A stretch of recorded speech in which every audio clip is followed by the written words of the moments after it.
I'm Donald Trump. In a world of more than 6 billion people, there are only 587 billionaires. It's an exclusive club. Would you like to join us? Of course, the odds against you are about 10 million to 1. But if you think like a billionaire, those odds shouldn't faze you at all. Billionaires don't care what the odds are. We don't listen to common sense or do what's conventional or expected. We follow our vision, no matter how crazy or idiotic other people think it is. That's what this audiobook is about, learning how to think like a billionaire. Even if you absorb only 10% of the wisdom you're about to hear, you'll still have a good shot at becoming a millionaire. And a millionaire's not so bad, is it? In my previous audiobook, How to Get Rich, I shared some of my favorite techniques for running a profitable business and becoming a TV megastar. Consider this the second part of an ongoing conversation between you and the Donald, the billionaire's equivalent of those best-selling works of inspiration, Conversations with God, and Conversations with God, Book 2. I'm only kidding. Actually, I'm sure some wise guy in the media is going to accuse me of comparing myself to God. So for the record, I definitely do not think I'm God. I believe in God. If God ever wanted an apartment in Trump Tower, I would immediately offer my best luxury suite at a very, very special price.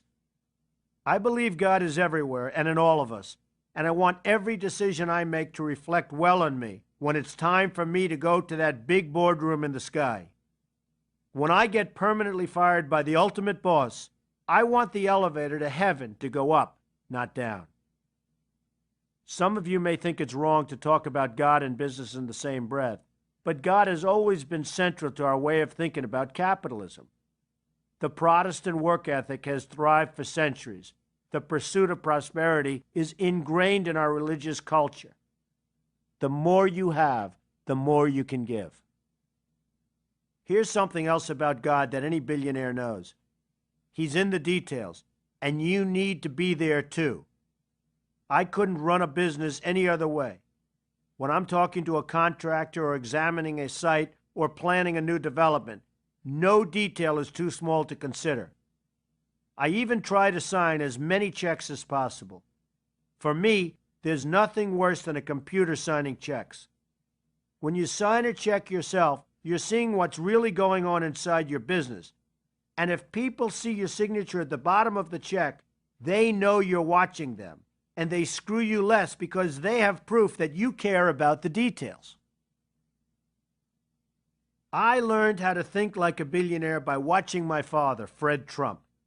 He was the greatest man I'll ever know and the biggest influence on my life. He was the best.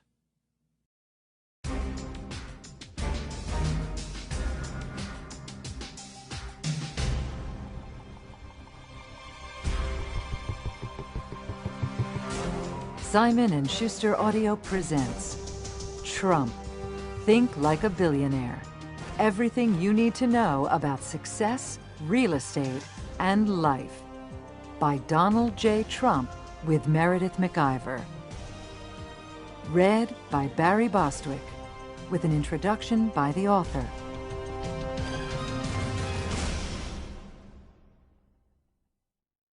A lot has been written about my family. A writer named Gwenda Blair spent 12 years on her thorough history, The Trumps, 3 generations that built an empire. She even traced our lineage back to 1608, when a German lawyer named Hans Drumpf settled in the town of Karlstadt, 40 miles west of the Rhine River. According to Blair, one of my ancestors, a wine grower, changed the family name to Trump at the end of the 1600s. A good move, I think, since Trump Tower doesn't sound nearly as catchy.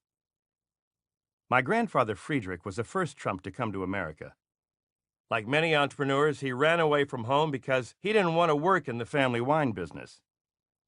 One of my fellow billionaires, John R. Simplot, left his family farm because he didn't want to spend the rest of his days milking cows. Instead, he became a potato grower and one of the largest suppliers to McDonald's. He earned his billions in French fries. One way to think like a billionaire is to question your surroundings. Don't assume you have to accept the hand you were dealt. My grandfather was a barber and the owner of several businesses, including a hotel and a restaurant. He moved from New York City to Seattle and eventually to Alaska during the gold rush, where he fed miners at the biggest joint in town, the Arctic Restaurant. Unfortunately, he caught pneumonia and died when my father was just a boy. My father never said much to me about him or about other Trump family history. Fred C. Trump wasn't the kind of dad who took us to the movies or played catch with us in Central Park. He was better than those fathers. Instead, he'd take me to his building sites in Brooklyn and Queens.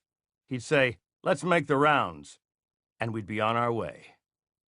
He never yelled at me or had to punish me, but he was always strong and a little remote until I joined his business. That's when I really got to know him. I saw how he dealt with contractors and unions and how he made the most out of every space.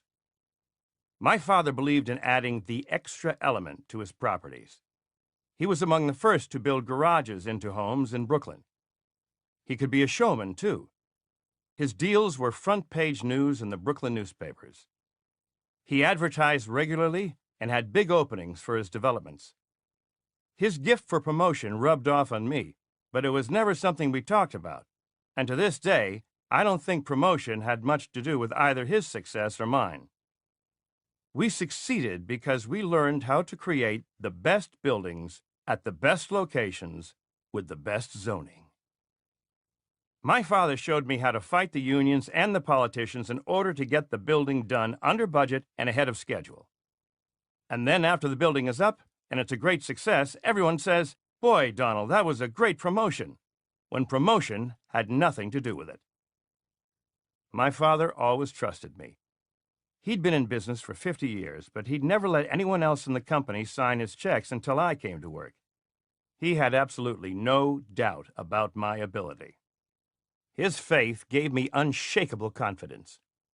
Even when I was at my lowest in the early 1990s, when the real estate market tanked and I was billions in debt, and Ivana and her lawyers and 100 banks were ready to sue my ass off, my father told me he had absolutely no doubt that my business would be fine. He'd say, "You are a killer.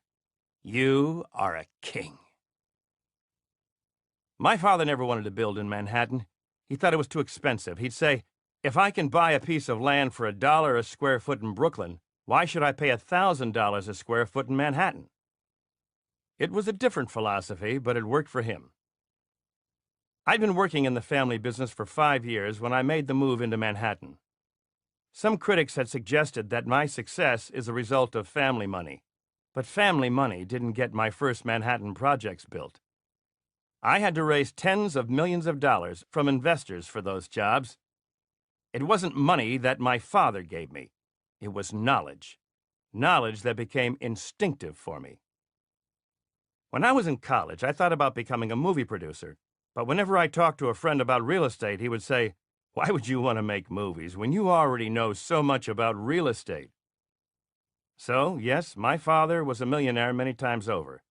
But if he hadn't shown me how to think about business, I never would have made it into the Billionaires Club.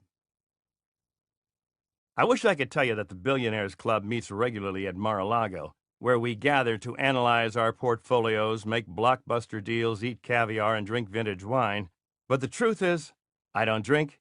I'd rather eat a steak than caviar, and I've met only about 20 of the club members over the years, often on the golf course, where we tend to talk more about our game than our net worth.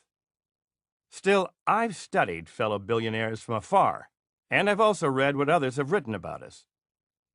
In an article for Forbes by Matthew Herper, Robert Barron, a psychologist at Rensselaer Polytechnic Institute, said we are persuasive and have strong social skills, that we call upon our charisma to make a sale. In the same article, Kelly Shaver, a professor of psychology at William and Mary College, says we don't care what other people think about us. She said, "They're just happy to go off and do what they're doing." I agree. My father thought I was nuts to build in Manhattan, but I didn't listen to him because I had my own vision. One of my favorite billionaires is Warren Buffett, who has his own vision too. He didn't follow the stampede into the dot-com gold rush, even though he was widely criticized for remaining a traditional value investor. Now he once again looks like a genius. One of many things I admire about Warren is that in all of his years as CEO of Berkshire Hathaway, he has never sold one share of stock.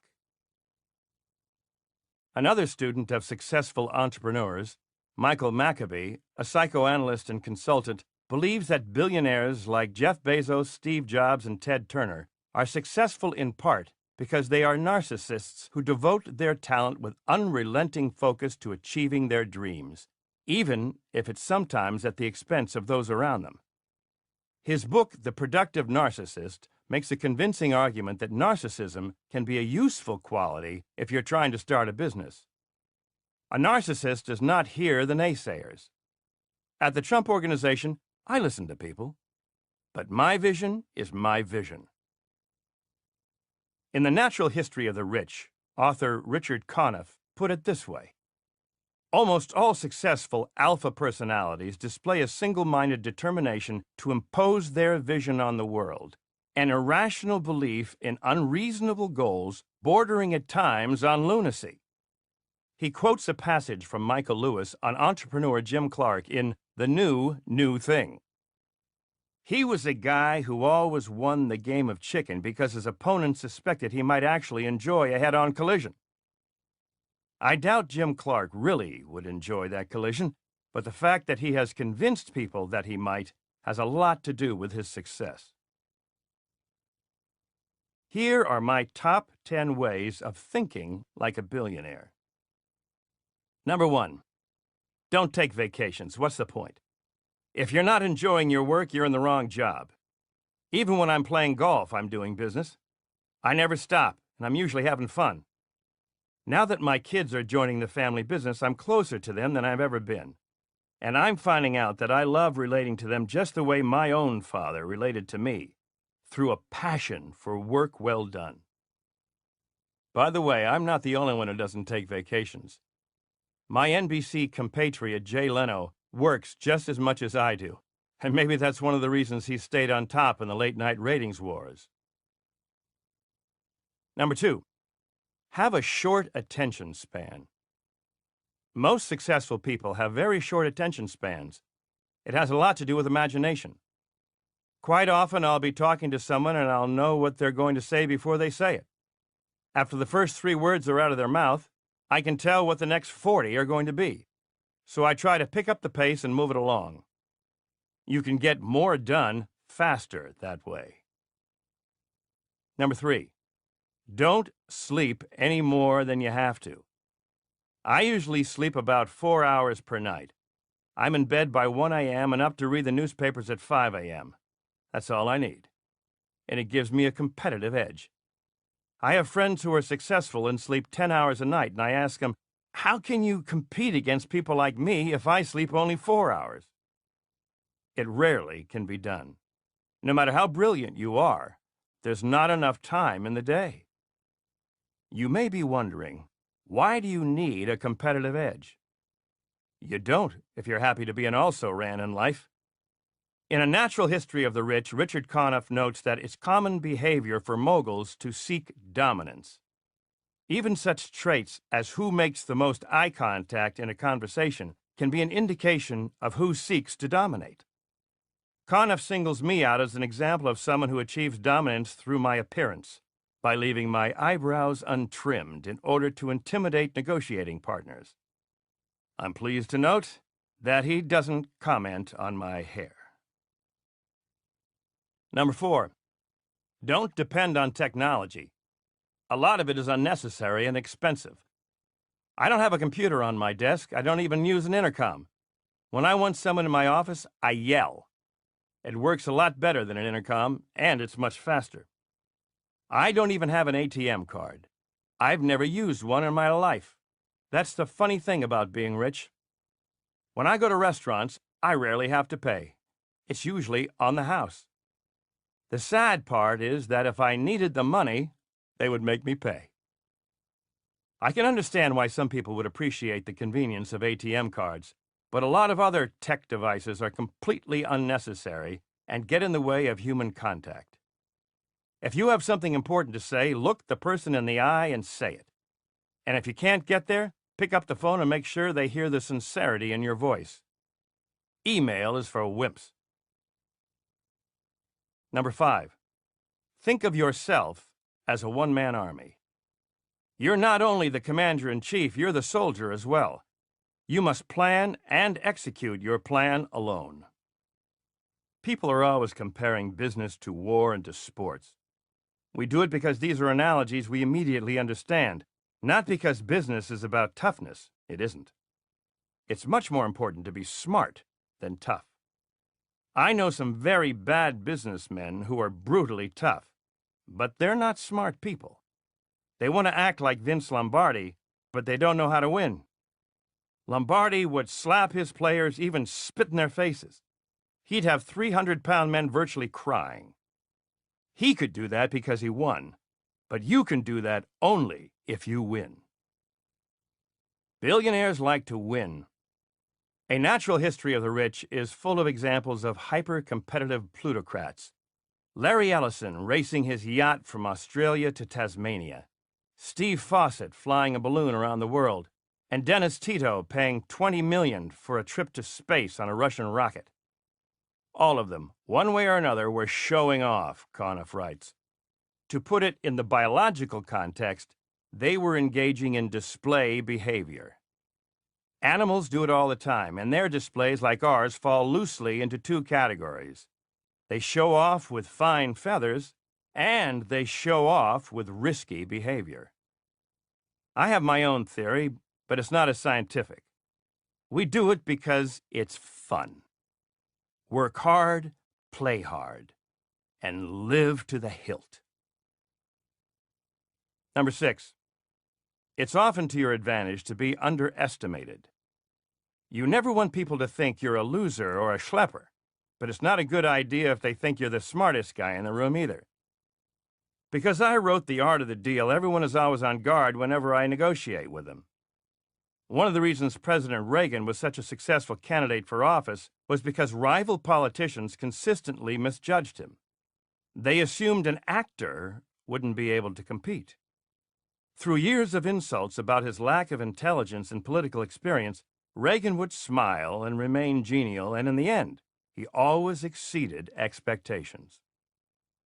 Because I'm too famous to be underestimated, I know that sounds egotistical, but it's true. I'm always impressed by ultra-successful people who live great lives in a low-key manner. For example, one of my neighbors in Trump Tower is a man named Joel Anderson. For years, I'd see him in the elevator and say hello, but I didn't know anything about him. One day, he called my office and said, "Do you think it would be possible for Mr. Trump to attend my party?" He seemed like a nice guy with a terrific wife, so I figured I'd pop in for a few minutes. When I got to the party, I was amazed to find myself surrounded by some of the most influential people in New York, including S.I. Newhouse and Anna Wintour. I soon discovered that mild-mannered Joel Anderson is the chairman and CEO of Anderson News, one of the country's largest distributors of newspapers and magazines. He's one of the most powerful and generous people I know. I'd been riding in the elevator with him for years, and I never knew who he was. In How to Get Rich, I discussed how important it is to let people know about your accomplishments. I'll always believe that, but there are times when it's even more impressive if people discover your accomplishments without you telling them directly. A few weeks after Joel Anderson's party, I noticed a long and highly positive profile of him in the business section of the New York Times. So I want to amend my advice from the previous book. It's often necessary to boast, but it's even better if others do it for you. Number 7, success breeds success. The best way to impress people is through results. It's easier for me to do deals now because I've had so many triumphs. You have to create success to impress people in the world of business. If you're young and you haven't had any successes yet, then you have to create the impression of success. It doesn't matter whether the success is a small one or a big one. You have to start with something and build on it. Number 8. Friends are good, but family is better. It's better to trust your family than your friends. When I was young, I said to someone who had a fairly big business, "Do you see your brothers and sisters?" The person looked at me and said, "Yes, I do, Donald. I see them in court." That had a big impact on me, and I've always tried to stay close to my brothers and sisters, my children, and my former wives. Number 9. Treat each decision like a lover. Vast fortunes are accumulated through dozens of decisions a day, thousands a month, and hundreds of thousands in a career. Yet each decision is different and special in its own way. Sometimes you decide immediately, love at first sight. Sometimes you go slowly, the long engagement. Sometimes you gather people in a room and consider various opinions, the equivalent of asking your friends what they think of the person you've been dating. If you treat each decision like a lover, faithfully, respectfully, appropriately, you won't be locked into a rigid system. You'll adapt to the needs of that particular decision. Sometimes you'll think with your head. Other times, you'll think with other parts of your body. And that's good. Some of the best business decisions are made out of passion. People are sometimes surprised by how quickly I make big decisions, but I've learned to trust my instincts and not to overthink things. I like to compare a decision to a lover because it reminds me to keep in touch with my basic impulses, the drives that excite us, attract us, give us inspiration and energy. We are all drawn to beauty, whether it's the allure of a person or the elegance of a home. Whenever I'm making a creative choice, I try to step back and remember my first shallow reaction. The day I realized it's sometimes smart to be shallow was, for me, a deep experience. Number 10. Be curious. A successful person is always going to be curious. I don't know why this is true, but it's always the case. You have to be alive to your surroundings and hungry to understand your immediate world. Otherwise, you'll lack the perspective to see beyond yourself. One of the great aspects of working on The Apprentice has been learning about how network TV works. I recently found out that one of the reasons Thursday nights are so crucial to the networks is because that's when lucrative movie advertisements for the weekend releases are aired. The higher the ratings are on Thursday night, the more the networks can charge their advertisers. And the more they can charge their advertisers, the more they can pay me to save their network. You see? Curiosity pays. I'll offer a lot more advice on how to think like a billionaire in the rest of this audiobook. For the first time, I'm sharing practical advice on how to invest in real estate, buying, selling, getting a mortgage, dealing with a broker, renovating, and decorating. I've also put together a consumer guide to the best things in life. You don't have to be a billionaire to afford them either. Whenever I give speeches or appear in public, people want to hear about The Apprentice. So I'll take you behind the scenes of the first 2 seasons and describe what it's like to go from prime locations to prime time. I'll never forget what a thrill the first season's live finale was. We were about to switch from the taped part of the show to the live conclusion, where, without a script, I would spontaneously announce whether I was hiring Kwame or Bill. Right before I went on the air, the brilliant head of NBC, Jeff Zucker, told me he was already receiving instant reports that the audience watching our program was going to be huge. That's not exactly what I needed to hear before appearing on live national television, but it turned out to be a truly exhilarating experience. People have been referring to The Apprentice as a comeback for me. But I never went away. I was always big, and my buildings just keep getting bigger and better. And if you personally are bigger than ever, I've added another new element to this book, the Mar-a-Lago Diet, a brief guide to the eating habits of billionaires and the people who lunch with them. I'm a frequent follower of the Mar-a-Lago Diet, and even though I'm not going to be considered thin, without this diet, I'd look and feel like a total disaster. So prepare yourself. You're about to hear the only book I'll ever write that will make you rich and thin. Perhaps one day you'll join the Billionaires Club. I'm sure I'll enjoy your company.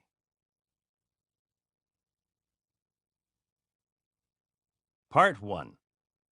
Real Estate. When people hear the name Trump, they think of two things: wealth and real estate. So while this entire audiobook's dedicated to the creation and enjoyment of wealth, I need to start with the basics. The basics for me are all about property. Real estate is at the core of almost every business, and it's certainly at the core of most people's wealth. In order to build your wealth and improve your business smarts, you need to know about real estate. What follows is some great advice. There are some helpful tips here for first-time apartment renters as well as for multiple home owners. So, listen closely. How to pick a location. I hate the phrase location, location, location because I've seen a lot of idiots ruin good locations and a lot of geniuses make incredible investments out of horrible locations. You could hand over the location for Trump Tower, by far the best location in New York City, and a moron could run the site into the ground. I guarantee it. But when it comes to your home, you should always pick a good spot. Spending more on a good location is far smarter than getting a bargain in a bad area. Is it close to work? Is the neighborhood safe? Or will you fear for your life as you come and go? Is it close to conveniences such as restaurants, grocery stores, shops, and banks? Do you feel like you belong in the neighborhood? Or do you feel out of place? I'm the first to admit that location should be considered seriously when investing in real estate.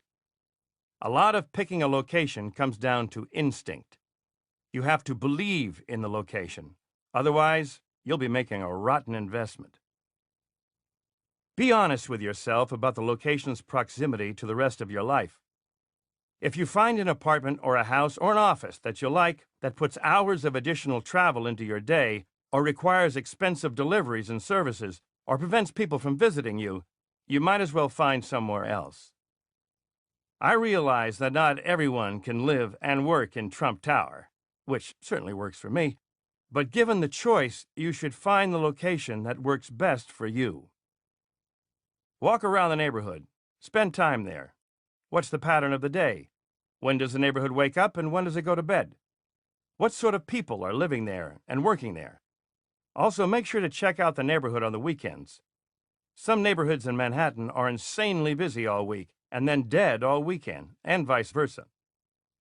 What happens if you move into an apartment and realize that there's a nightclub across the street blasting music each and every night, or the garbage trucks congregate there after making the rounds in the early morning? You'll either go crazy or move out, neither of which are good options. The view is important. I don't know anyone who wants to spend their life looking into an air shaft or a brick wall. If you have the option, go for the view. But you have to be careful with the view, particularly if you're paying for it. The current view might look out over a parking facility or an empty lot, but that could change in a week. In cities like New York, buildings seem to be going up at the rate of 1 per day, so make sure you have a good idea that the view that's there today will be there tomorrow. When you're speculating or investing in real estate that will not necessarily serve as your primary home or office, I often recommend finding space in a marginal neighborhood, buying or renting at a lower price, and then waiting for the neighborhood to improve. You'll save in taxes, make a meaningful contribution to the redevelopment of that area, and stand to make more money in the long run. If you have the time, the patience, and the fortitude, I recommend it. After all, when I bought up the West Side Yards, people thought I was insane, but I proved them wrong, as my development there can attest. Today, that area is one of the most desirable and valuable areas in all of Manhattan. How to rent an apartment. A lot of people don't take renting an apartment as seriously as they should. I don't understand those people. While renting an apartment is not buying, the place will serve as your home and should be considered carefully. Not only is your home a big part of the way you feel about yourself, it's also a reflection of how others see you. Billionaires, even those who rent their homes, take time when finding places to live, and so should you. In New York City, an apartment market I know all too well, people often feel lucky to find anything. There's enormous demand, and sometimes hundreds of people will charge through the streets to look at exorbitantly expensive shoeboxes that they all saw listed in the New York Times. Most of these people will be prepared with letters of reference, with bank statements, credit card bills, and with a sense of competition that can be fierce. To play in this apartment market, or any other real estate market, you have to have done your homework. Have a clear idea of your financial needs and your living requirements. Going blindly from apartment to apartment will be a waste of everyone's time, particularly your own. I feel strongly that an apartment should be rented with the help of a good broker. It can be done without one, but to me, that's like taking pills without consulting a doctor, or filing a lawsuit without a lawyer. It's possible, but it's stupid. Brokers know the neighborhoods and the specific markets inside and out. They know property values, the pros and cons of certain buildings, the rules and regulations of pricing and rents, and the ins and outs of the actual lease. Brokers are educated and licensed, and there's good reason for that. They will prevent you from making mistakes that will cost you thousands, and in my case, millions, more than the fees that they charge. They will also save you time by filtering out apartments that do not meet your criteria. But you should never believe everything a broker tells you. The broker is, after all, only there for the commission, as concerned and as accommodating as he or she may seem. And when it comes to the commission, whether you're selling, buying, or renting, always negotiate. Sometimes brokers do an amazing job and deserve a high commission. But when you enter the relationship, always negotiate from the start. It's much easier to negotiate the fee at the beginning of a broker relationship. Trying to lowball brokers midway through or at the end of a transaction is poor business form. If you cannot afford a broker or simply want to go it alone, look in the papers or on bulletin boards. Ask around and walk around. Some of the best New York stories I've heard are about finding apartments that simply came out of nowhere. Kind of like those stories about getting a taxi in the pouring rain on New Year's Eve. It can happen, but the odds are lousy. In When Harry Met Sally, Billy Crystal reads through the obituaries so he can move in on the apartments of the recently deceased. If you want to go without a broker, maybe try that approach, as morbid as it might be. Whether or not you use a broker, find somewhere where you'll be happy for a long time. Moving around every couple of years is disruptive and expensive. And most important, figure out what you can afford. It's not a concern from me, but I would never spend more than 25% of my salary on rent, no matter how fantastic an apartment you have found. Every dollar you pour into rent is a dollar you could be using elsewhere, whether it's for savings or for utilities or for enjoying the finer things in life. It's okay to stretch yourself slightly and anticipate that in a few years you may be making more money, but that's not a sure thing. And it's a safe assumption that your rent will increase at the same rate as your salary. Tenants who cannot pay their rent will go nowhere fast, and certainly never make it into the Billionaires Club. How to read a classified ad or listing. Often people resort to the classified ads or other listings to find apartments and houses for rent. Don't be a fool. In New York, in particular, advertisers will make rat-infested closets sound like the penthouse of Trump Tower.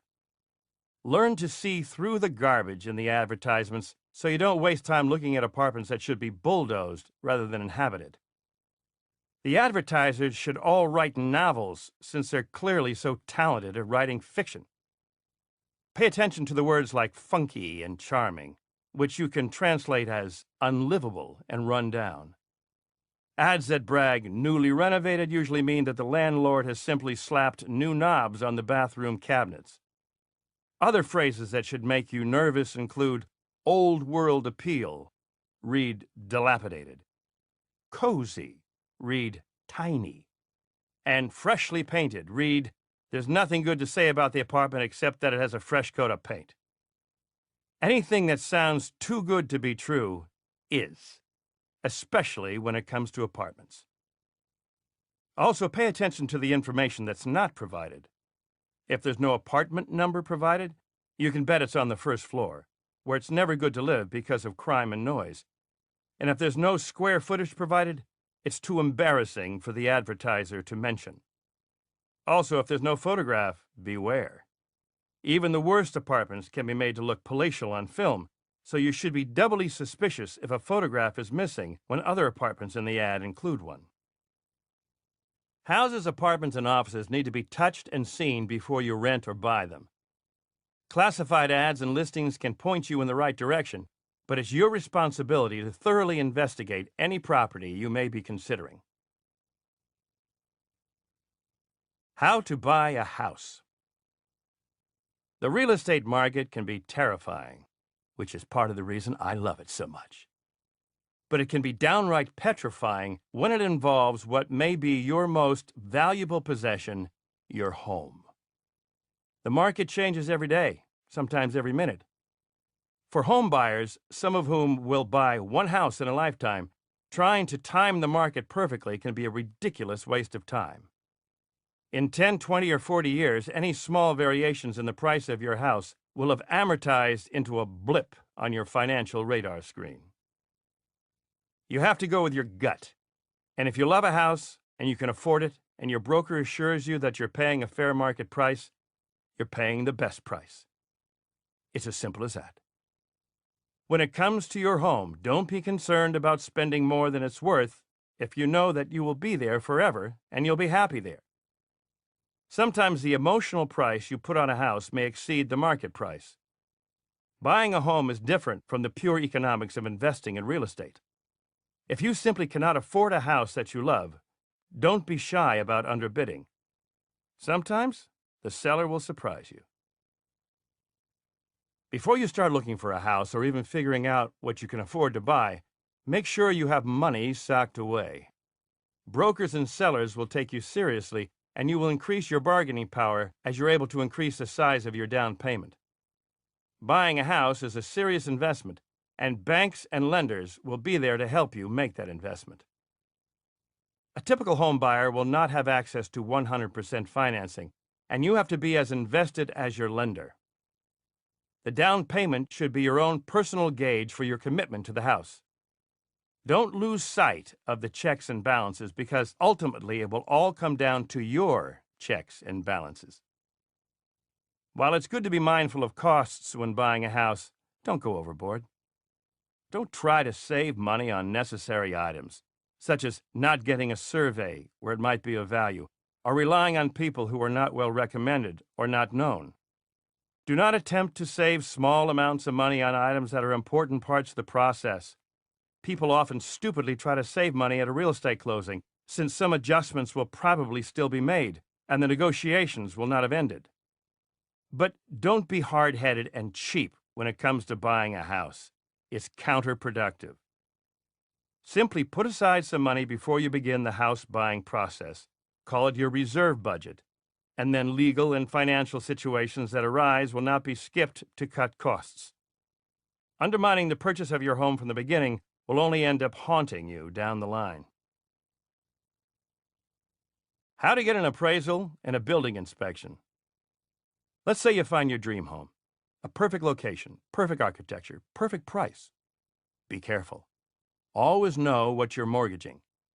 Don't let your guts trick your brain. And don't rush yourself or allow your broker, who will always be telling you about the other buyers, to rush you either. It is better to have researched the opportunity and lose it than to make a mistake by jumping into something you'll come to regret. The best reality check is the appraisal. The lender will have an appraiser, and in most situations, you will be responsible for paying for the appraisal. The appraisal should not be seen as an annoying expense that will only benefit the lender. The appraisal benefits you as well. Appraisers are professionals, and they will be able to see things that may elude the eye of most home buyers. Ask questions and do your own homework, but at the end of the day, defer to your appraiser. Some of his or her findings might be insulting or surprising, and the truth can hurt, but the appraiser's job is to be objective. A fair appraisal will only help you in the end. Any number of things, some of which are regulated by the government, such as flood control, can affect the location. Other factors, such as proximity to high-tension wires, may or may not be so apparent. You're probably not going to wind up buying the Amityville Horror, but you shouldn't expect that every seller will tell you everything unfavorable about the property to be sold. You're better off assuming that some things will not be divulged out of ignorance, forgetfulness, or evasion. If you're confused by what I'm telling you, rent the movie The Money Pit to familiarize yourself with the pains of ignoring or foregoing the appraisal. In the event that a structure is being purchased with mortgage funds, most probably you should also have a building inspector examine the premises. A building inspection is often required, but you should always require it for yourself. A knowledgeable licensed inspector engineer can detect whether the heating unit is functioning properly, whether the air conditioning is sufficient, whether a sump pump is needed, and so on. Think of a building inspection as an X-ray. The inspector will be able to see through the entire house and identify any systemic problems. For instance, what sort of materials were used for a house's piping? Galvanized, brass, copper, synthetic? Galvanized pipes rust and don't last as long as brass pipes, which don't last as long as copper pipes, which don't last as long as synthetic pipes. Only a building inspector will be able to see this level of detail within a house or apartment. If the inspector makes you nervous, or you sense that he or she is working too quickly, find someone else. The inspection is too important to be careless about it. Sometimes the problems inspectors find are fixable at a reasonable cost, but sometimes they find things that cannot be fixed without major renovations or even a teardown. The inspector will provide an objective, independent report that may or may not affect the value of the home, but either way, you can request price adjustments based on the inspection.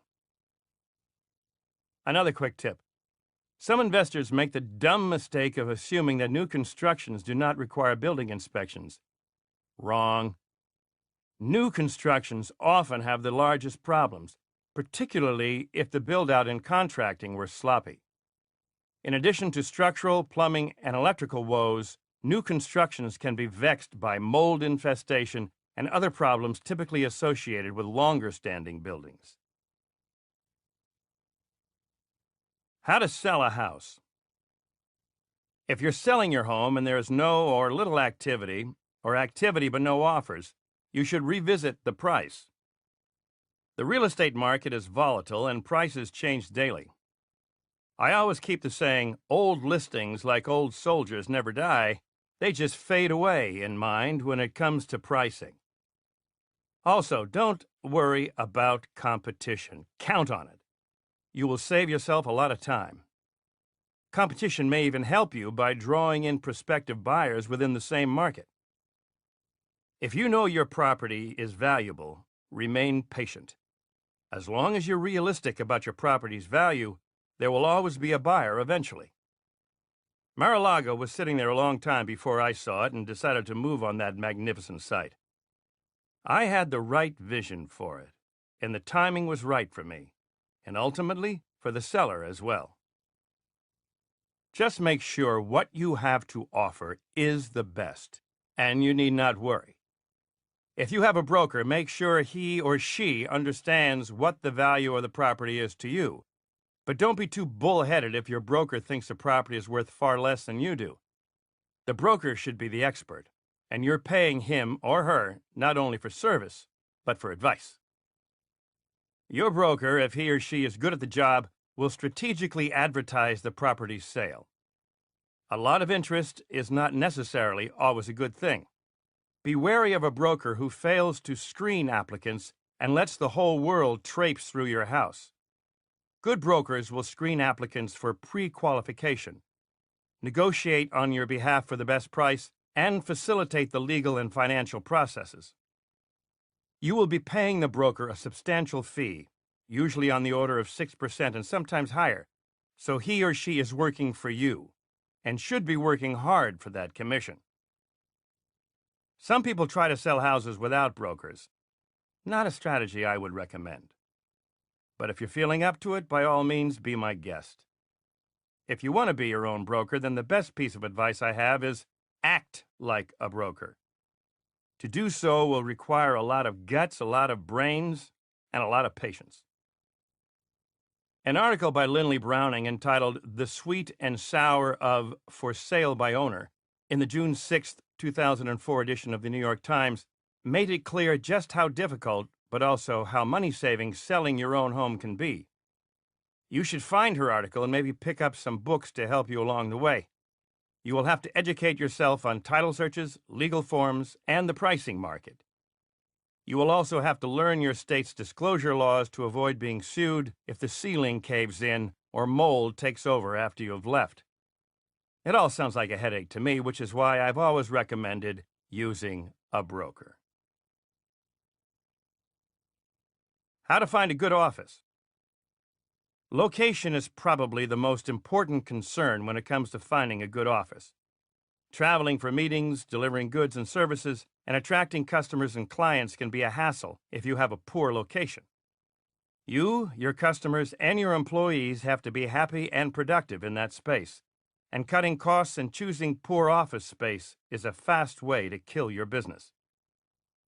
Think about the space you will need, hopefully with enough room for some expansion without requiring you to move within the too near future. If you can find raw space on the fringe of your desired location, this strategy could prove lucrative to you in the future. It may require more upfront time and planning on your part, but it can have enormous financial and professional benefits. Being ahead of the pack is the best place to be. It's also important that you find an office in a building that's well maintained and well run. Is the landlord notorious for not fixing the heat? Are the elevators operating efficiently and the bathrooms cleaned regularly? No one I know wants to spend time in an office, either working there or just doing business there, that's unattractive, uncomfortable, and inhospitable. Where you work and what the space looks like is just as important as where you live, if not more. Give it the same thought, and you will be thankful you did. I've been in the same offices at Trump Tower for over 20 years. The location and the space work as beautifully today as they did 20 years ago. It's not dumb luck, though. I knew exactly where I would be today 20 years ago. How to deal with a broker.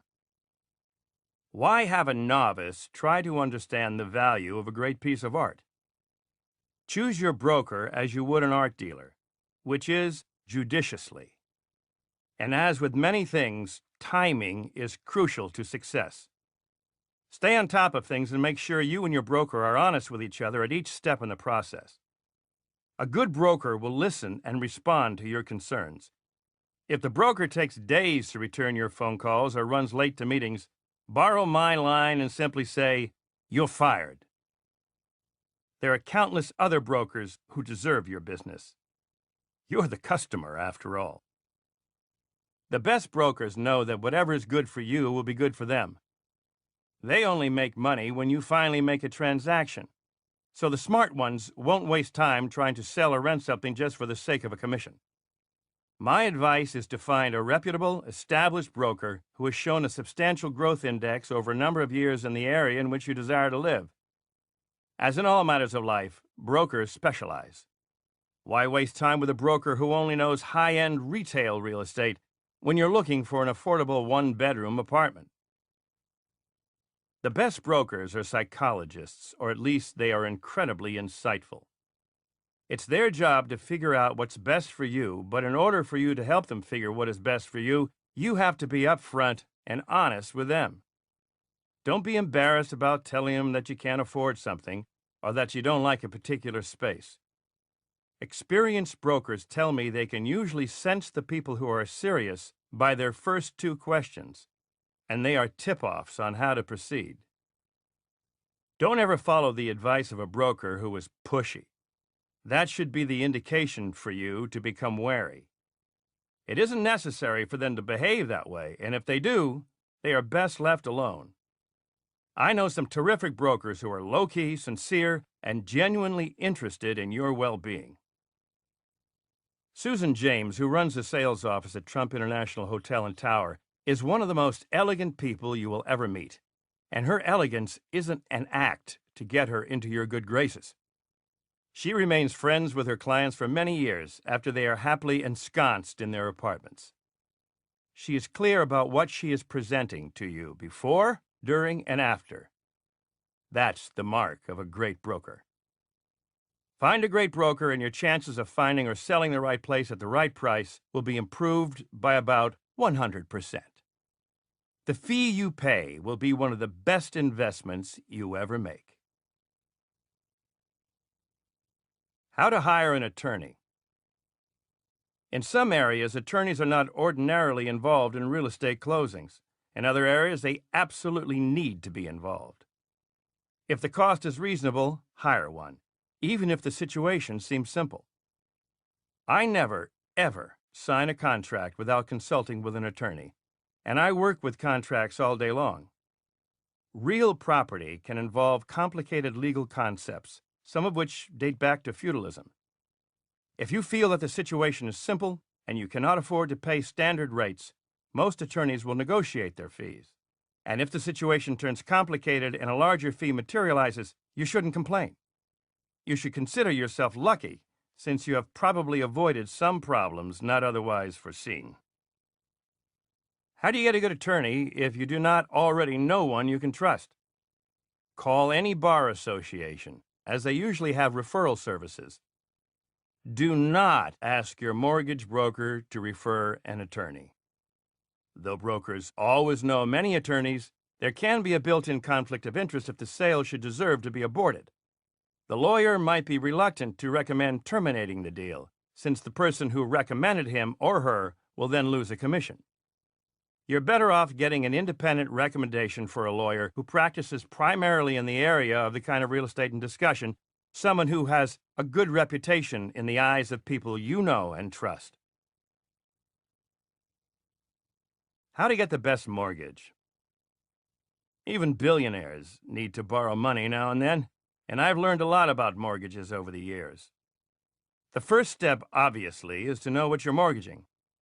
I know that sounds obvious, but it's amazing to me how often people will seek a mortgage for something they clearly don't know the value of. Numerous books have been written on how to get the best mortgage. Much of the advice is good, and much of it is common sense, and much of it is never properly acted upon. You can probably find a dozen books in your public library on mortgages, but what you really need to understand is how officers at banks and insurance companies think about loans, property, and you. Lenders can often make the most money off of idiots, so be sure to educate yourself before you see them. Like buying a property, applying for a mortgage works best when you have options. Shop around, ask questions, and always bargain. There are countless choices in the mortgage market. The trick is finding the mortgage that works best for you, for your bank account, for your salary, and for your future plans. A mortgage is a product, like the house or the car that you're buying with it, so you should know its ins and outs before purchasing it. Drive a hard bargain, and don't be afraid to walk away. Loan officers can be schizophrenic, offering different rates and deals from one minute to the next. Never, ever accept a first offer, and always ask for better terms. Negotiate or be eaten alive. If you receive a better deal from lender A, always go back to lender B and see if they can match it. After all, each lender is peddling the same product, money, so it doesn't matter where it's coming from. Mortgages are designed to be haggled over, and not to do so is the equivalent of burning money in the street.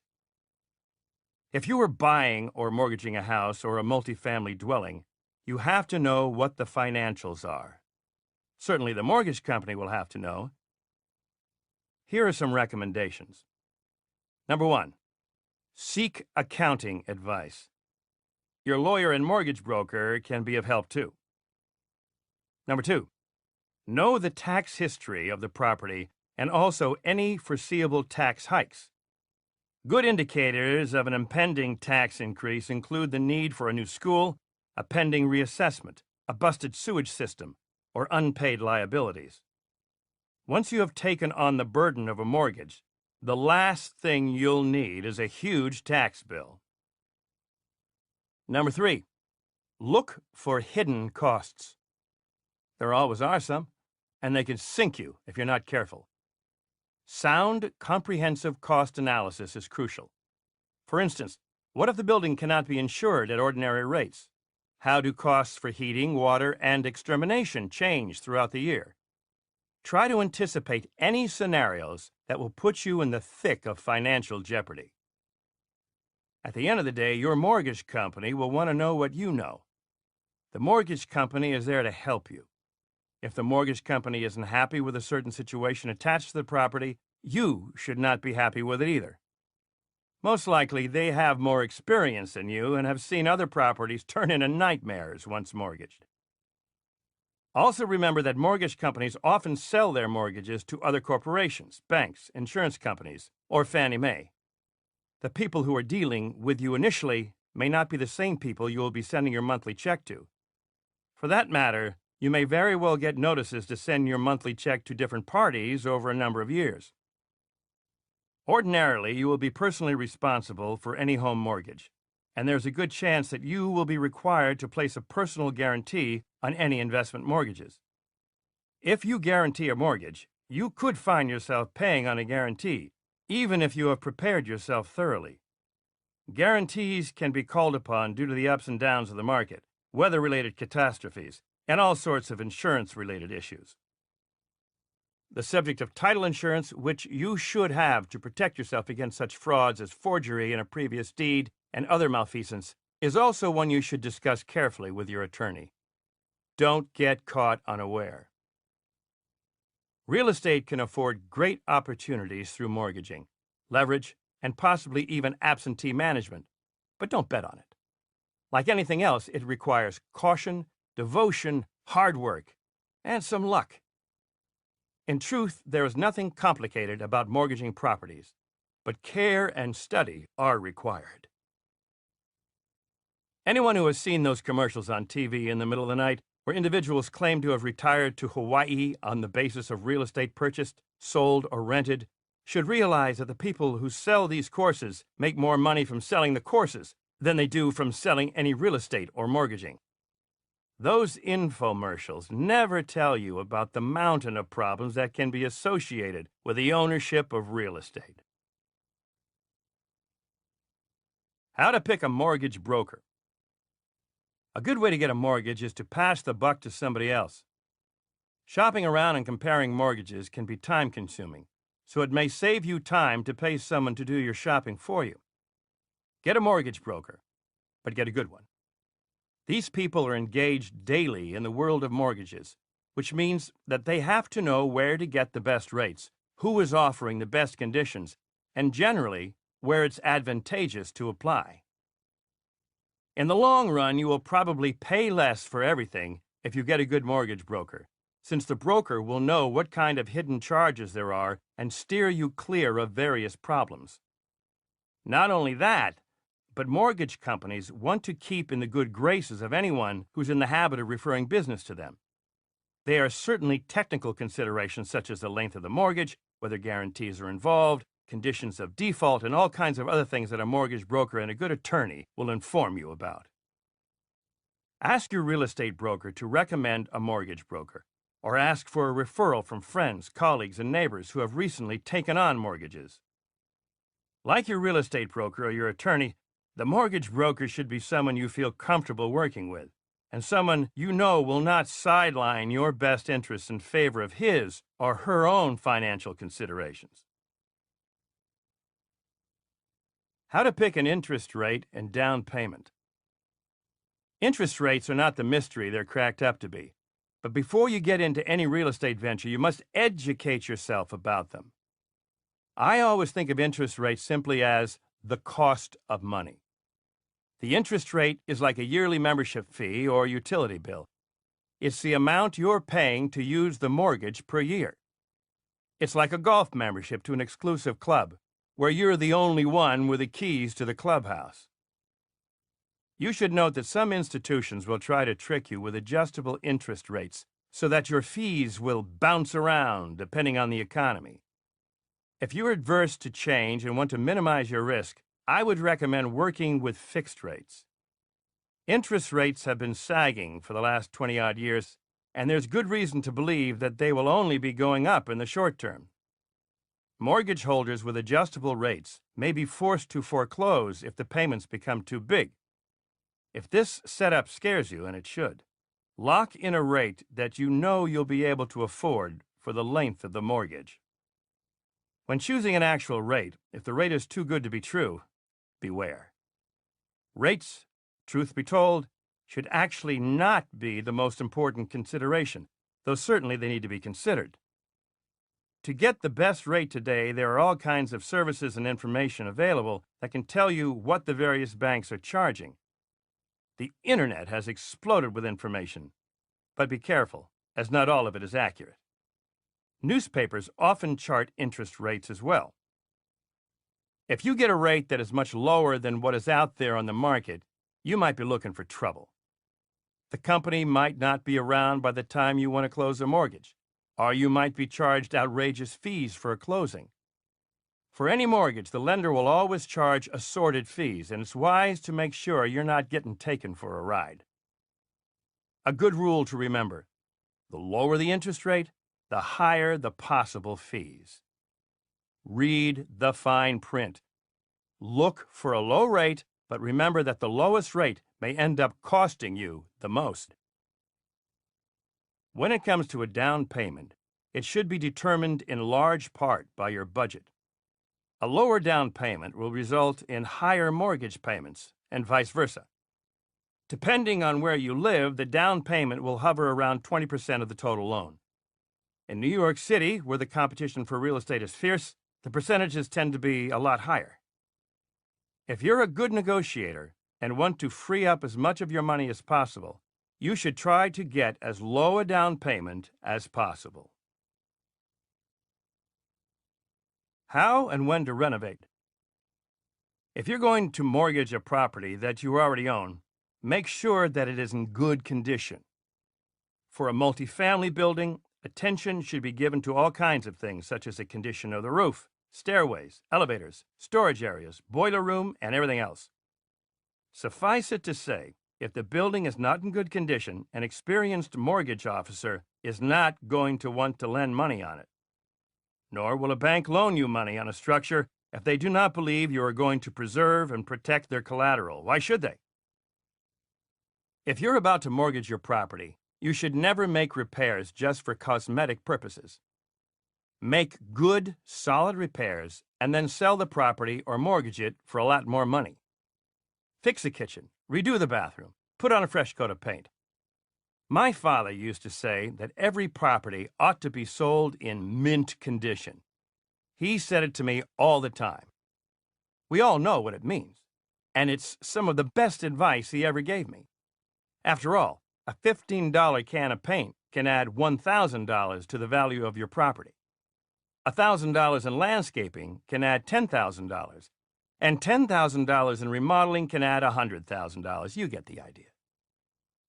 In addition to renovating before selling a property, you may choose to renovate after buying or over the years while you're living or working somewhere to make the space more livable or workable.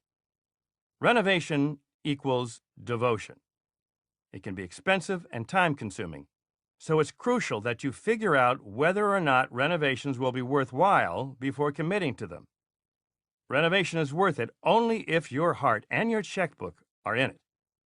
If they're not, it will turn out to be one enormous hassle after another. After all, renovating can often be more difficult than building from scratch.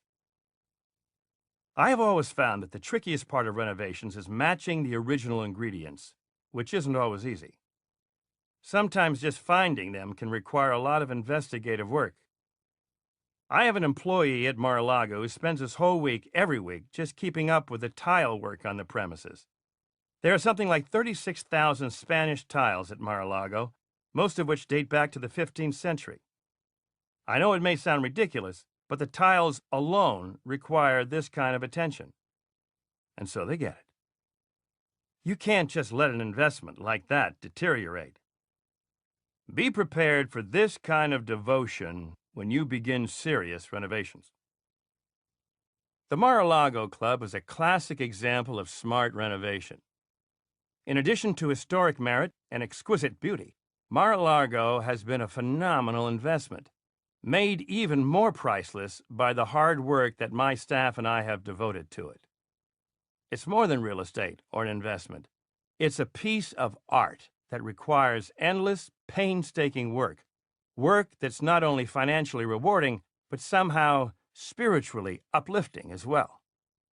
I make sure everything done there is top-notch, because Mar-a-Lago is up there with Venetian palaces in terms of craftsmanship and beauty. It deserves the best. The ceiling, the flooring, the walls, the chandeliers, the mirrors, you have to be insane about the details, or the whole enterprise will fail. For instance, I spent a good 8 months choosing the right chairs for the ballroom being built at Mar-a-Lago. The ballroom is 17,000 square feet in area, so the chairs will be a big part of the room. I have probably seen hundreds of them by now. They have to be just right, or the effect will be lessened, if not spoiled. The gilt on them has to be compatible with the entire room, and their shape and comfort must be considered as well. You should be as attentive to details as I am, no matter what the scale of your project. This point should be obvious, but I'll state it anyway. Never, never do serious renovations on a property that you're renting, or begin negotiating for renovations on a property before your mortgage closes.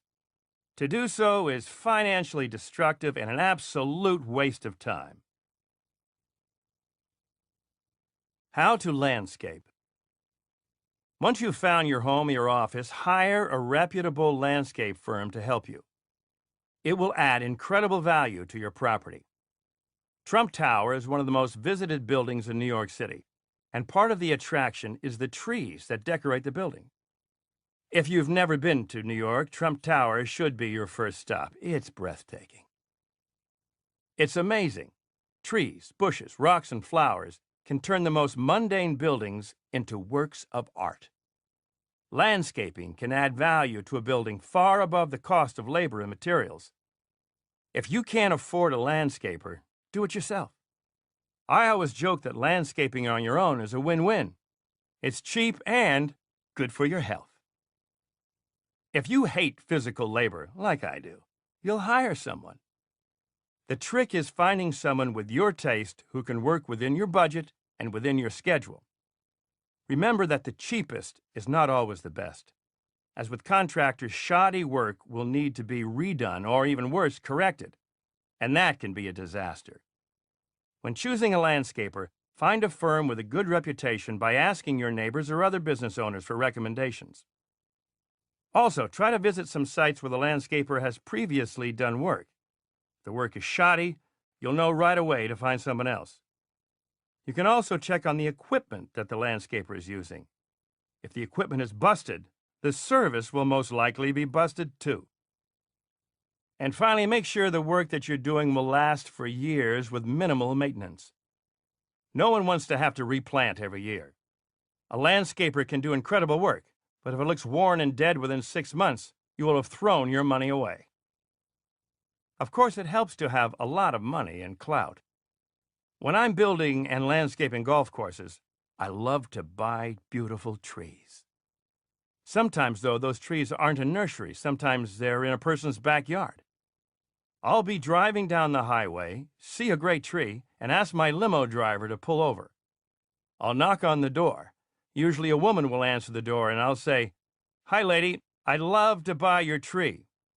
She'll say, "Oh my God, it's Donald Trump. I can't believe this is happening." And then I'll tell her that I'm building a golf course nearby, like the one I'm building in Los Angeles, right along the Pacific Ocean. Usually, I'll get the tree. I've bought a lot of great trees that way, and those trees can be found all over the country at my golf courses. Money can't buy happiness, but it sure as hell can buy some great trees.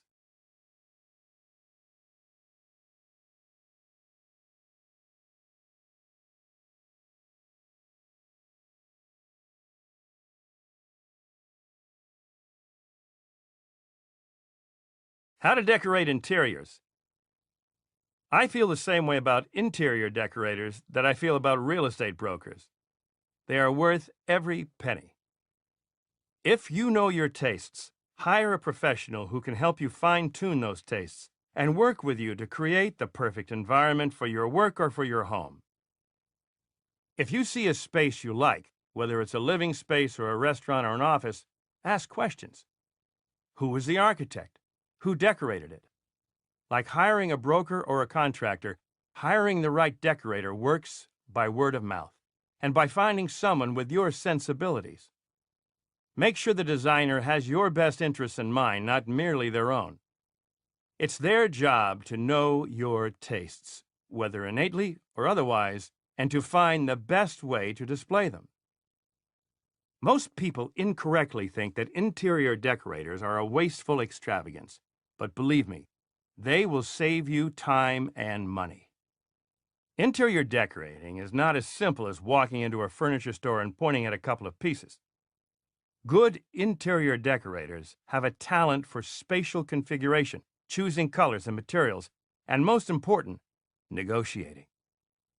The best interior decorators have that rare mix of artistic talent and business smarts. Even something as simple as choosing a carpet can require days and days of flipping through sample books. I can't think of anything more boring.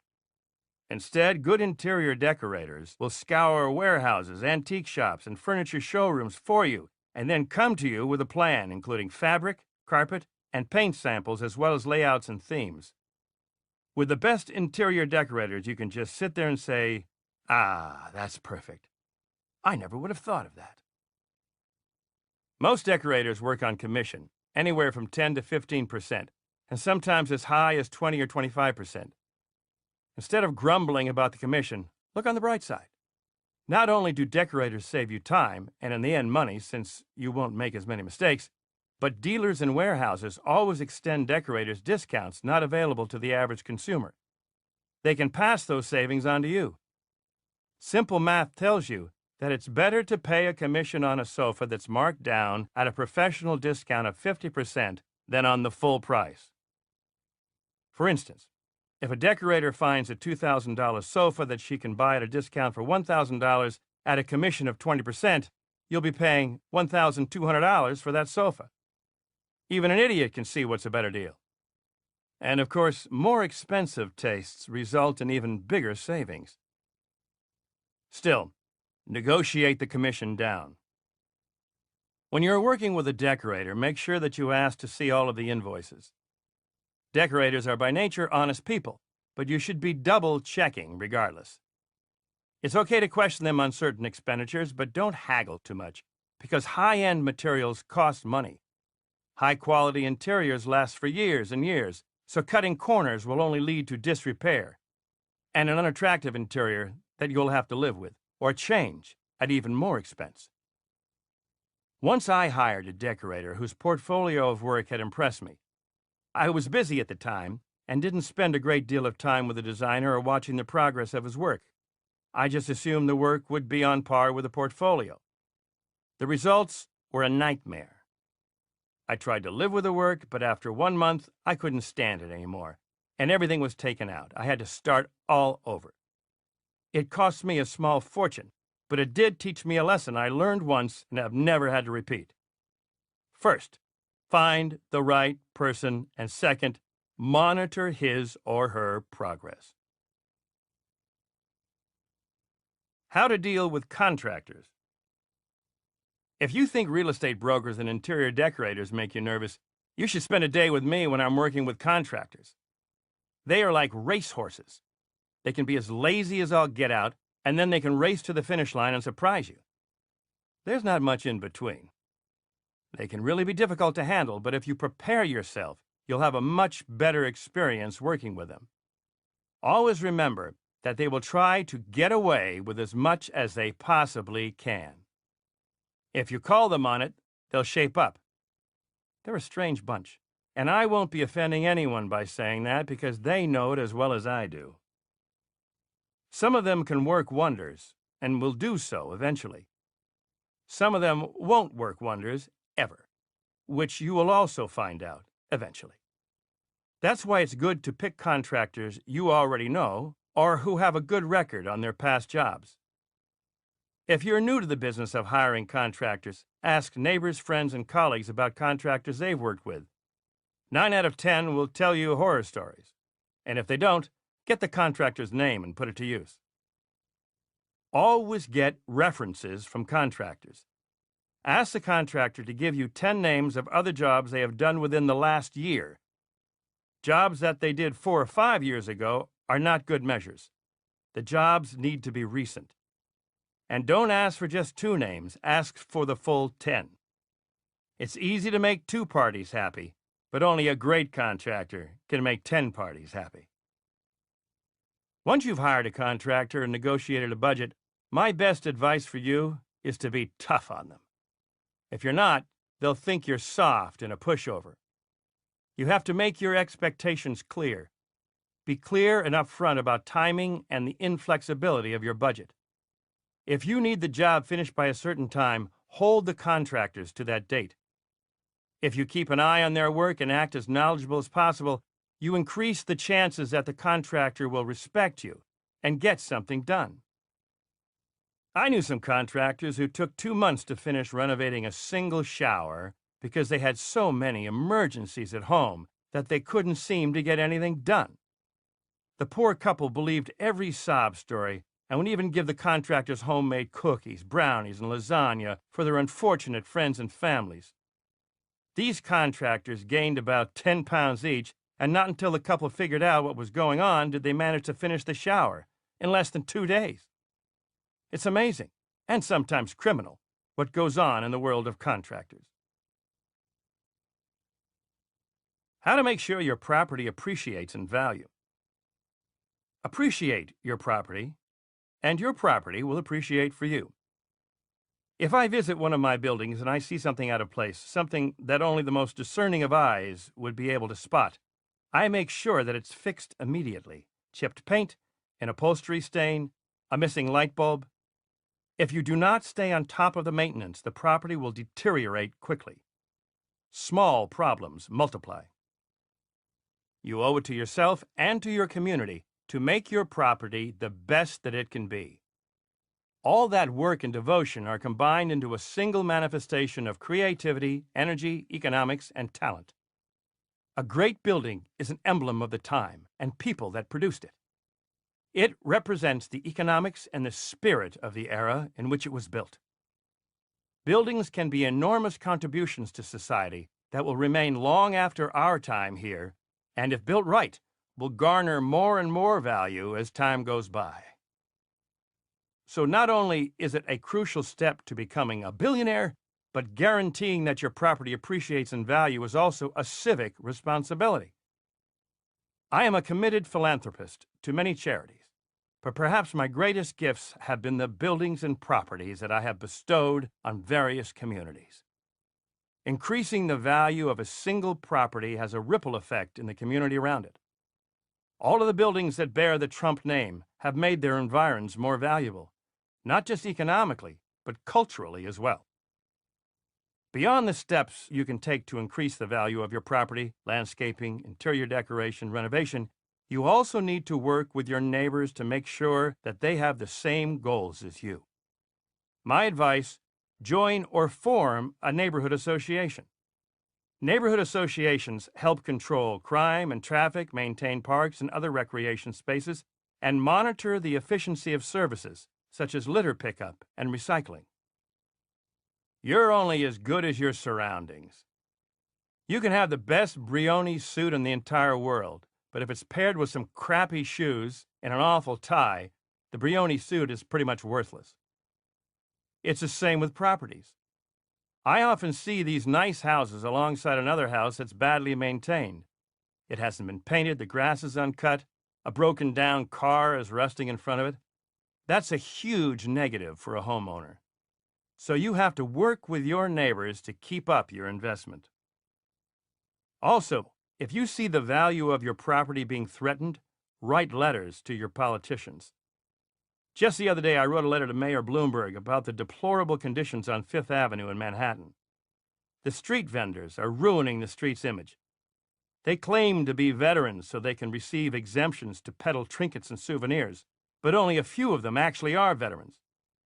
Do you see street vendors on the Avenue Montaigne in Paris? I don't think so.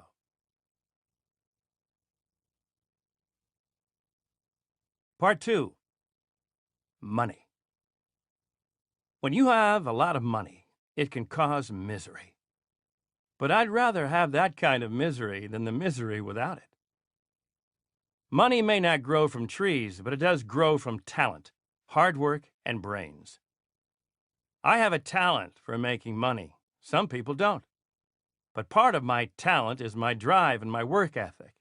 So even if you don't have the genetic makeup to be a billionaire, you can still work hard, and maybe if you're lucky and smart, you can be a millionaire. Maybe you can even be a billionaire. I won't deny that some people are luckier than others. That's a simple fact of life. But you can create luck.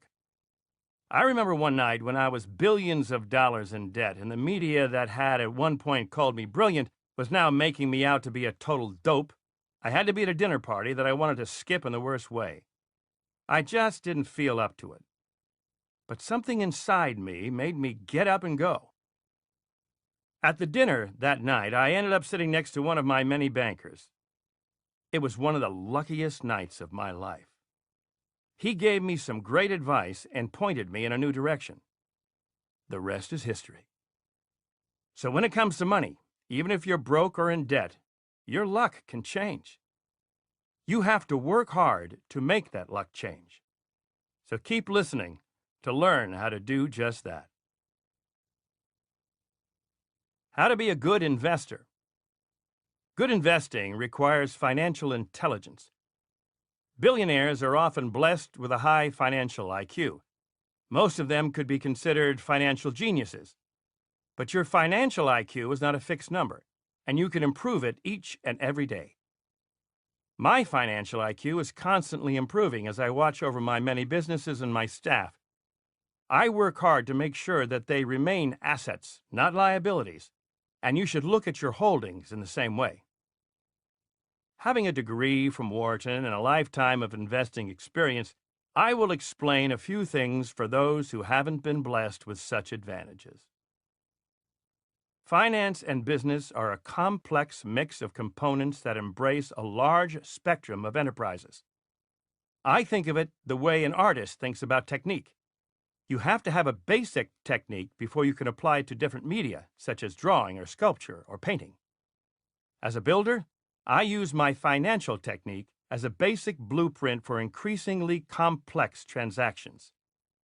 Over the years, those blueprints have become larger and more complicated, and also more profitable.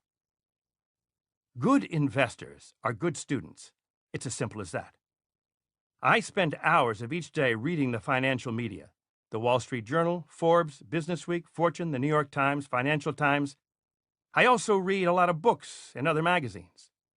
You never know where your next great idea is going to come from. You should be on top of all the news within your industry, and beyond that, all local, national, and global news as well. Ignorance in current affairs can go a long way toward destroying your credibility and your bank account. People always ask what I like to watch on television. Typically, I only watch television that I know will improve my financial IQ. My one indulgence when it comes to television is sports. For news and financial advice, of course, I watch The Apprentice, but I also watch the CNBC Business Report, Larry King, Bill O'Reilly, The Today Show, and Fox Cable.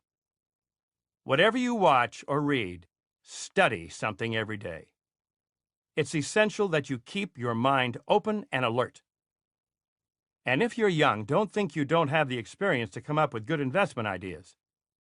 I had some of my best ideas when I was 22 years old.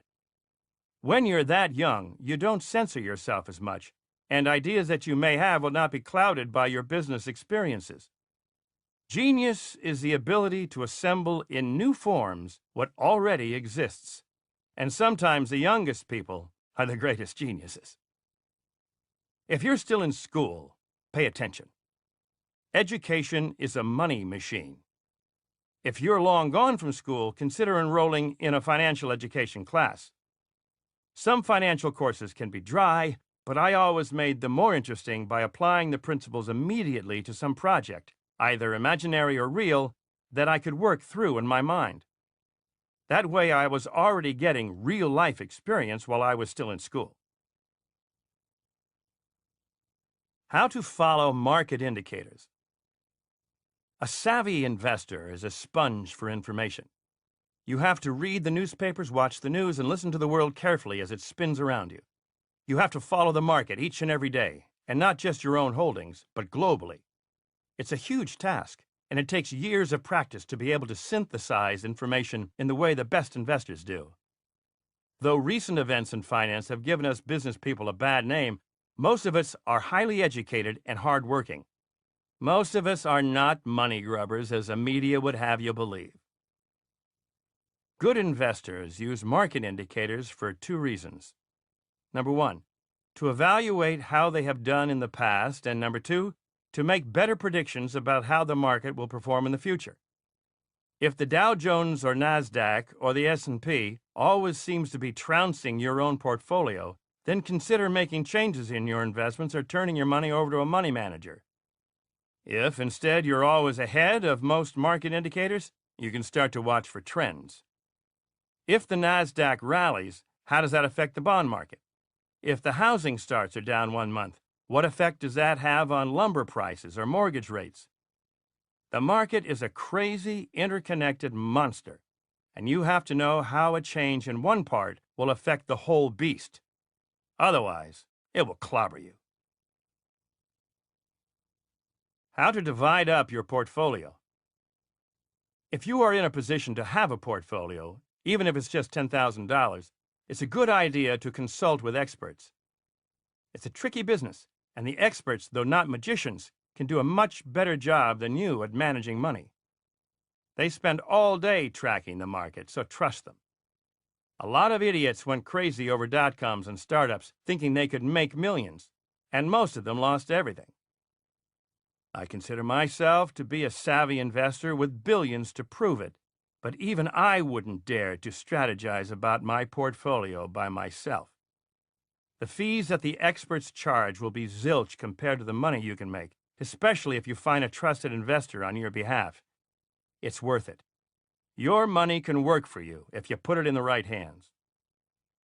Sometimes the more money you pay a money manager, the more money he or she will make for you on your behalf. Don't be wooed by cheap advice, because your money may not go anywhere. Some advisors charge a fee as a percentage of profits. Others charge by the hour or per meeting. Make sure that whomever you decide to use is honest and upfront about the services that he or she will be providing you. To find a trusted, competent financial advisor, I would consult other people that live and work in the same area, and that may be in the same income bracket. Working with someone whose primary client base is in a vastly different bracket is not the best course to take. The National Association of Personal Financial Advisors is a good source of listings. They can be reached by phone at 800-366-2732 or online at www.napfa.org. If you feel nervous about an advisor, you should check to see whether others have complained, or make a complaint yourself with the Certified Financial Planner Board of Standards, CFPBS. You can contact the CFPBS through its website at www.cfp.net or by calling 888-237-6275. If you're stubborn and refuse to hire someone to work with your money, go for it. But work to minimize your risk with a bunch of different investments. If you put all your money into one stock or one building or one venture and then it crashes, you're broke. Plain and simple. I'm probably guilty of not having a diverse enough portfolio. After all, it's almost all real estate. But I have teams of people working for me, and I know from years of experience how to protect myself when the markets get rough. Determining the right mix of cash, bonds, and stocks for your portfolio does not have to be tricky if you follow the formula that Eric Sacher, a financial guru within my organization, recommends. Start with 100% of your assets. Most likely, you will be devoting this pot to a mixture of cash, bonds, and stocks. Take the 100% as the number 100 and then subtract your age. Eric recommends that you devote your age as a percentage to cash and bonds and the remaining amount to stocks. That way, as you age, you minimize your exposure to stocks, which can be a lot riskier and a lot more volatile than bonds. For example, let's say you're 30 years old and you have $100,000 to invest. By Eric's formula, you should subtract 30 from 100 to arrive at the following allocation: $70,000, or 70% to stocks, and $30,000, or 30% to bonds and cash. Each year, as you grow older, make changes to minimize your vulnerability to stocks by moving money into cash and bonds. Obviously, you will need to consider other factors as well, such as market conditions and interest rates. In a hot stock market, you can consider elevating your stock allocation, and in a high-interest environment, I would recommend raising your bond and cash allocation. With this basic guideline to follow, an individual looking to invest some cash should be able to do so in a reasonable and hopefully lucrative manner. You also have to invest with your own personal financial needs in mind. If you'll need your savings for a down payment or to pay for college in the short term, do not pay a lot of broker fees to lock away your money. Instead, buy certificates of deposits, CDs, or another investment vehicle that will keep your money liquid and safe. The worst thing you can do is be timid and let your money just sit in your savings account. It's pure waste. Your money should be at work at all times. You should think of your money as your staff. You wouldn't let your staff sit around, so don't let your money sit around either. Even in the worst economy, there is no excuse for putting money under the bed. How to buy stocks and bonds. I am a firm believer that unless you have the inside scoop or have a great investment advisor, the average investor is usually at a disadvantage. Therefore, 3 points of advice. Number 1, do your homework before you invest. A dumb investor is a dead investor. Number 2, hire an advisor if you can afford one, and always research what you are buying. Don't go for the hot tip or quick hit. Those types of investments usually end up in the trash can. Number 3, only buy companies when you understand what they do. It is always easy to go with the herd and buy what everyone else is buying. But remember what happened to most of the dot-coms you bought. Stick to what you know. Stocks and bonds are a dangerous game, so if you're in the market for them, my advice would be to be judicious. They are the gambler's gamble. You'll win sometimes, and you'll lose sometimes. Remember that the house has the advantage, and I would be more comfortable gambling in one of my casinos than I would on Wall Street. After all, if a company falls apart, the stockholders and the bondholders are typically last in line at the junkyard. In my casinos, you'll be a lot more comfortable, and you'll probably win a bit more as well. If stocks are irresistible to you, then always invest in ones that you understand. I understand real estate, the nitty-gritty terms of the deals, but also the nearly indescribable forces that make the real estate market tick. I don't understand biotechnology or computers or lumber, so I'm not going to throw my money at those industries. If you're already gambling, why play a game where you don't even understand the rules? If, on the other hand, there are companies and industries you know, take your roll and go. When picking stocks and bonds, the bottom line should be the people involved. There are some great companies with some great products, but if a klutz comes on to run the show, the company is doomed. If a pharmaceutical company develops a pill that extends life by 100 years and everyone goes nuts, the company will still fail if a loser is in charge. So pick your stocks like you would pick your surgeon. You're not going to have an incompetent operating on you, so don't have an incompetent tending to your money. And then look closely at the numbers. The company should be growing by leaps and bounds each year. If a company's profits have been growing by only a small amount per year, or even losing money, ditch the stock or bond and invest in something else. Since the risks of the stock and bond markets are so enormous, you should be playing only if the rewards outweigh the risk. And always remember that the proof is in the pudding. CEOs will make promise after promise about future performance, but if the results haven't been delivered before, don't expect them to be delivered next time. Sell the stock or bond and move on. How to spot a fraud. There's a simple rule here. If it seems too good to be true, it is. That rule should weed out a lot of opportunities immediately. The world is filled with scoundrels looking to make a dishonest buck, and when it comes to your money, you have to protect it from them. When making investments, particularly with unknown parties or in untested industries, make sure you do your homework. If you're prudent and cautious, you won't be swindled.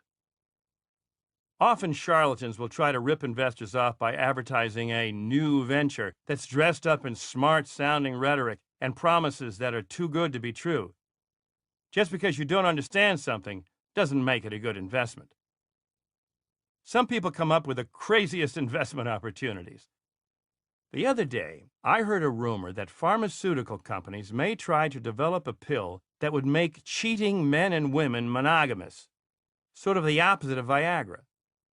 Some scientists studied voles, and they would give promiscuous male voles a special hormone shot that stopped them from straying. If humans took this kind of hormone, a cheating spouse could say to his or her spouse, "Oops, I forgot to take my medicine today." But all joking aside, don't trust anyone who needs your money for a new venture. The words new venture sound to me like a loan that will never get paid back. That's my advice. Even if the new venture is for a monogamy pill, they want your money pure and simple, so they'll have a chance to make money. If you aren't entrepreneurial enough to create the venture, I'd recommend finding a safer way to invest. How to pinch pennies. When Spy magazine started years ago, they decided to do a "Who is the cheapest millionaire" test. They sent checks in amounts from 50 cents to $5 to a list of millionaires throughout the country. I received a check for 50 cents, and we at the Trump Organization deposited it. They may call that cheap. I call it watching the bottom line. The higher you climb on the list of billionaires, the cheaper people become. Every dollar counts in business, and for that matter, every dime. Penny pinching? You bet. I'm all for it. Penny pinching is the opposite of being wasteful. I have never liked waste, whether it's time, effort, or money. I think I inherited this attitude from my parents, who were careful people with everything, particularly money. I still don't like to overspend for anything, and I will always take the time to compare prices, whether I'm buying a car or toothpaste. As I said before, I always sign my checks so I know where my money's going. In the same spirit, I also always try to read my bills to make sure I'm not being overcharged. There is human and now computer error everywhere. At restaurants, at the phone company, at the grocery store, at hotels, and you'd be surprised at how much this human error can cost you. Don't be obsessive about it, but check through your bills from time to time. You should also always feel comfortable bargaining for goods and services. I do it all the time, and I'm one of the richest men on earth. Even in high-end shops, I bargain. After all, the more you're paying for something, the more the seller should be able to shave off the price. I hate paying retail, and it makes me cringe when I see other people doing it. I've walked into stores and offered $2,000 for a $10,000 item. It can be embarrassing for me, especially since everyone knows that I'm Trump and that I'm wealthy, but you'd be amazed at the discounts you can get if you simply ask. You do have to be willing to walk away. But after you've walked away a few times, the price will come down. It's moronic to be too proud to save money. Another way to pinch pennies is to avoid the brand names when it's necessary. I obviously buy brand names when the brand is tied to a product's quality. Golf equipment, jewelry, and clothing are good examples of brand as a signifier of quality. But aspirin is aspirin, shampoo is shampoo, and cereal is cereal. So don't throw your money away on packaging and advertising. I understand that penny pinching can have a negative connotation, as in miserly. But when you calculate how much 10 cents on a price can matter if you multiply it by 100,000 or 1,000,000, the value of 10 cents becomes clear. For instance, let's say I have to buy 100,000 light bulbs for all the buildings that I own and maintain each year. If I manage to save 10 cents on each light bulb, that's a savings of $10,000 per year. That's $10,000 I can put toward another building or another investment, or donate to a cause that needs the money more than I do. Pay attention to the small numbers in your finances, such as percentages and cents. Numbers that seem trivial add up and have enormous implications. My parents hammered frugality into me at an early age, and it's the most important money management skill a person can use. Call it penny pinching if you want to. I call it financial smarts. How to decide how much risk to assume when investing.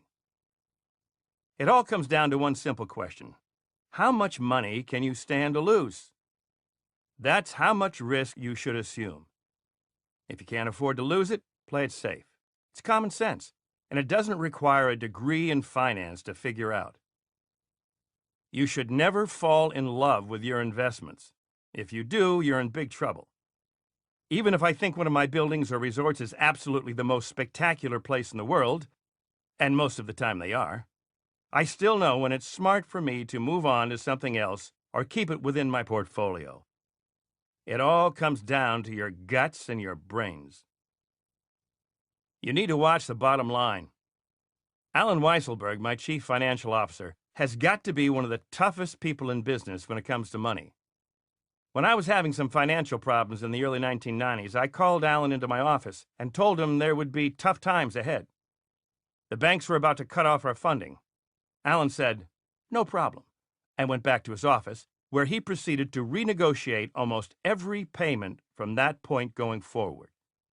He did whatever was necessary to protect the bottom line and refused to succumb to the pressures of risk. Now he's negotiating with bankers on deals worth hundreds of millions of dollars, and he's so tough that most banks would rather I negotiate the deal than him. He's a loyal employee, and he's the ultimate master at playing the cards of business. To be a visionary and to be a billionaire, you have to chase impossibilities. Few ever get rich easily. So if you find yourself in a situation that you think is nearly impossible, ask yourself once more whether bailing is really the right decision. You never want to walk away and then see someone else less deserving walk off with the pot. For instance, I recently announced that my building at 40 Wall Street is up for sale for $400 million. That's an enormous price, and it's been a brilliant deal. I bought it in 1995 for only $1 million. It's a 72-story 1929 landmark building and now, sadly, the tallest building in the financial district. When I bought the building, it was completely empty, and I took on some enormous risk.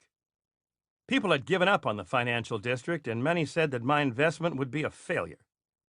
I stood by it. Today, it's completely full, and I'll be selling it for at least 400 times what I paid for it. Deal-making doesn't get any better than that. How to stay on top of your finances. Periodically, I ask my financial department for what I call my financial small shot. This report reflects, among other financial data, my cash balances, investments, sales of condominium units, and so forth. If I didn't check up on it regularly, I would be in big financial trouble, and I would have no one to blame but myself. You should pull yours together once in a while, too. Keep track of your various positions, and when you see a trend you don't like, change it. Don't assume that your stocks are performing well, or that your house is appreciating in value, or that your business is growing, just because someone tells you it is. Always look at the numbers yourself. If things turn grim, you're the one left holding the checkbook. One day back in the late 1980s, Jeff McConney, my controller, prepared my small shot and brought it to me. I looked down at it and immediately told Jeff, "You're fired." I told him I didn't want excuses and I thought he was doing a lousy job managing my cash. Although I am a multi-billionaire and I had a multi-billion-dollar organization, every dollar spent by this company comes out of my pocket. The point I was making to Jeff was that even though various payments always need to be made, always question invoices and never accept a contractor's first bid. Negotiate. Negotiate or get out. Jeff got the message and has been with me for 17 years and is doing a terrific job. He looks out for my bottom line as if the money were his own.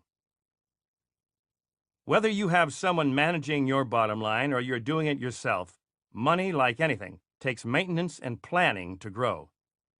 Don't ignore it, because if you do, you're going to lose it.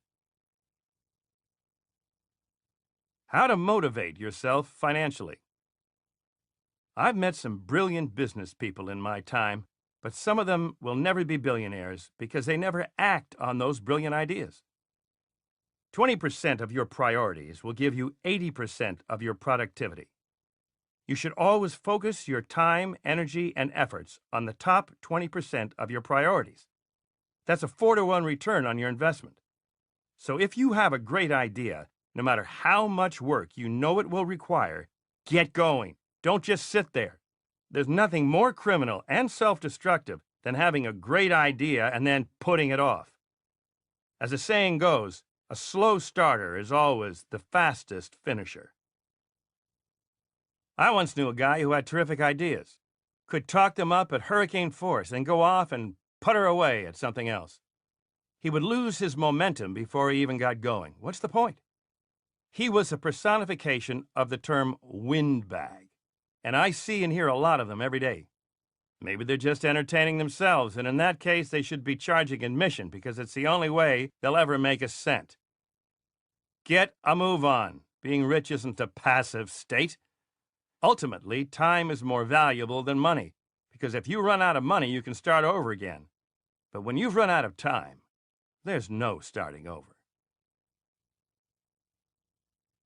How to manage debt. Debt needs to be managed, and the only person who can manage your debt is you. I always tell myself that I can put the leverage on and I can take the leverage off. I'm entitled to do either. Don't let your debt scare you into not doing anything. It should only invigorate you to work harder. When I went through some tough times financially years ago, I used debt as leverage. I loved leverage, and leverage makes a lot of businesses both profitable and possible. But love of leverage when the market crashes is what ultimately eats you alive. I know the perils of too much debt better than anyone else, so believe me when I tell you that excessive debt is best avoided.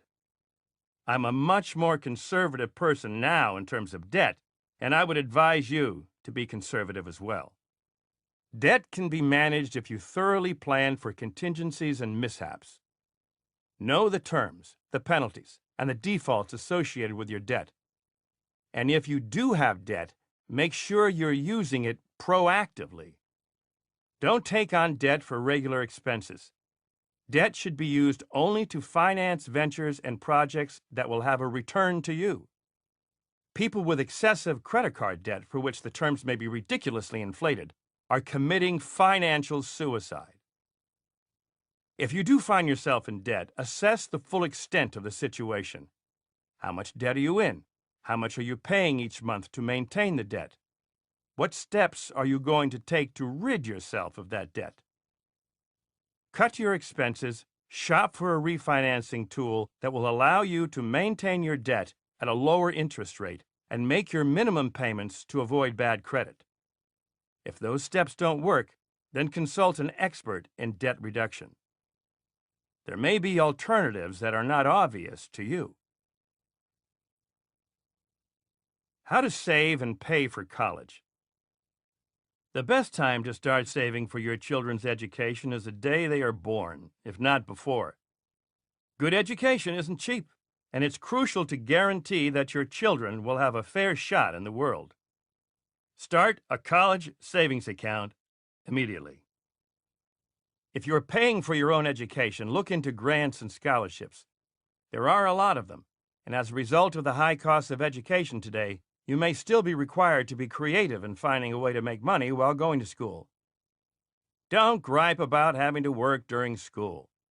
It will be better for you in the long run, not only for your finances, but for your character. You will graduate with a top-drawer education and work experience to boot. It's also wise to consider from an early age what professions pay well and plan accordingly. Physical professions, sports, and so forth, are always risky and usually short-term in comparison to the length of a doctor's career or a lawyer's. You should also encourage your children or yourself to be honest about what makes them or you tick. People often ignore their talents and opt for careers that don't suit them. That way only leads to failure. People should always be encouraged to follow their dreams. My children have. But realize that a lot of time and money can be wasted chasing dreams that just weren't meant to come true. How to plan for retirement. Aging is the absolute pits. I hate it. There's nothing good about it. But there's nothing any of us can do. We have a credit card that's been given to us by God, but that credit card has an expiration date that's fixed and firm. If we don't use that credit card properly, we have no one to blame but ourselves. Part of aging, unfortunately, is planning for retirement. Social Security is in big trouble, and anyone who's relying on Social Security to get them through retirement is in bigger trouble than Social Security itself. You need to plan ahead, otherwise getting older will be all the more miserable. There are so many smart, inexpensive ways to save for retirement. As your retirement draws closer, put together an annual budget and try to determine if there are any areas in your spending where you could trim the fat. Directing more and more of your discretionary income into savings is the first step. If you're still working, make sure to take advantage of your employer's retirement planning options. Every worker should have a 401k plan, and if your company does not provide one, demand it. The 401k allows you to take a portion of your pre-tax income, up to $13,000 in deferrals per year for most employees, and set it aside in a retirement account. It's beautiful. You lower your taxable income and possibly your tax rate, and the government is essentially giving you money to save. There are no excuses for not participating in a 401k. The earlier, the better. You should also make yearly contributions to a Roth IRA, an account funded by post-tax income but sheltered from capital gains taxes later down the road. Also, study all of your existing assets to make sure that the current mix meets your near and longer-term goals. For example, do you have too much money in stocks, or do you own multiple homes? If so, move money away from stocks and convert more and more of your holdings to safer, more liquid assets. Once you've streamlined your investments and carefully evaluated your current budget, set up an investment and expenditure strategy to cover your remaining life. You can allocate your portfolio according to both the time frame and the amount of risk you are willing to shoulder. Bonds, CDs, and Treasury bills become the most appropriate investment vehicles for retirees, or those facing retirement. If you plan carefully, and from as young an age as possible, your retirement should be everything it's meant to be. But while you may have pulled away from work, one area you can never stop working on in life is your money. In fact, retirees need to work extra hard to guarantee that they will be solvent and financially secure until death comes a-knocking. How to plan your estate. We're all going to die. Money can't stop it. In fact, money can't do anything about it. One thing you'll need to do is plan how your money will live on after you're long gone. People often criticize me, saying that my success is due to the financial gifts my father passed down to me. That's absolutely untrue. It's true that I owe everything to my father, but not because of the money he gave me. It's because of the education and the practical skills he imparted to me. I plan to do the same for my children, but I absolutely refuse to allow them to live solely off inheritance. They each have to make their own way in the world, and they're well aware of that. Few activities in life match the thrill of creating wealth from one's own labors and then putting that wealth to work to seek out new challenges. Conversely, there is little in life more unrewarding than wealth that consumes its owner or sits idle and unproductive. It's my feeling that dumping huge amounts of money on your children without properly educating them about how to put that money to work or how to make money on their own is the worst thing a parent can do. It's negligent. I have many friends who, through brilliance, accident of birth, or just dumb luck, have achieved great wealth. But in my dealings with them, I often come away with a distinct feeling that their wealth is more of a yoke around their necks than a benefit. They often seem to lack the courage, determination, and perhaps a talent to, on the one hand, put their wealth to work for them, and, on the other hand, use the money they have actively and responsibly. For me, wealth should not be treated as a precious work of art to be hung on a wall and admired from time to time or locked away in a vault. Rather, for me, wealth is a vehicle with which to achieve clearly defined goals. My wealth is in a perpetual kinetic state. I use it as a tool to fix what in my many business ventures may need fixing and to create new opportunities, new challenges. And when I do it right, which I am delighted to say seems to be most of the time, additional wealth. But as much as I enjoy making money, wealth carries significant social responsibility. Although my businesses and properties employ thousands of people and therefore inherently benefit society through the incomes my employees earn, I believe that some portion of personal wealth must also be used to help those who are in need, to reward good work, and to encourage better work and higher productivity in the greater community. In that way, we all benefit. So when planning your estate, I believe that you have two responsibilities. 3 if you consider the coffers of Uncle Sam to be your responsibility. Number 1, not to burden your children with undeserved wealth that could paralyze them, preventing them from working hard and achieving their own measure of success. Number 2, to make a legacy for yourself that revolves around charitable giving. You should consult a lawyer who specializes in estate planning. That lawyer will take you through the legalistic and tax concerns that will empower your estate to do the most good. Then, the rest is up to you. Sit down with your spouse, if appropriate, and draw up a list of priorities. How much do your children need or deserve? Are there members of your extended family who could benefit from a gift from you? Should your bequests be tied to certain benchmarks or limited to certain uses? Which charities do you regard as worthy? Your estate should be the last great business deal you make. Think of your estate as an investment in the future, a future that hopefully you'll be watching from up in the clouds. Make sure that whatever choices you make, you'll be seeing the greatest return on your investment. Part of thinking like a billionaire is thinking about those billions when you'll be gone.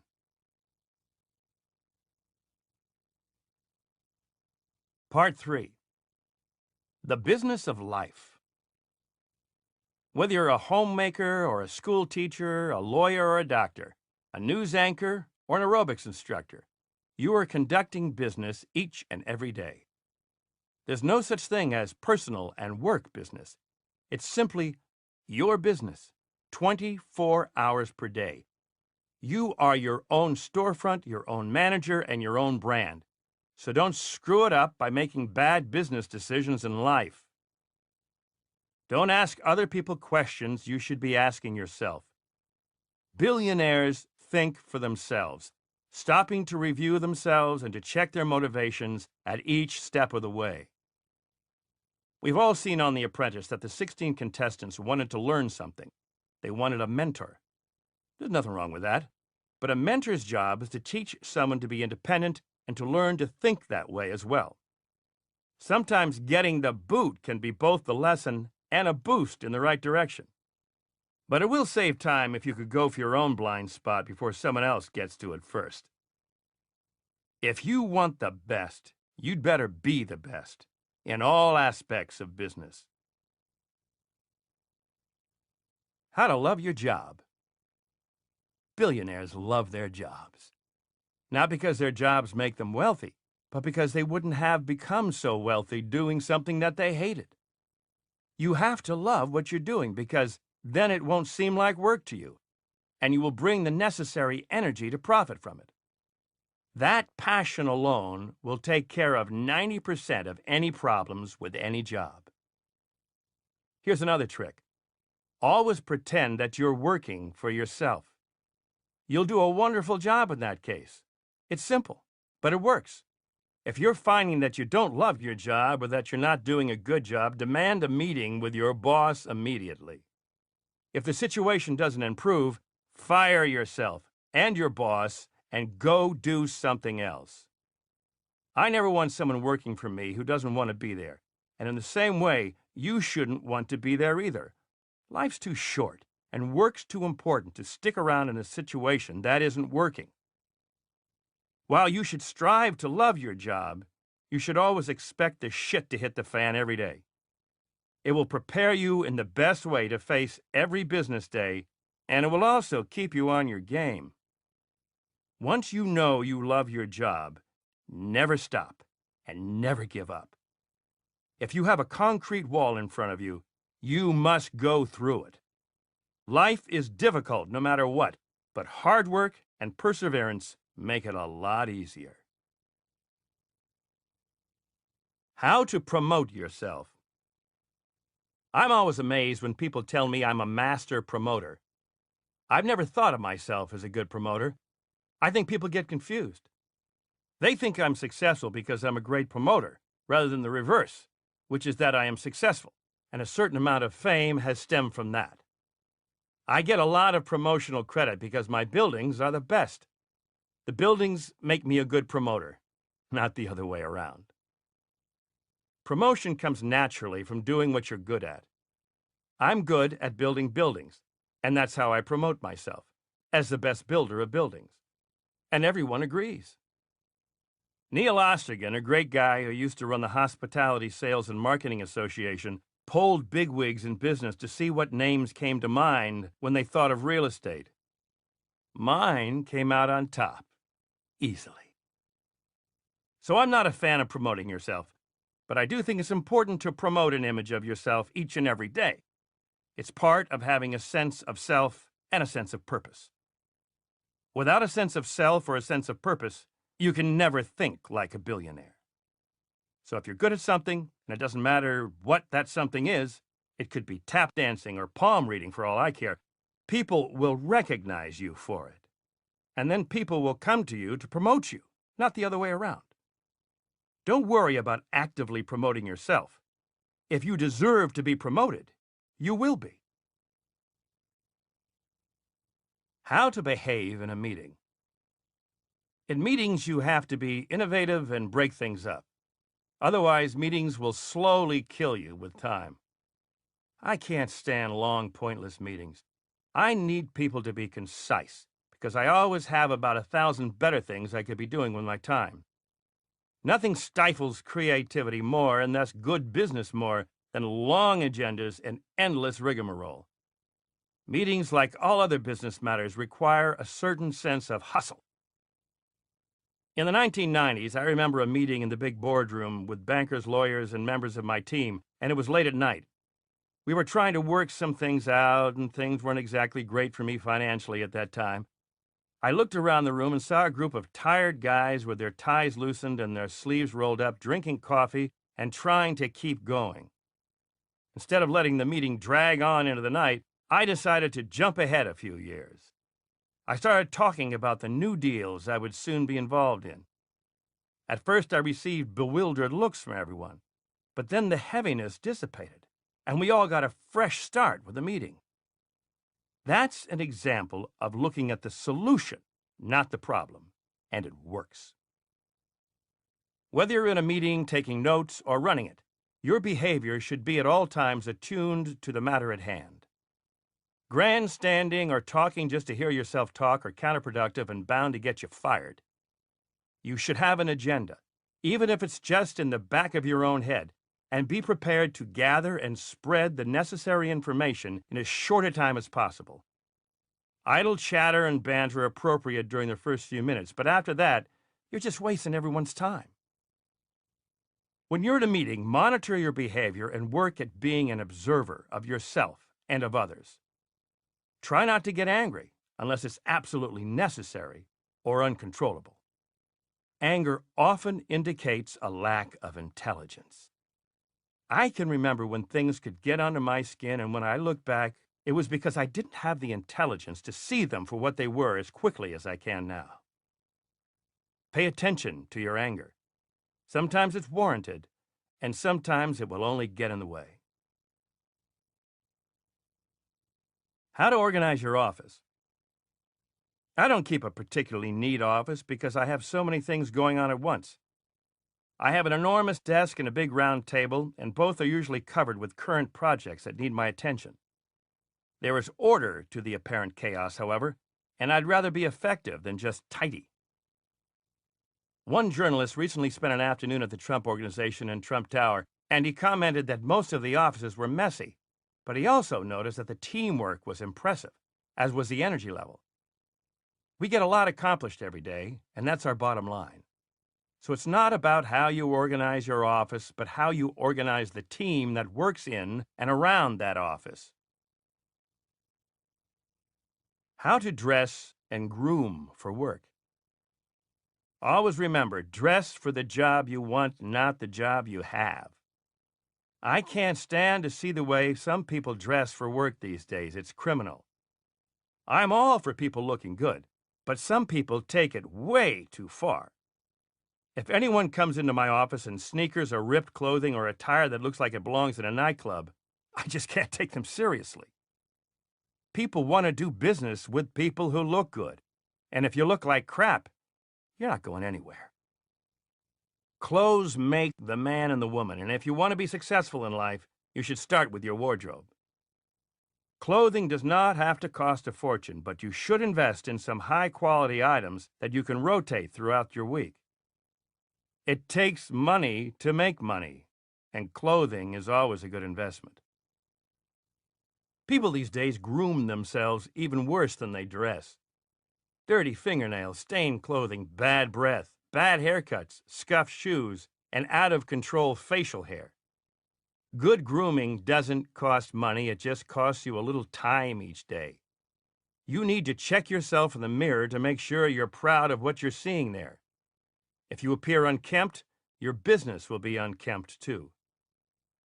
People ask me what happened to my signature red power ties. Nothing. I still have them. I just like going the gamut now. After I wore red ties, I noticed that everyone else started to wear them too. I also happen to be a little superstitious. For example, I had been thinking that red ties brought me luck, so I kept wearing them. Then one day, when I was wearing a big, bright red tie, I got creamed in a court decision. After that, I decided no more red ties for a while. I've joined the color spectrum, and I'm glad I did. How to balance work and pleasure. If during the work week all you can think about is how many hours and minutes there are until the weekend, you'll never be a billionaire. You'll never even be a millionaire, most likely. Billionaires never wish away the minutes. Life's just too good to wish it away. I hate that phrase, TGIF, and if you want to think like me, you should hate it too. Sometimes my weekends are even busier than my Monday to Friday routine. I often get some of my best work done during the weekends when the phones die down and the fax machine stops whirring. For instance, a couple of weekends ago, I carried the Olympic torch in New York City for a portion of its route as it traveled to Athens. It was an incredible honor to be part of such an amazing tradition, and I'm proud of all the work New York City is doing currently to bring the Olympics here in 2012. That same day, I also had to do 3 shoots for The Apprentice and attend a black tie event, all on a Saturday. In between all of that activity, I managed to review some updates on my properties and make several important phone calls. I know some of those things sound like good fun, and they were, but they're also work, and I remain as committed to my job on the weekend as I do on a weekday. Success requires work 7 days per week. If you're interested in balancing work and pleasure, stop trying to balance them. Instead, make your work more pleasurable.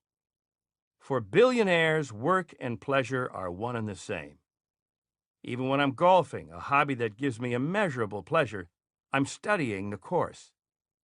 If it's my own course, I'm looking for ways to improve it. And if I'm playing as a guest on another course, I'm looking for ideas and inspiration that I can adopt and use as my own. How to balance work and romance. Believe it or not, I'm a romantic guy. If there isn't any romance in my life, then I don't have much incentive to be the best that I can be. That's one reason I love women. They're great motivators. I think any honest man would agree. Romantic pursuits should motivate you to be the best, to keep growing and learning. They should be the basis from which you make a lot of your decisions in life. So when it comes to balancing work and romance, I'm not a believer. There should be no balance. Romance should simply propel you to work harder. To me, work is as important as breathing. It's something I do automatically. I have an inherent work ethic that will never diminish. In the same way, my love for women, especially Melania, is an inherent part of me and the work that I do. These two hungers, for work and for romance, work together in successful people. To me, both are full-out endeavors that depend on one another and should never get in the way of one another. I give to both everything I've got, and the effort in the long run is always worth it. How to impress anyone in business. Here are some time-tested rules for anyone working in business that will help you impress people and thus make money. Number 1, be on time. Punctuality is essential. You should never tolerate late arrivals and missed deadlines for yourself or from anyone else. Number 2, do your homework. Wasting other people's time due to poor planning and thoughtlessness will only leave a bad impression. Number 3, make a mental dossier on people. Before meeting people for the first time, do some research on them. People will be flattered if you reference a deal you know they've done or a charity they're involved in. Number 4, remember people's names and small details about them. Use both in conversation. People love to hear their names and their stories said out loud. Number 5, be honest. Most people can smell a lie and will appreciate honesty, even if it's not exactly what they want to be hearing. Number 6, let other people talk. Any business conversation should be two-sided. Number 7, be self-deprecating and disarming. Don't be a bulldozer in business. Save your hardest edge for when you need it most. Some people might think billionaires don't have to impress anyone, but most of us still live by these rules. Your manners, like your money, need to be maintained at all times. How to balance money and marriage. Don't let anyone do major surgery on your wallet. In other words, get a prenup. M may be for money, but DJT is for prenuptial agreements. Oftentimes, lawyers will recommend against it because they'll be able to get a lot more money later on if you don't have one. Everyone goes into a marriage thinking that it will last forever. But more than 50% of the time, marriages just don't work out. And when there's money and real estate and stocks and lots of personal possessions involved, it can get messy, fast. Tremendous bitter battles. A lot of my friends have gone through terrible divorces, and they always say that divorce can be the worst business deal imaginable. And I'm not just talking about men. Women can be equally ruined financially without a prenup. There's nothing romantic or beautiful about a prenup, but it's better than having a sleazy lawyer do it for you or dealing with endless court proceedings. I've had 2 prenups, and without them today, I probably wouldn't be writing a book about thinking like a billionaire. Business is complicated, and so are relationships. So the best way to avoid chaos is to have a prenuptial agreement. It's common sense. You should never ignore the power that money has to destroy relationships. It is often the glue that brings people together, and likewise the wedge that can drive them apart. Work with a lawyer to draft a prenup that will protect both you and your spouse-to-be. People who don't agree with me should take a close look at the dynamics of a couple who experiences a shift in power due to money.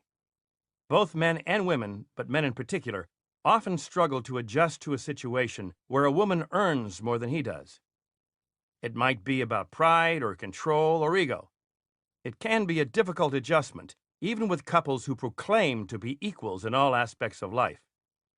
Many relationships crumble in this scenario. Talking about money in a relationship is important because taking care of finances is equal to taking care of your health.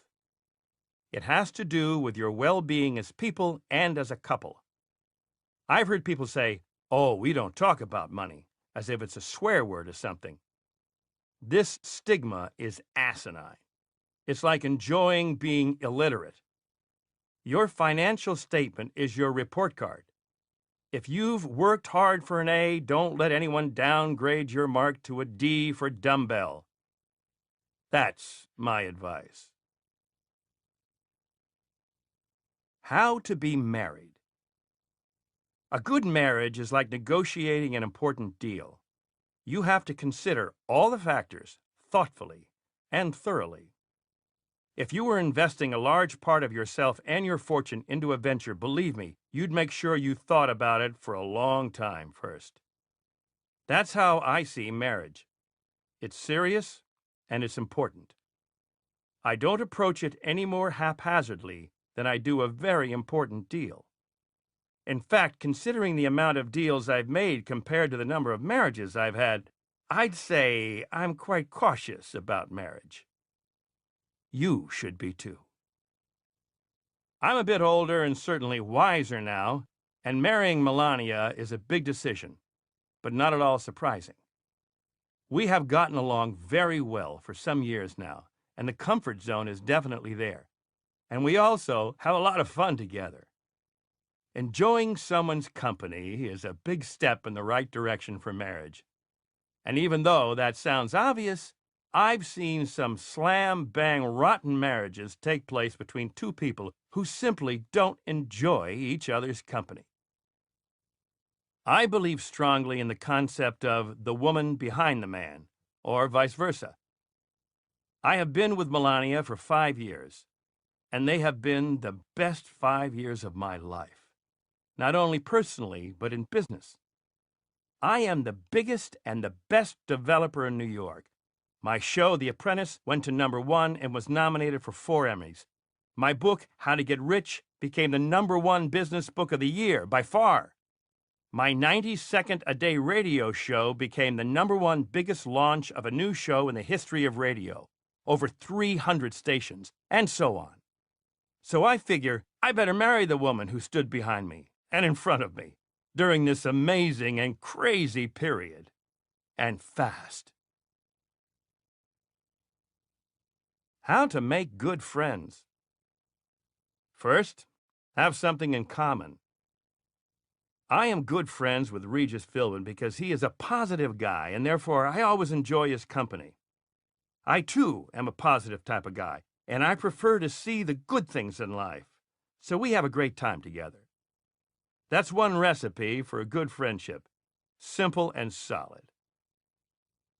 Consider my friendship with Richard Lafrac. He called me the other day when I was in the middle of an important meeting. But he's too good of a friend for me not to take his call. He's just the best of the best. We were joking around together, and I told him that I was looking out for him because I was keeping an eye on some scaffolding work being done on his building that I could see from my office windows. If the workers start slacking or the work looks shoddy, you can bet I'll be dialing Richard in a second, and he would expect me to. We spoke for a couple of more minutes. He asked about my shooting schedule for The Apprentice, and I asked about his health. He asked me about my children, and I asked about his. He has 2 amazing sons, and one of them, Harry, is a true dynamo who will go on to great heights. Attending to that sort of detail is necessary to maintain good friendships. You have to invest yourself in the details of your friends' lives. Otherwise, there's just no bond between you. And then there's the old saying, to have a friend, be a friend.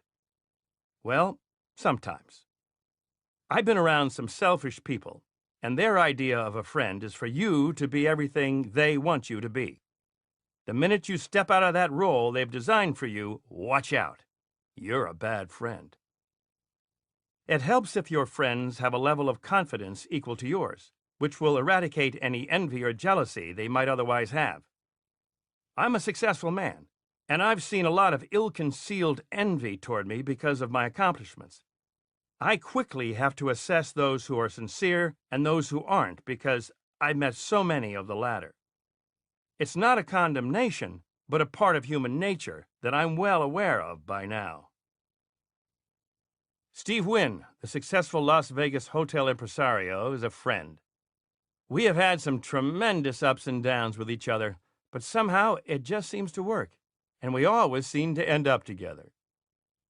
Steve called me when he was thinking of changing the name of his hotel in Las Vegas, which will be a great success, by the way, from Le Rêve to Wynn. I told him to do it. Now we are both fighting HBO using the same lawyer, Barry Langberg, because HBO is attempting to do a ridiculously libelous and untrue movie on a battle we had in Atlantic City. Either it will be stopped, or it will cost them a lot of money if they go forward. I know many successful people who only want to be with people who are not successful. It makes them feel better about themselves.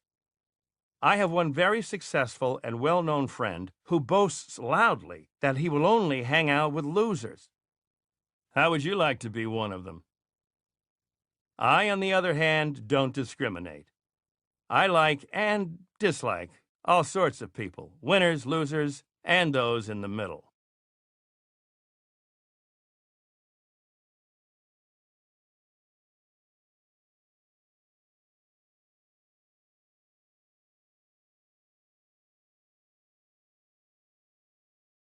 How to know whether someone is loyal. It's taken me a long time to figure out how to recognize whether someone's loyal or not. I suppose it takes some bad mistakes to learn this valuable lesson. I'm not sure it can be taught. These days, I have a better sense of people and their motivations, and most of my friends and colleagues have proven to be loyal to me. A lot of people envy billionaires and successful people, so I have to be mindful of that every time I approach a new relationship. The people in my life who recognize the high price I have paid to be where I am, in stress, in hard work, and even in failure, are the loyal ones. I always try to surround myself with people who would stand by me if tomorrow I woke up a pauper. The greatest time to test whether or not someone is loyal is when things are going horribly for you. When I was having trouble in the early 90s, I learned a lot about loyalty because there were people I thought would be totally loyal to me who weren't. And then, of course, there were people who I thought would be disloyal, and they were great. When you're successful, people will kiss your ass and clamor around you. When things aren't going so well, loyalty and disloyalty surface naturally. I don't like to test people, and I've learned that people will prove themselves to be what they are sooner or later. By the way, almost all of the people who were not loyal to me in the early 90s have called me since then to try and get together. My response to them is very simple. F you. One thing I have learned in life is that if someone is disloyal to you once, they will be disloyal to you again. I had a friend in New York who would call me all the time and who was a lot of fun to be with. He is a very successful businessman, I think. After years of being his friend and doing him favors, a problem came up for me that he was in a position to solve easily. He claimed that he didn't have the power over the situation that I thought he had, which was nonsense, and did not come through for me. I believe he didn't even try very hard. Needless to say, he's no longer a friend. Stuff. Billionaires are not simply defined by the size of their holdings, but also by the quality of their stuff. There's no point in being a billionaire if you cannot enjoy those billions. To have the best, you have to know the best. Thinking like a billionaire means recognizing the best and enjoying the best. Of course, it takes practice. Can you confidently name the top 5 jewelers in the world? The best champagne? The best, most exclusive real estate? The most highly rated restaurants? The top art dealers? If not, you've got a long way to go to be a billionaire. But don't feel bad because I don't know all the answers, other than the real estate ones either. It's nice that people think Dom Perignon is a good champagne, because it is, but it isn't the best. When I hear people bragging about drinking it, it's an automatic tip-off that they're not clued in. Always remember that the most famous doesn't always equal the best. The best is a quest. Elevate your tastes. Don't stagnate in the mediocre to good category. It will end up categorizing you. If an expert were to review your pantry or your wardrobe or your travel itineraries, how do you think you'd rate? How can you aim for the best if you don't know what you're aiming for? But at the same time, always remember that some of the richest and most successful people, like Warren Buffett, or before his death, the great Sam Walton, live very simple lives. Sam drove to work in an old Chevrolet every day. I love it. If you want to truly be rich, recognize the virtue of making your own choices versus doing what is expected or what everyone else is doing. If wine makes you ill, don't drink wine just because you think it makes you seem sophisticated or worldly. That's preposterous. If you do like wine, learn about it. And if you don't, find something else to spend your money on. I often see people who supposedly love wine making stupid choices. It's a giveaway that they don't know what they're doing, and on several levels. Much as we don't like to admit it, we are often judged by our choices, even minor ones. Luxury is what takes us from the ordinary to the extraordinary. Here's a Donald Trump consumer guide for the best luxuries around. The best car. My favorite car is a Mercedes. I've had one for a long time, and it's reliable, elegant, and sturdy all at once. I have no complaints about my Mercedes. It's never disappointed me. The cars are not temperamental, and they make my life easier. Mercedes cars are also great because they are classy without being ostentatious. I also have a Ferrari, a Lamborghini, and a bunch of other cars in different places. The best suit. I wear Brioni suits, which I buy off the rack. Some people think it's best to have custom-tailored clothing. I don't recommend it unless you have an oddly shaped body and unless you have a great deal of time. The best cufflinks. The best cufflinks are the Trump 5-star diamond cufflinks that Joe Cinque of the 5-Star Diamond Awards gave to me. I keep some on hand to give to people as gifts, and they are great looking. I also wear solid gold cufflinks from time to time, but I have to say, I prefer Joe's Trump cufflinks. The best shirts. I've worn some great shirts over the years, but I now favor Brioni, the same name as my favorite suits. Brioni shirts are fitted so they feel and look great. I used to have a favorite dry cleaner, which was located in Atlantic City, but I've mellowed a bit, and I can handle the dry cleaners in New York City just fine now. Actually, once you get a good shirt, who really notices anyway? The best ties. Brioni and Hermes make the best ties. And I must say, as I keep mentioning Brioni, that they graciously supply me with my clothing for The Apprentice. The best shoes. I love a variety of high-end shoes. I can remember when I thought some good shoes were great, until I found some really great shoes. The price was substantially greater, too, but after wearing them, I can't go back to the others. I also find that they last for a much longer period of time, so that the real cost is actually less. The best jewelry. I go to Graf, Harry Winston, Asprey, Tiffany, and Fred Leighton for jewelry. Asprey has been around since the 18th century, and their jewelry makes the most beautiful women look even better. In addition to gems, Asprey is also famous for their silver, leather, porcelain, and crystal. Asprey's flagship store is in the Trump Tower, so I can slip in there whenever I want, almost always to buy something for Melania.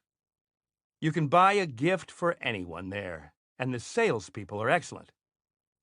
Winston and Graf have, I believe, the best diamonds in the world. The best golf equipment. If you're new to the game, you don't have to invest a lot of money to buy a decent set of clubs. Kerry Steffen, the golf pro at the Trump National Golf Club, tells me that only good golfers can tell the difference between good and bad clubs. It is important to buy a set of clubs designed with your frame and your weight in mind. Seniors need different clubs than juniors. Men need different clubs than women, and so on. If you're a decent golfer, definitely go for the modern technology. Get every advantage you can. The new equipment totally outperforms the old stuff. I've always liked Callaway, while Lee Rinker, head professional at Trump International Golf Club in Palm Beach, prefers TaylorMade. Good players can use forged irons, but the average person should use a perimeter-weighted iron. Also, make sure that the shaft flex matches your swing speed. The newest balls, particularly the ones made by Titleist and Callaway, are fantastic as well. These balls go forever when hit off a tee, but still have great feel in the short game. It's like having two balls for the price of one. The best furniture. The best furniture doesn't have a brand name. Furniture is as diverse as it comes, but I've noticed the brand names aren't consistent to one level of quality or taste.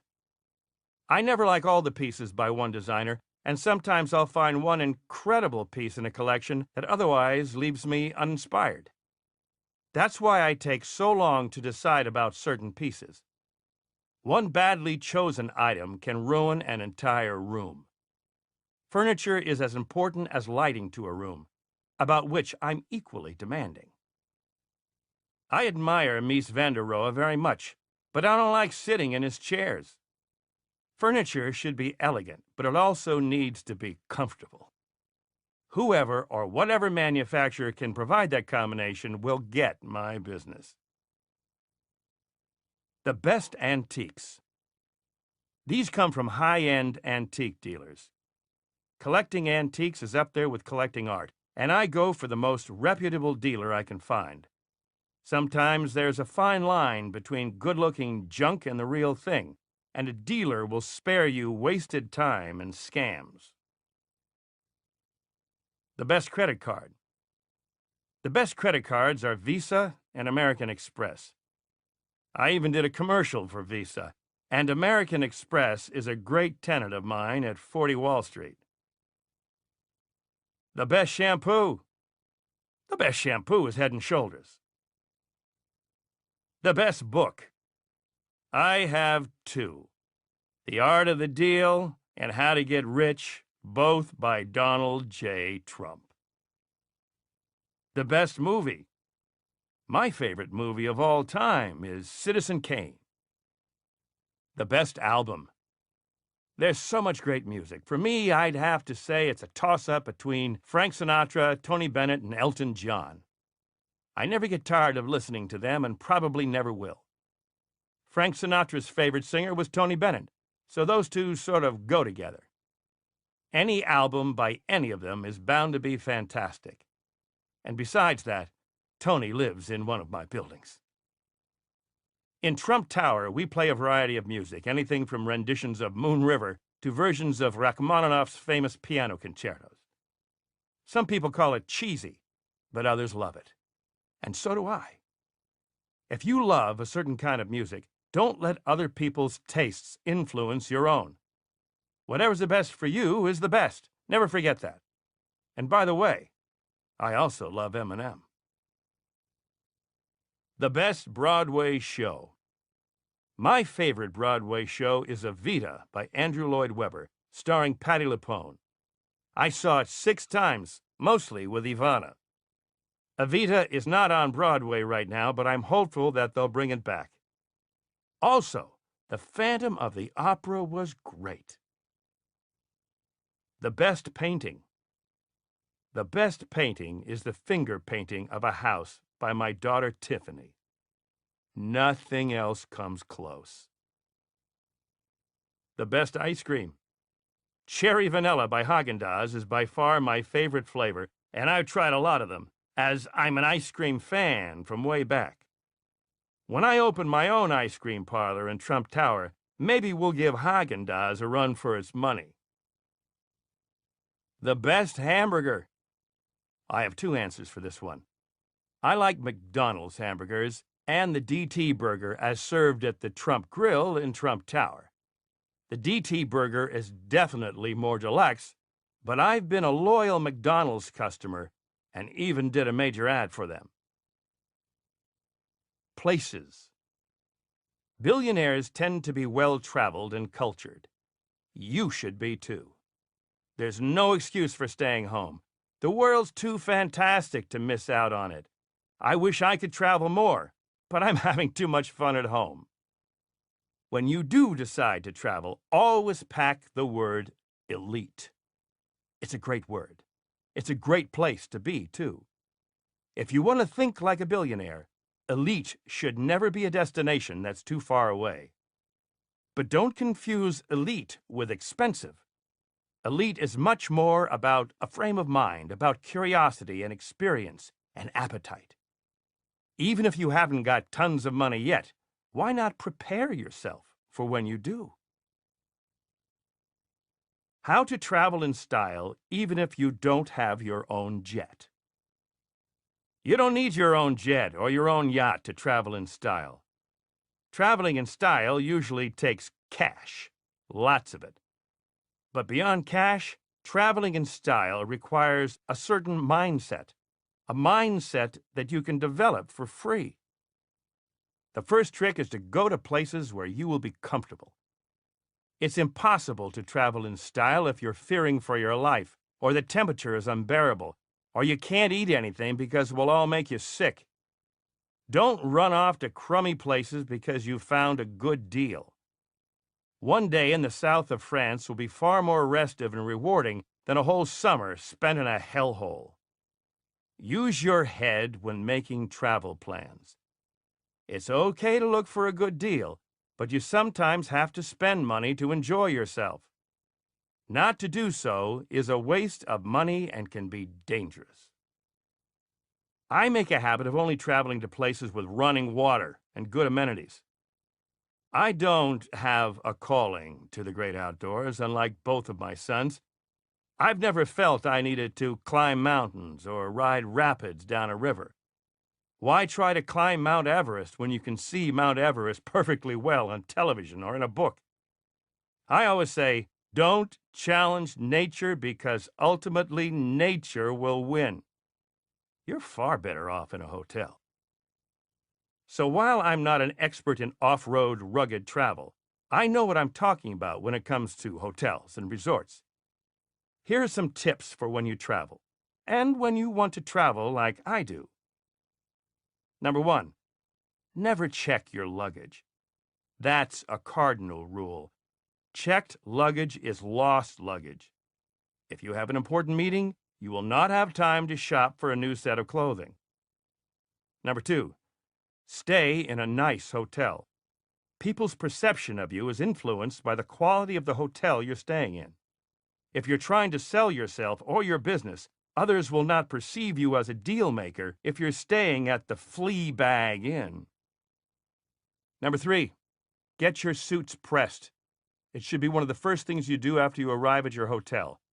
Most hotels will offer complimentary pressing, and there's no excuse for leaving a hotel looking like your suit's been crumpled in the bottom of a suitcase for days. Number 4, bring golf clothing. You never know when you'll be called upon for an impromptu round of golf. You can rent clubs, but clothing and shoes that fit are harder to come by. Number 5, always arrange your transportation from the airport to your hotel before your plane takes off. You can waste a lot of time and money stuck at the airport with a beat-up taxi as your only option. Plan ahead. Number 6, have your assistant call the hotel in advance to let the manager know of your arrival. Good managers at good hotels know the comings and goings of each guest, and if they are alerted to your arrival, you're bound to get better service. How to be treated like royalty in a hotel. The best way to be treated like royalty in a hotel is to tip well. Tip the bellhop who brings up your luggage. Tip the concierge when he or she makes your restaurant reservation. And tip the waitstaff when they deliver your room service. If you tip liberally, the hotel workers will watch your back. When you need a reservation at the best restaurant to impress a client, or you need a car 5 minutes ago, hotel workers will absolutely bend over backward for you if they know that you'll take care of them. The best way to judge a hotel is on cleanliness. That's huge. If you walk into a hotel room and it's dirty, check out. Run, actually. A hotel's rooms should be immaculate. If you've taken my good advice and opted for a top-notch hotel, you're paying top dollar for what should be top service. So never tolerate mess or filth. Veterans of hotels always know to ask for an upgrade and always know to negotiate their rates. You might get one or the other, and there's no shame in trying. There's only shame in not doing so. If you're staying multiple nights or over a weekend, your chances of an upgrade or a rate reduction are even greater. If you get to your room and you hate what you find, complain. Don't be shy. Ask for the manager. Don't complain directly to the bellhop, and I assure you that he or she will try his or her best to help you. You could get a new room or an upgrade. If the hotel's booked, you might be able to get the price reduced. Too many people are too shy to complain. Neither you nor the hotel staff members want your stay to be unpleasant. And finally, expect the staff to be pleasant, smiling, and aggressively hospitable. You can be grumpy and tired, especially if you've just come off a red-eye flight or out of a long meeting, but the staff should be as accommodating and as polite as possible. If not, you're at the wrong hotel. How to get the best service at a restaurant. Get to know the restaurant's owner, the maitre d', the waiters, and anyone else associated with a restaurant. Some of my favorite people in New York are restaurateurs. Jean-Georges Vongerichten, who's a genius behind Jean-Georges in the Trump International Hotel. Sirio Macchioni, who runs Le Cirque, and Giuseppe Cipriani. I know how demanding they are of themselves as far as quality and innovation go. They're artists and craftsmen when it comes to cooking and hospitality. There are only a few people in the world in their league, and they never let a customer down.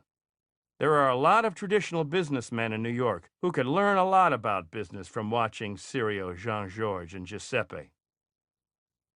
If you can't afford the best restaurants, the same advice works anywhere. I'm building a golf course in Bedminster, New Jersey, and whenever I'm there, I always try to visit Bedminster Pizza. It's about 3 minutes away from the golf club, and it's the best pizza I've ever had. The men who work there barely speak English, but they treat me like a king. Great service is available at every level of the food chain. You just need to know how to find it.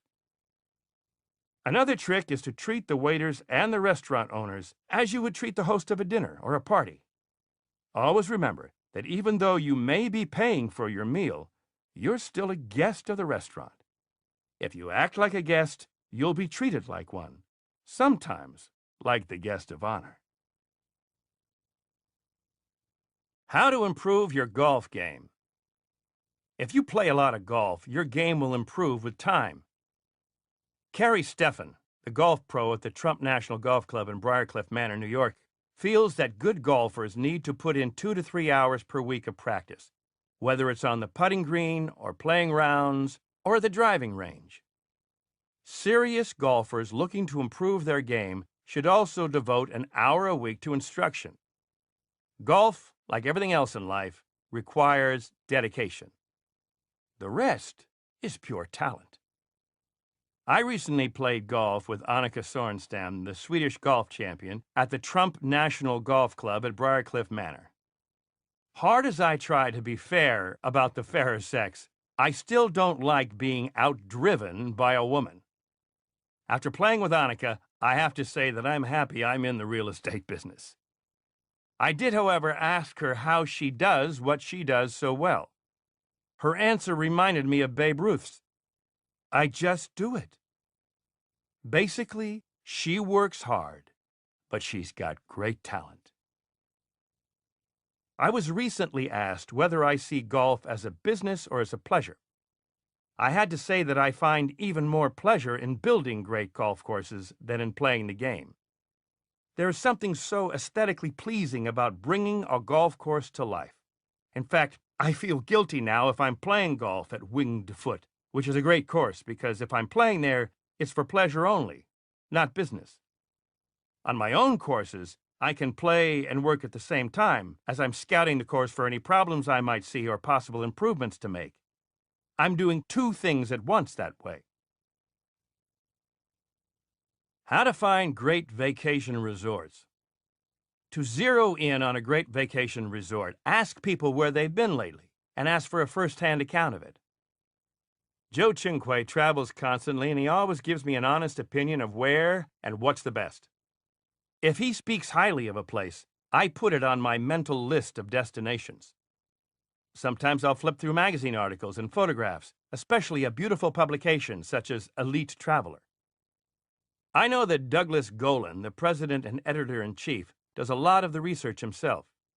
His tastes are sophisticated and discerning. I caught up with Doug recently at the Beverly Hills Hotel, and his immediate agenda included Dubai, South America, Geneva, Paris, and other European cities. He can always provide you with a list of the hottest destinations, as does his magazine. But I am fortunate not to have to travel far to find one of the most beautiful places on earth, which is the Mar-a-Lago Club in Palm Beach, Florida. Melania loves it there more than any place, and she spent years going to the south of France, Portofino, Lake Como, and other beautiful places in Europe. She prefers Mar-a-Lago to them all, and so do I. Etiquette. How to tip. Tipping, unless service is absolutely reprehensible, is mandatory. You should always tip waitstaff at least 15%, if not 20%. I always make a point of tipping the maitre d' or the sommelier if it's appropriate.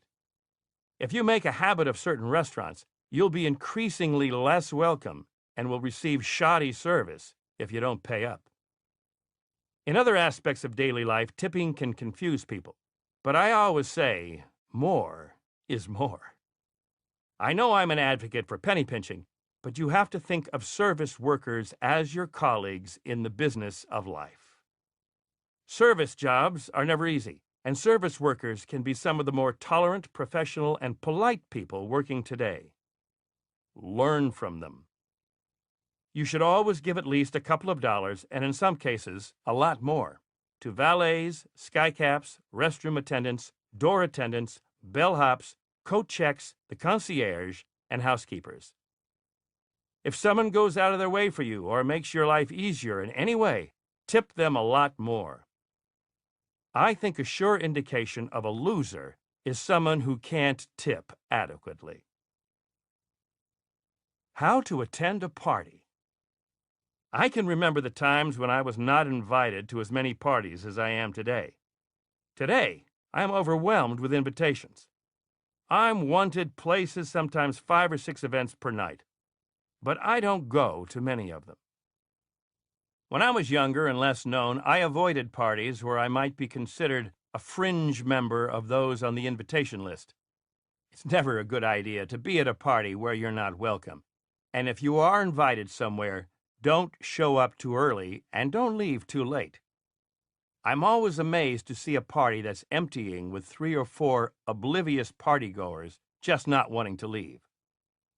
Also, drinking too much or behaving inappropriately is a one-way ticket to the Z list. If you're going to talk about something at a party, make sure you know what you're talking about.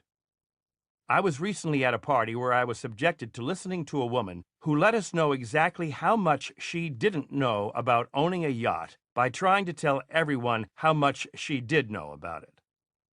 Quite a few of us there had unfortunately owned yachts, myself included. We were polite and let it slide, but we all knew this know-it-all was trying to impress the wrong people. If she had known what she was talking about, she would have known that the second greatest day of a man's life is the day he buys a yacht. But the greatest day of a man's life is the day he sells it. How to begin and end a conversation. Interested is interesting. If you remember that simple rule, you should have no trouble making conversation. I'm gregarious by nature, but a simple key for those who are more introverted is to be curious. Ask questions that will make the other person talk.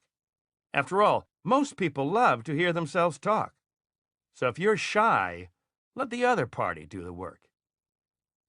Most people are fascinating if you ask the right questions, and small talk can be one of the best ways to educate yourself. Rarely does a day go by in which I don't have 5 to 10 conversations that change the way I see the world. You can end a conversation quickly if you don't mind being blunt. Other ways are to stop talking, move away a bit, pretend you see someone you know across the room, or simply say, "Enjoy your evening, nice talking to you." The phone is easier because you can simply hang up. I enjoy most conversations I engage in, especially with contractors, and since I usually have a lot of people to talk to, most people are considerate and don't bog me down. Those who do will get the message, and if they don't, I just tell them I have to move on. No one enjoys being rude, but on occasion you need to be. Otherwise, you'll spend your entire life trapped in pointless conversations and small talk. How to give a good gift. Never just pick something generic. It's a waste of money, and the gesture will be forgotten in a second.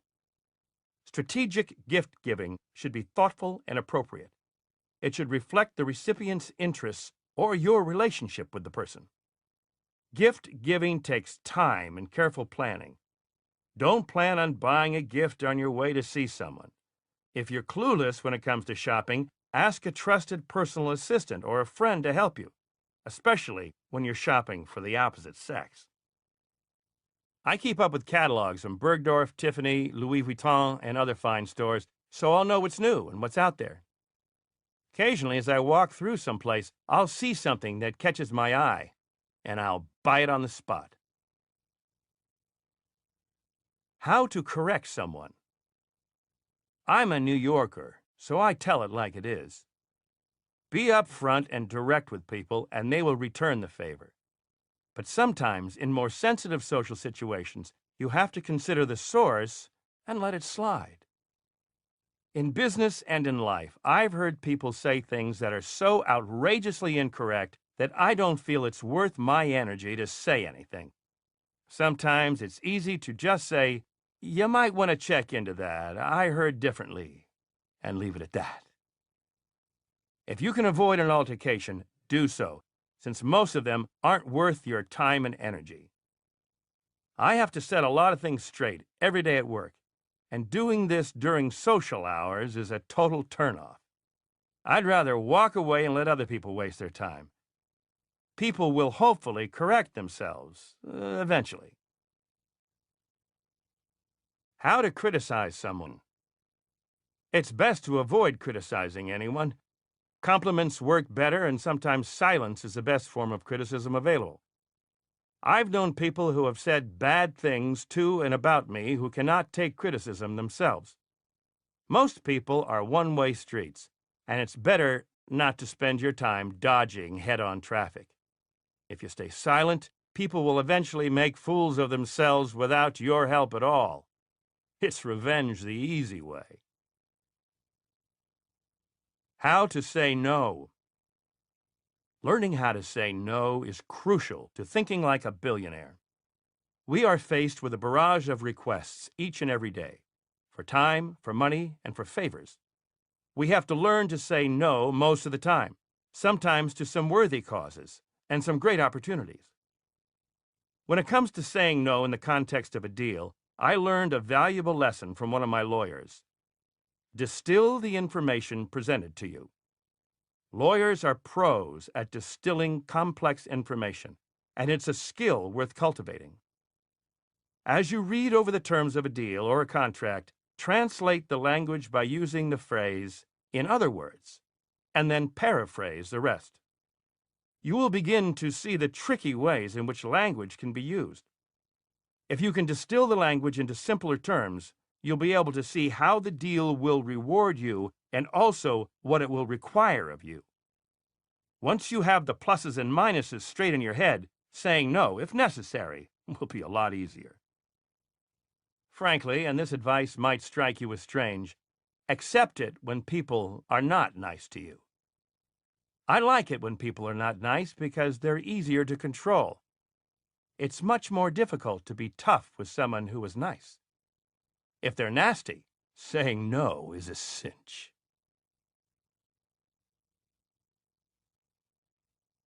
Part 4.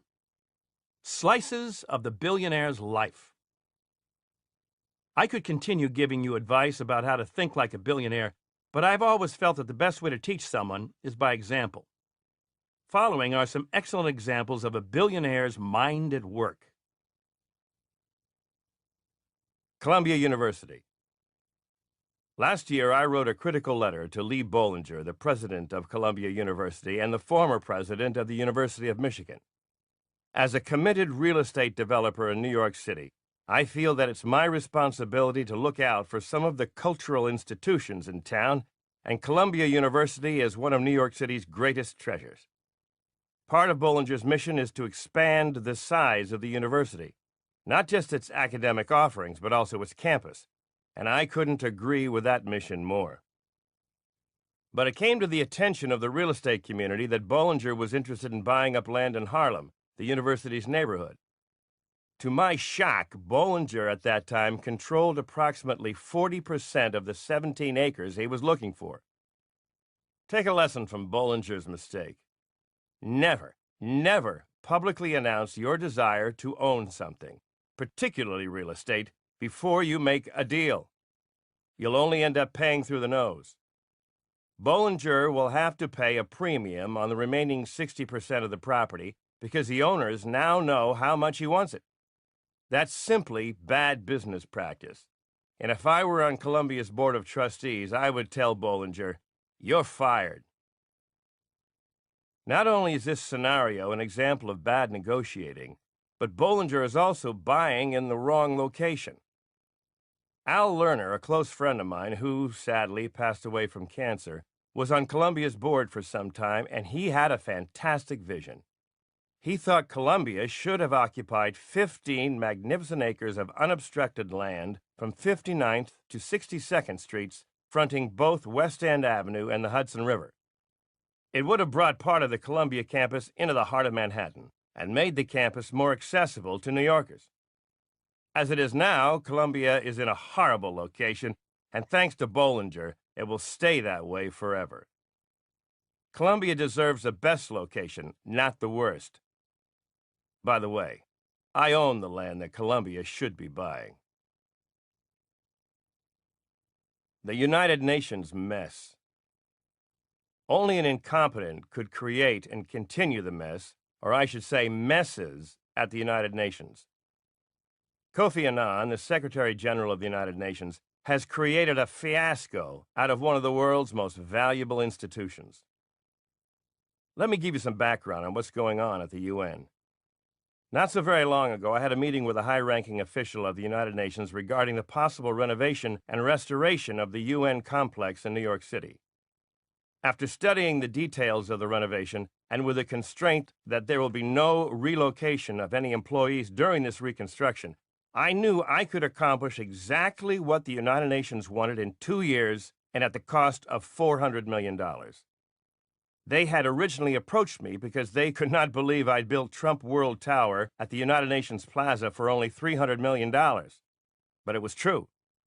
If you know what you're doing, you can get things done at the right price and the right way. Then, without hearing from the United Nations on my proposal, I read that they had hired someone to do exactly what they had asked of me. This other party would renovate and restore the United Nations complex, but was demanding a 7-year completion schedule at the cost of $1.5 billion. It does not take a genius to recognize the enormous difference in these proposals. Several years and $1.5 billion, or $1.1 billion more than I would spend for a job that would not be as good as mine.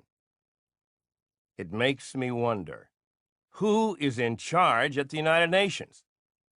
Could they be as incompetent in world affairs as they are at simple numbers? Does anyone else find this situation as alarming as I do? While the fundamental premise of the United Nations is wonderful, perhaps we need to reevaluate its current function. It started out so well, but what has happened? With these enormous oversights in the area of finance, perhaps we need to start worrying. The Statue of Liberty. Paris has the Eiffel Tower, Rome has the Colosseum, and we've got the Statue of Liberty. To me, it's the icon of New York, and it moves me to see it up close, even to see photographs of it, and to think about what it symbolizes. I often imagine the boats of immigrants who have sailed into New York Harbor with that amazing statue to greet them. It still stands proudly today. Despite our sometimes strained political relations, we should not forget that this landmark was a gift from the country of France, the France of liberty, equality, and fraternity.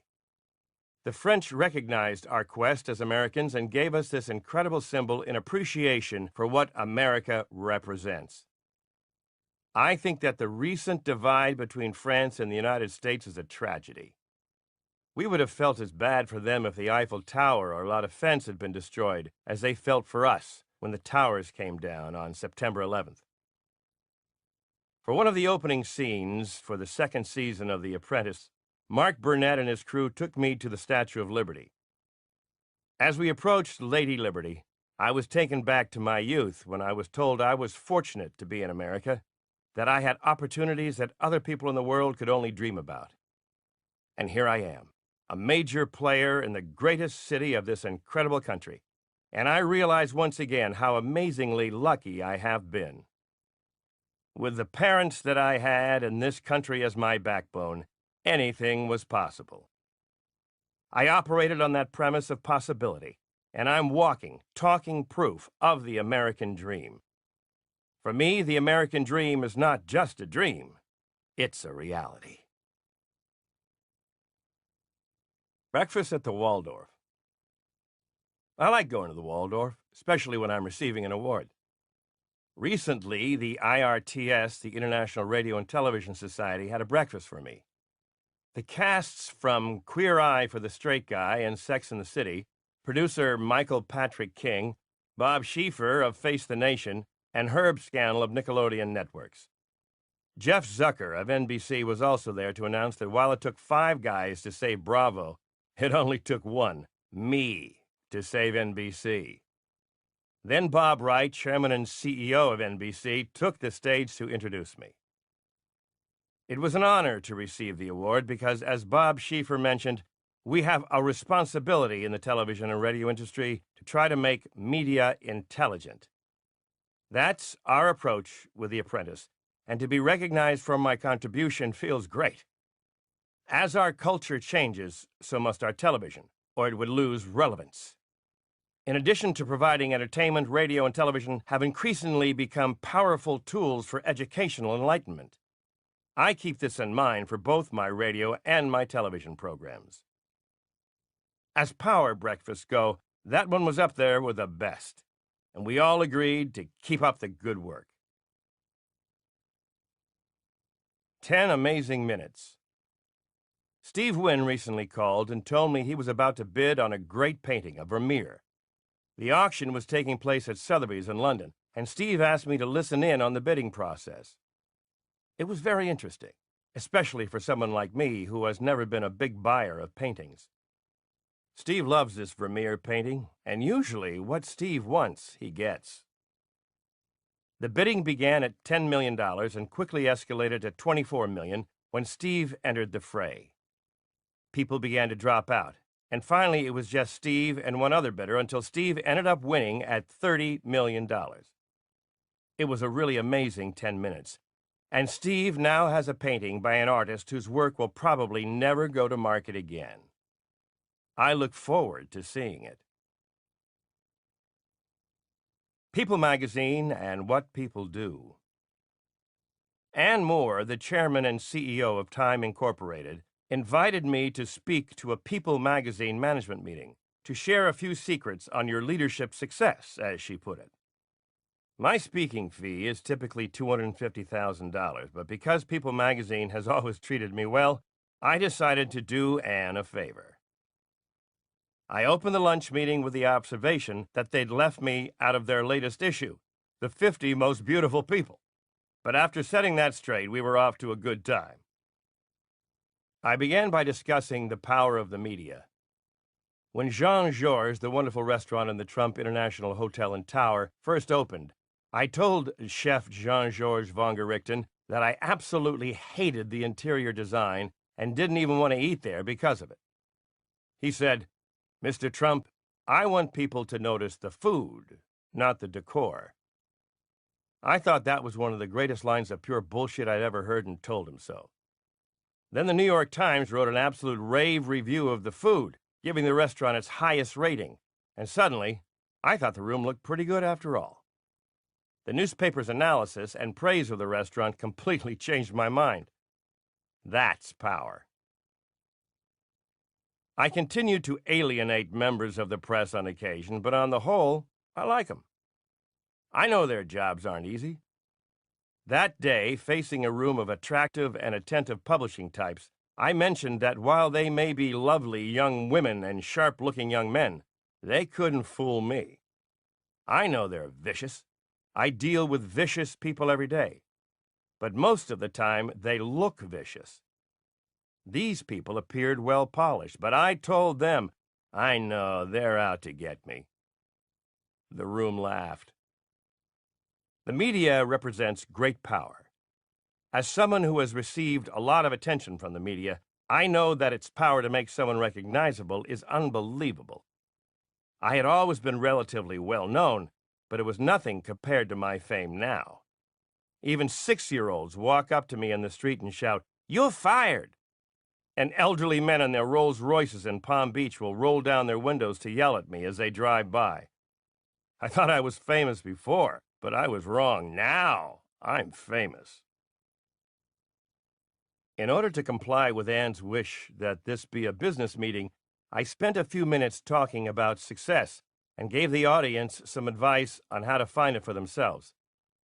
Then, as I suspected, I discovered that the only thing they were interested in was The Apprentice. I don't mind answering these questions, but the level of interest always surprises me. With this crowd, however, I also asked questions about the show. What did they like about it? Should I expand my inner circle of advisors?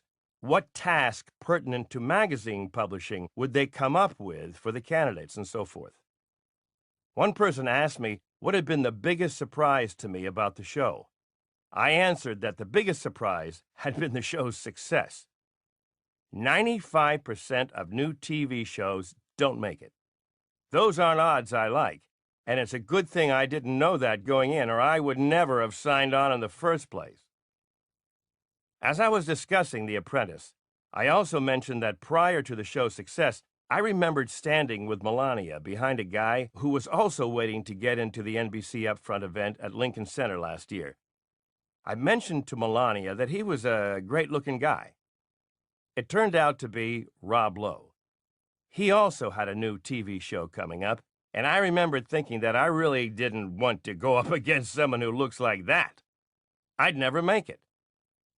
Unfortunately, his show didn't make it, and mine made it big.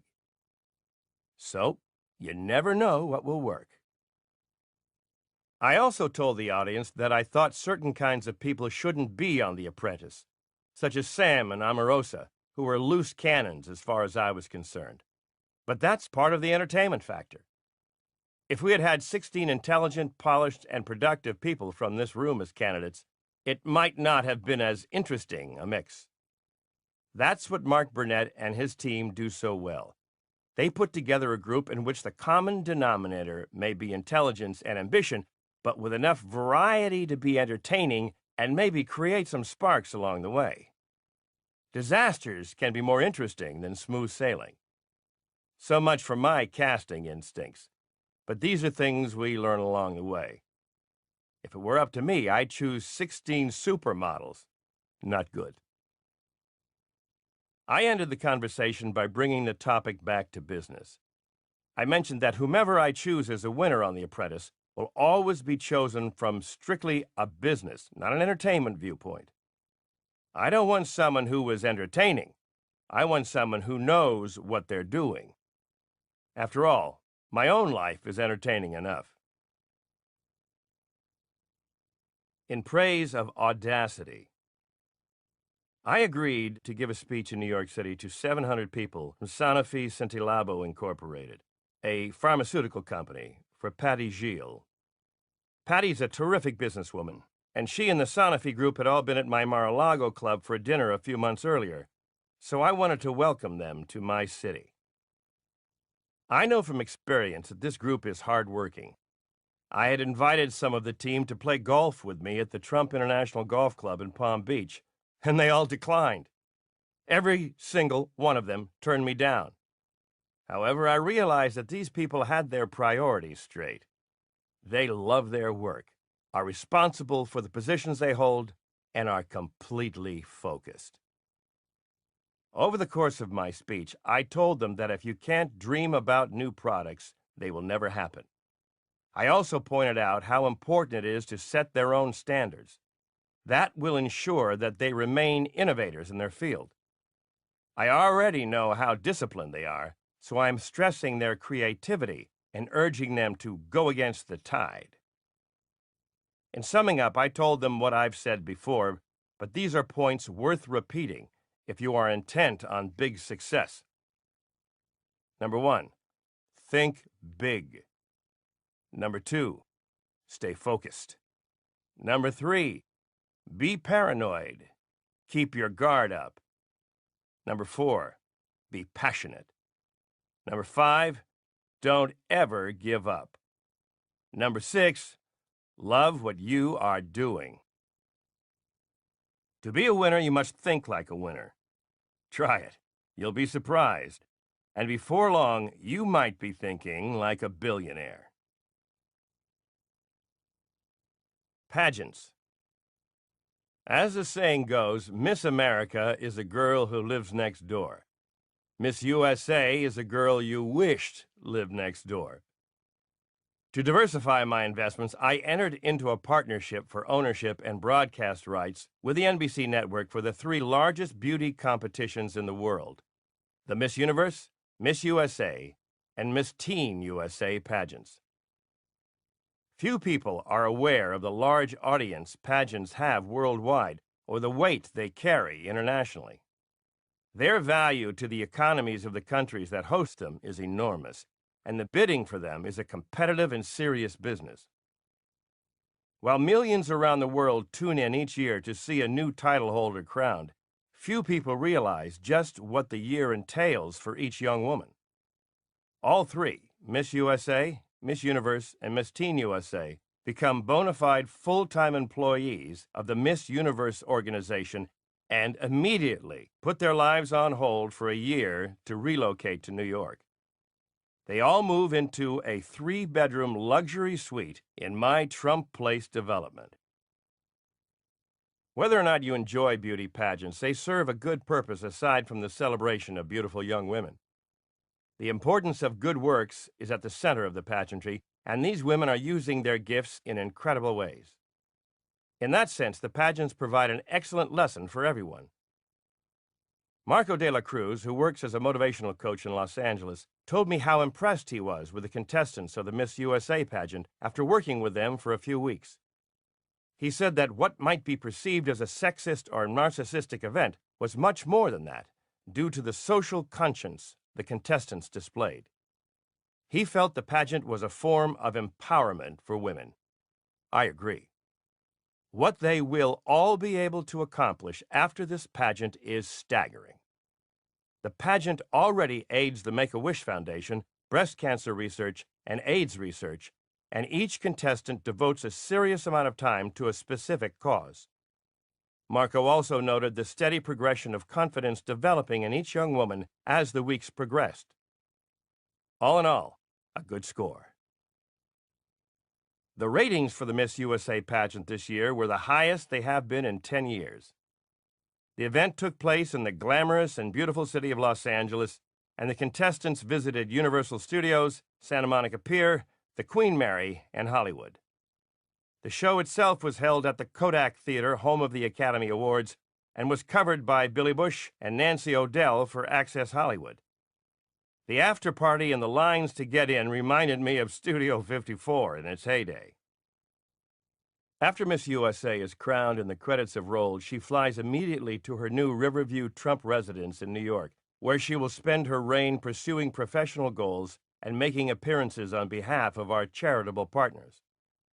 No other pageant system in the world is set up this way. Every other beauty queen stays home until she's called to make an appearance.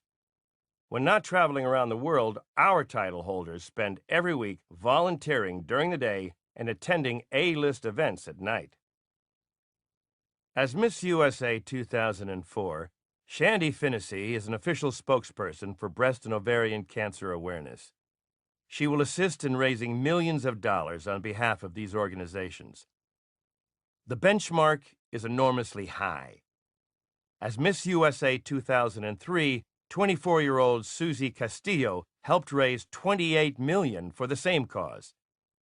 Shandy happens to be a gorgeous blonde who is working toward her doctorate degree in counseling, and she is an advocate for mentally challenged children.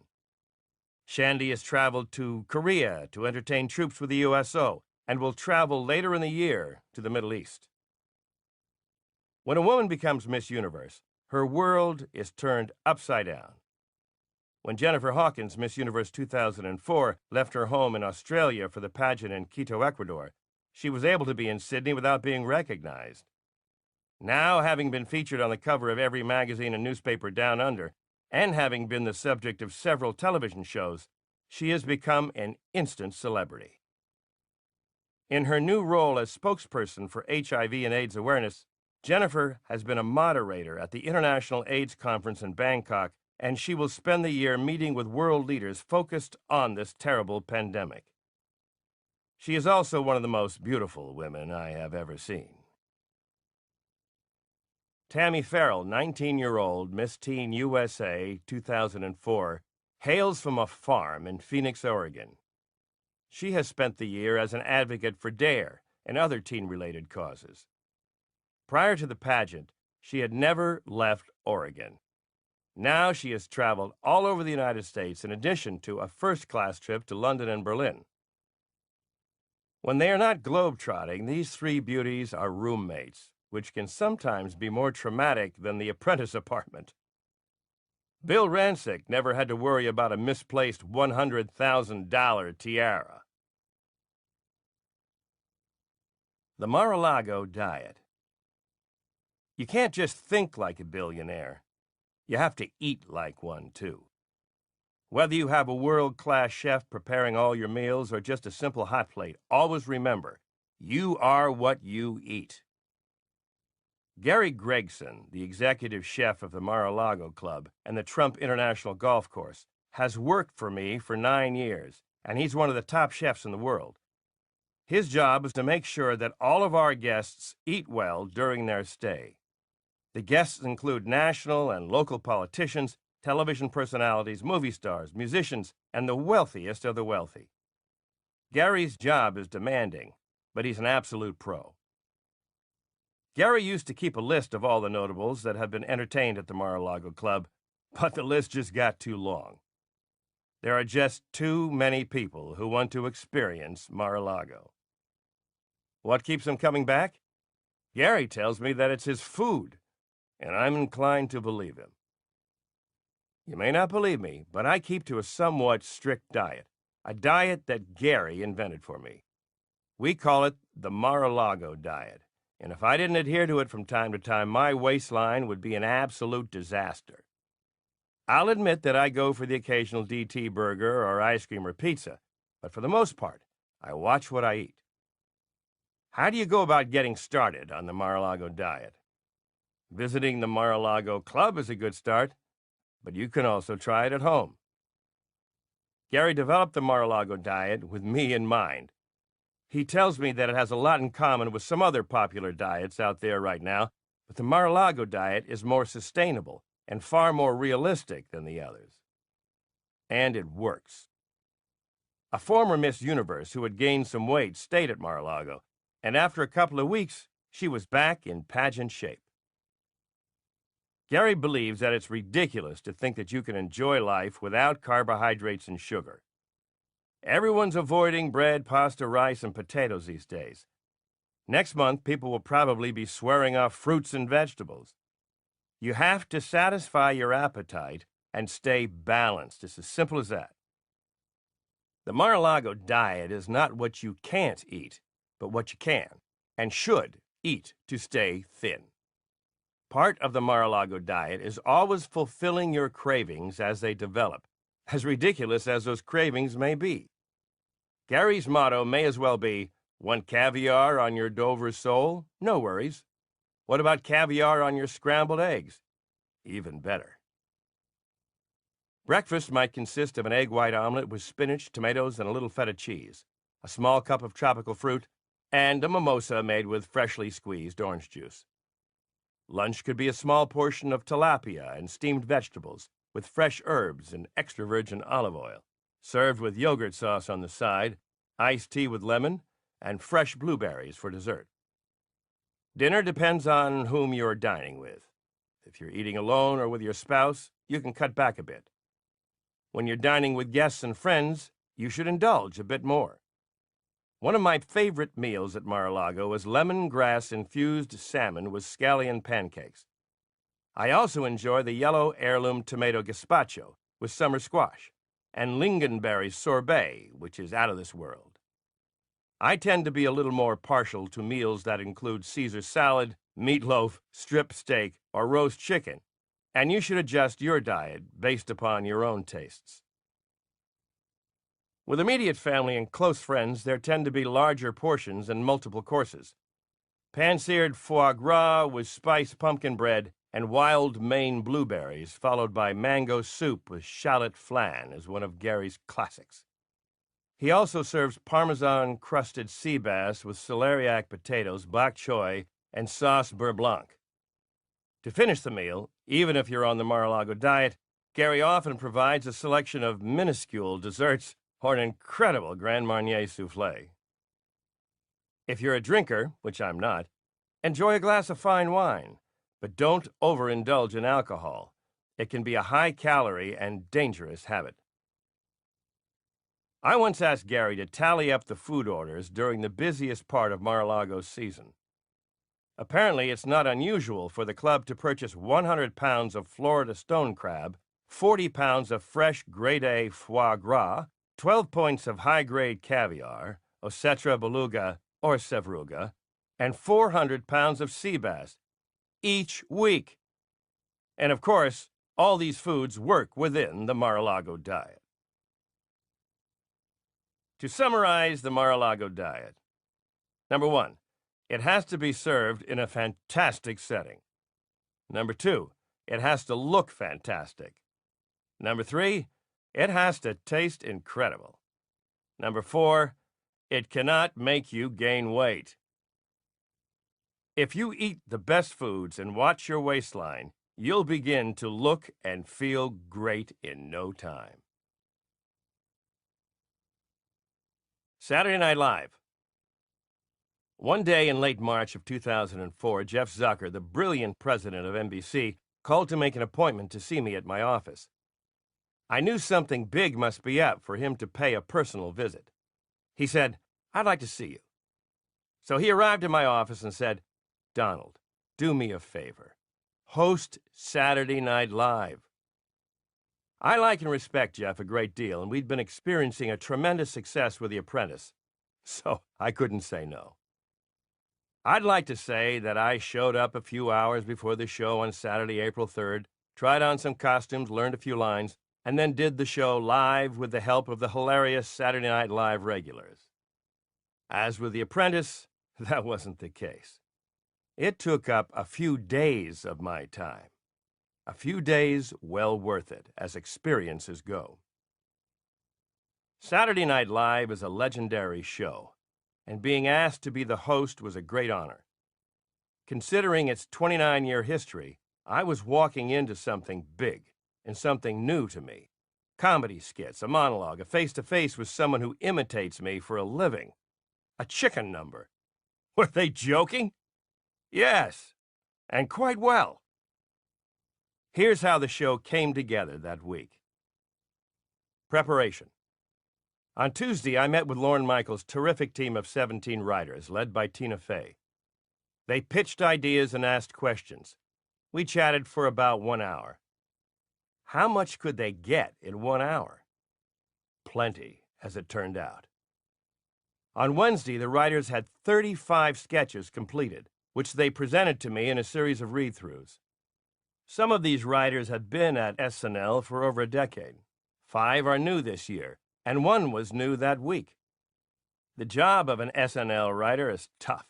There's no fooling around.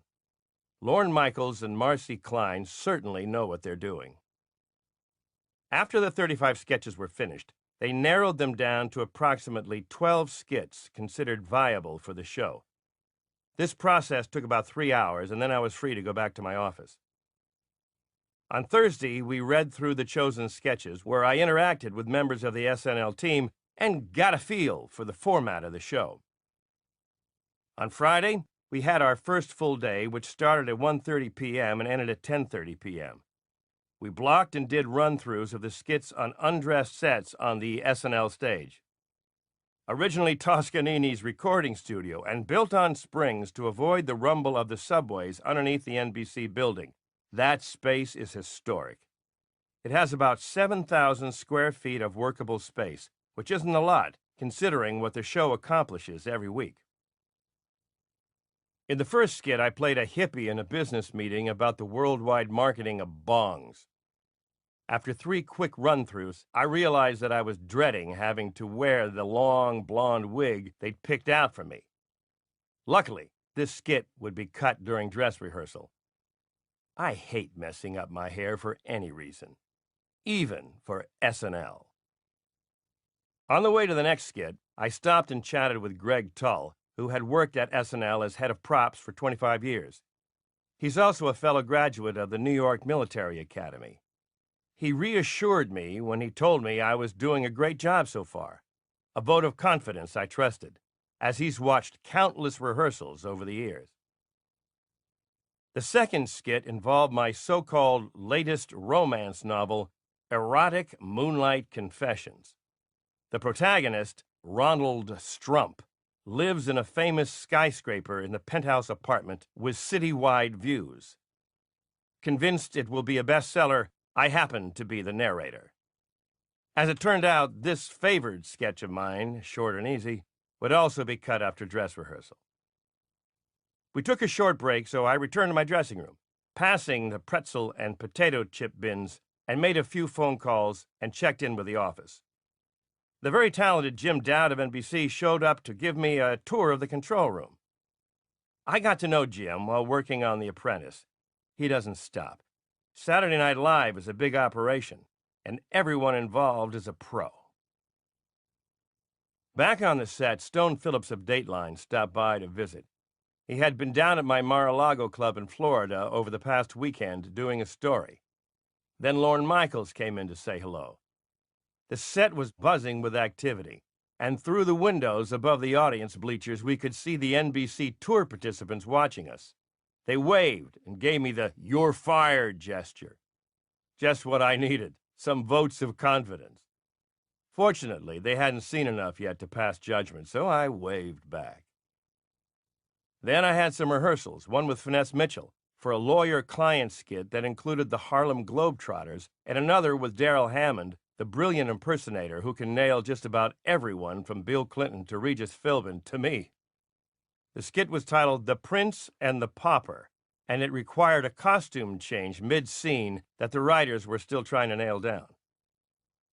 By then it was 6 p.m. and we were on a dinner break. Jeff Richmond came in with a keyboard to go over some lyrics with me for the boardroom band scene. It only took about 5 minutes. Andrew, an accommodating page at SNL, brought in a steak for me from the Palm. It arrived with plastic utensils. I made a stab at it, but Andrew ran up to Lorne Michaels' office to find some silver for me. I found some golf to watch on TV and relaxed for a while. A bit later, I signed a dollar bill for the Friday raffle, an SNL tradition. This raffle is a big event announced by drum rolls on the set, and the crew tried to pull one over on me by announcing my name as a winner.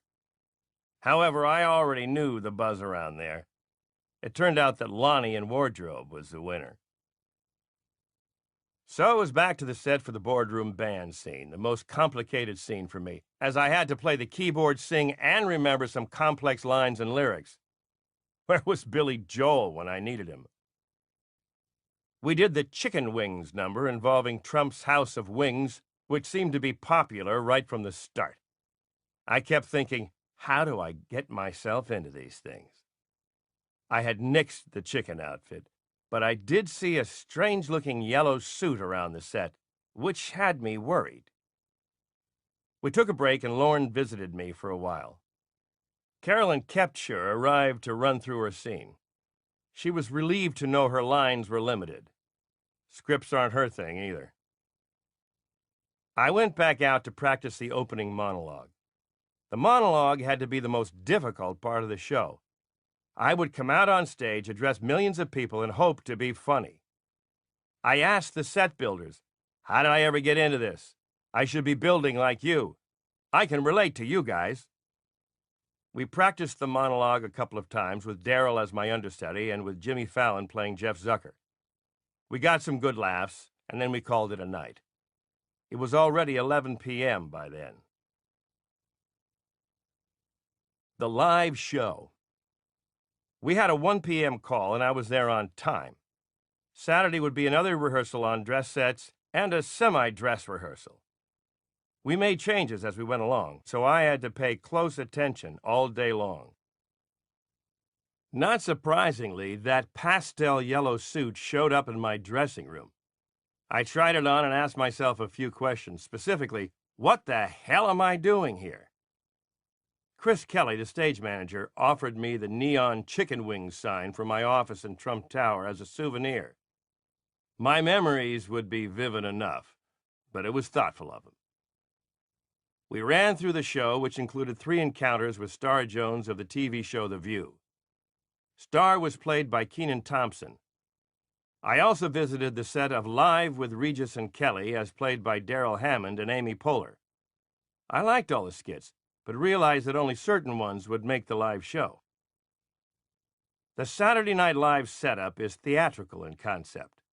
If the show works for a live audience of 300 people, it will work for national TV. The dress rehearsal audience is the focus group for the live show. The skits with the best audience response remain in the live show. The others are cut. The dress rehearsal ran from 8 to 10 p.m., and the live show began at 11:30 p.m. Not until after the dress rehearsal would we know the content or the running order of the live show. We had a dinner break, and I decided to visit the NBC canteen. What a great setup, with all kinds of entrees and salads and 7 or 8 desserts and puddings. I had some great chicken and mashed potatoes that I took back to my dressing room. Matthew Calamari came to visit and ended up joining me for dinner. George Ross and Carolyn Kepcher also arrived for dress rehearsal, so they visited for a while too. Steve Higgins of the Saturday Night Live team came in to go over some writing issues as skits were still being fine-tuned. I heard the guest band Toots and the Maytals practicing out on the set. They sounded terrific, and I went out to listen to them for a while. My daughter Ivanka had told me how great they are, and she was right. The music relaxed me, and surprisingly, I was not at all nervous. At that point, the fantastic Sharon Sinclair, a makeup artist, took me to get ready for the dress rehearsal, and by 8 p.m., the show had begun before a live audience.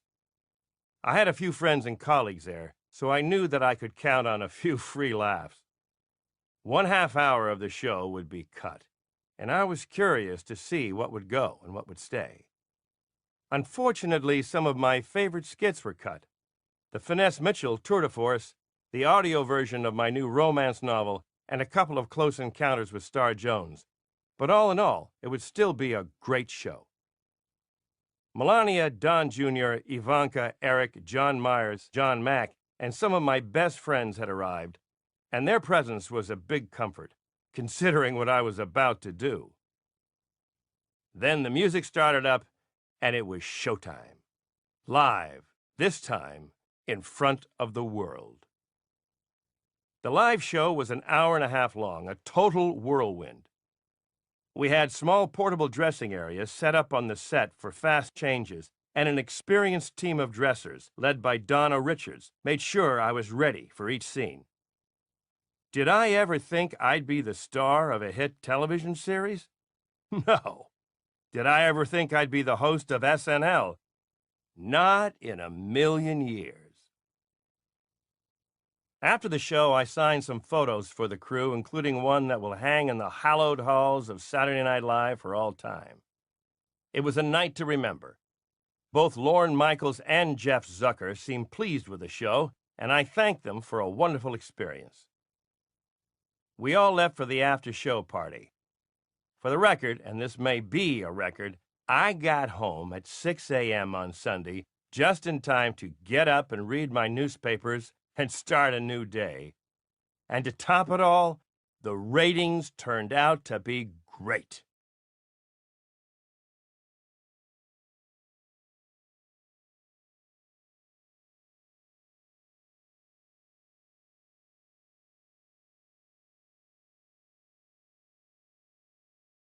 A week in the life.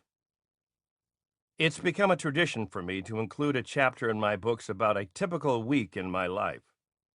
Readers always tell me they like these sections the best, and I don't want to disappoint anyone. Here's a snapshot of this spring before the second season of The Apprentice took over my life. There are some good examples buried within about how I think about my time, my business, and the people that surround me. Monday, 8:30 a.m. I have a meeting with Matthew Calamari, Executive Vice President, and Norma Forderer, Vice President, about Trump Ice, my new bottled water, and about the You're Fired t-shirts, which we can't keep in stock due to a high demand. As problems go, it's a nice problem to have. After seeing the popularity of bottled water, I decided to join the competition with my own. It's certainly an interesting market. During our meeting, Steve Riggio of Barnes & Noble calls in, so I talked to him for a while. He had ordered a huge number of my last book, How to Get Rich, and called to say he was glad he did. Steve and Len, his brother, have done a great job with Barnes & Noble. 9 a.m. I do a short video in the conference room for Rich Handler's son, Max. It's for a school project. Afterward, he comes into my office and we give him a tour. I hope he gets a good report card. He will be a winner. 9:15 a.m. We have a Trump Tower board meeting in the large conference room. Larry Twill is present, as is Sonia Telesnik from my staff, among others. These meetings are important to me, and I never neglect them. That's lesson number 1 in property management. We cover a lot of territory at these meetings, the operations of the buildings, personnel, security, maintenance, construction, as well as the ongoing sales and leasing status of the units. Eric Sacher of my accounting department prepares a financial status report of the building, and we discuss improvements and upgrades, such as the renovations of hallways and anything that will provide our tenants with the best surroundings. 10 a.m. I call Paul Spengler of Pebble Beach to talk about stone walls. Paul's a great guy and full of good advice. 10:15 a.m.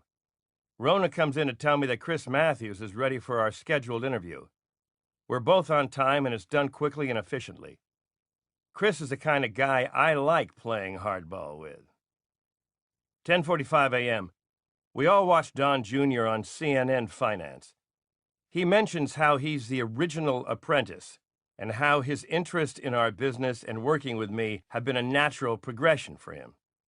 He comes across as focused and intelligent, which he is, and mentions how much he's enjoyed overseeing the redevelopment of Trump Park Avenue.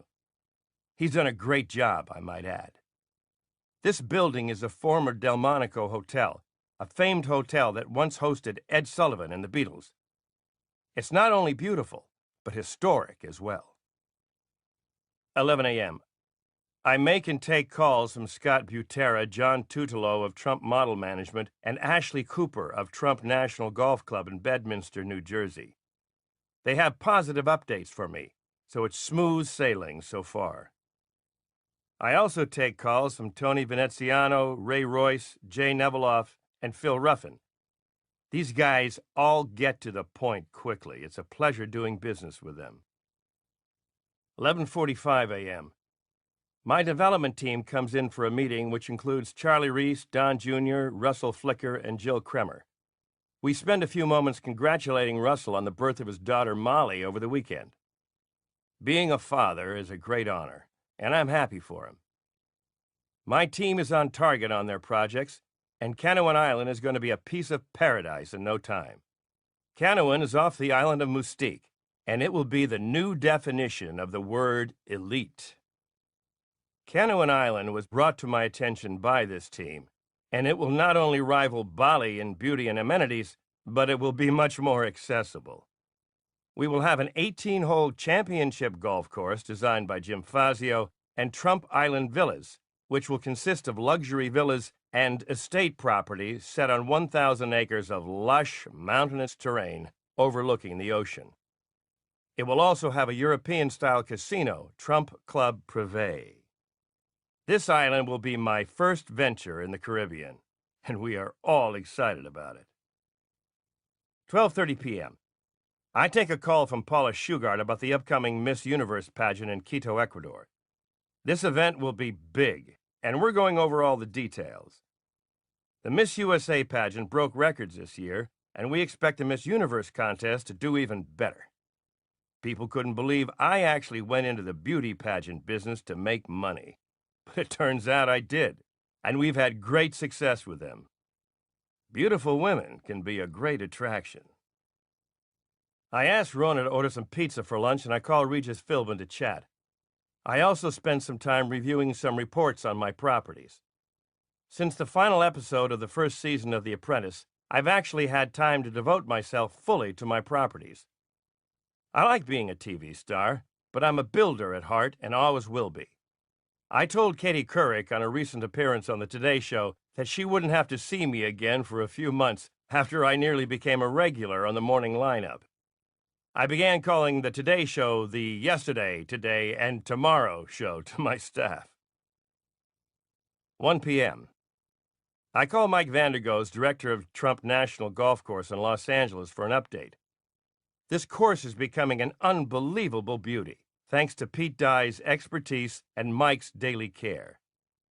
I visited recently on a trip to Los Angeles and can't wait to play when the course opens. A friend calls in who had recently visited Paris and went to the Lido. In the show, an airplane arrives as a special effect, and the French people seated at the next table exclaimed, "Regardez, Donald Trump est arrivé." and then proceeded to discuss The Apprentice.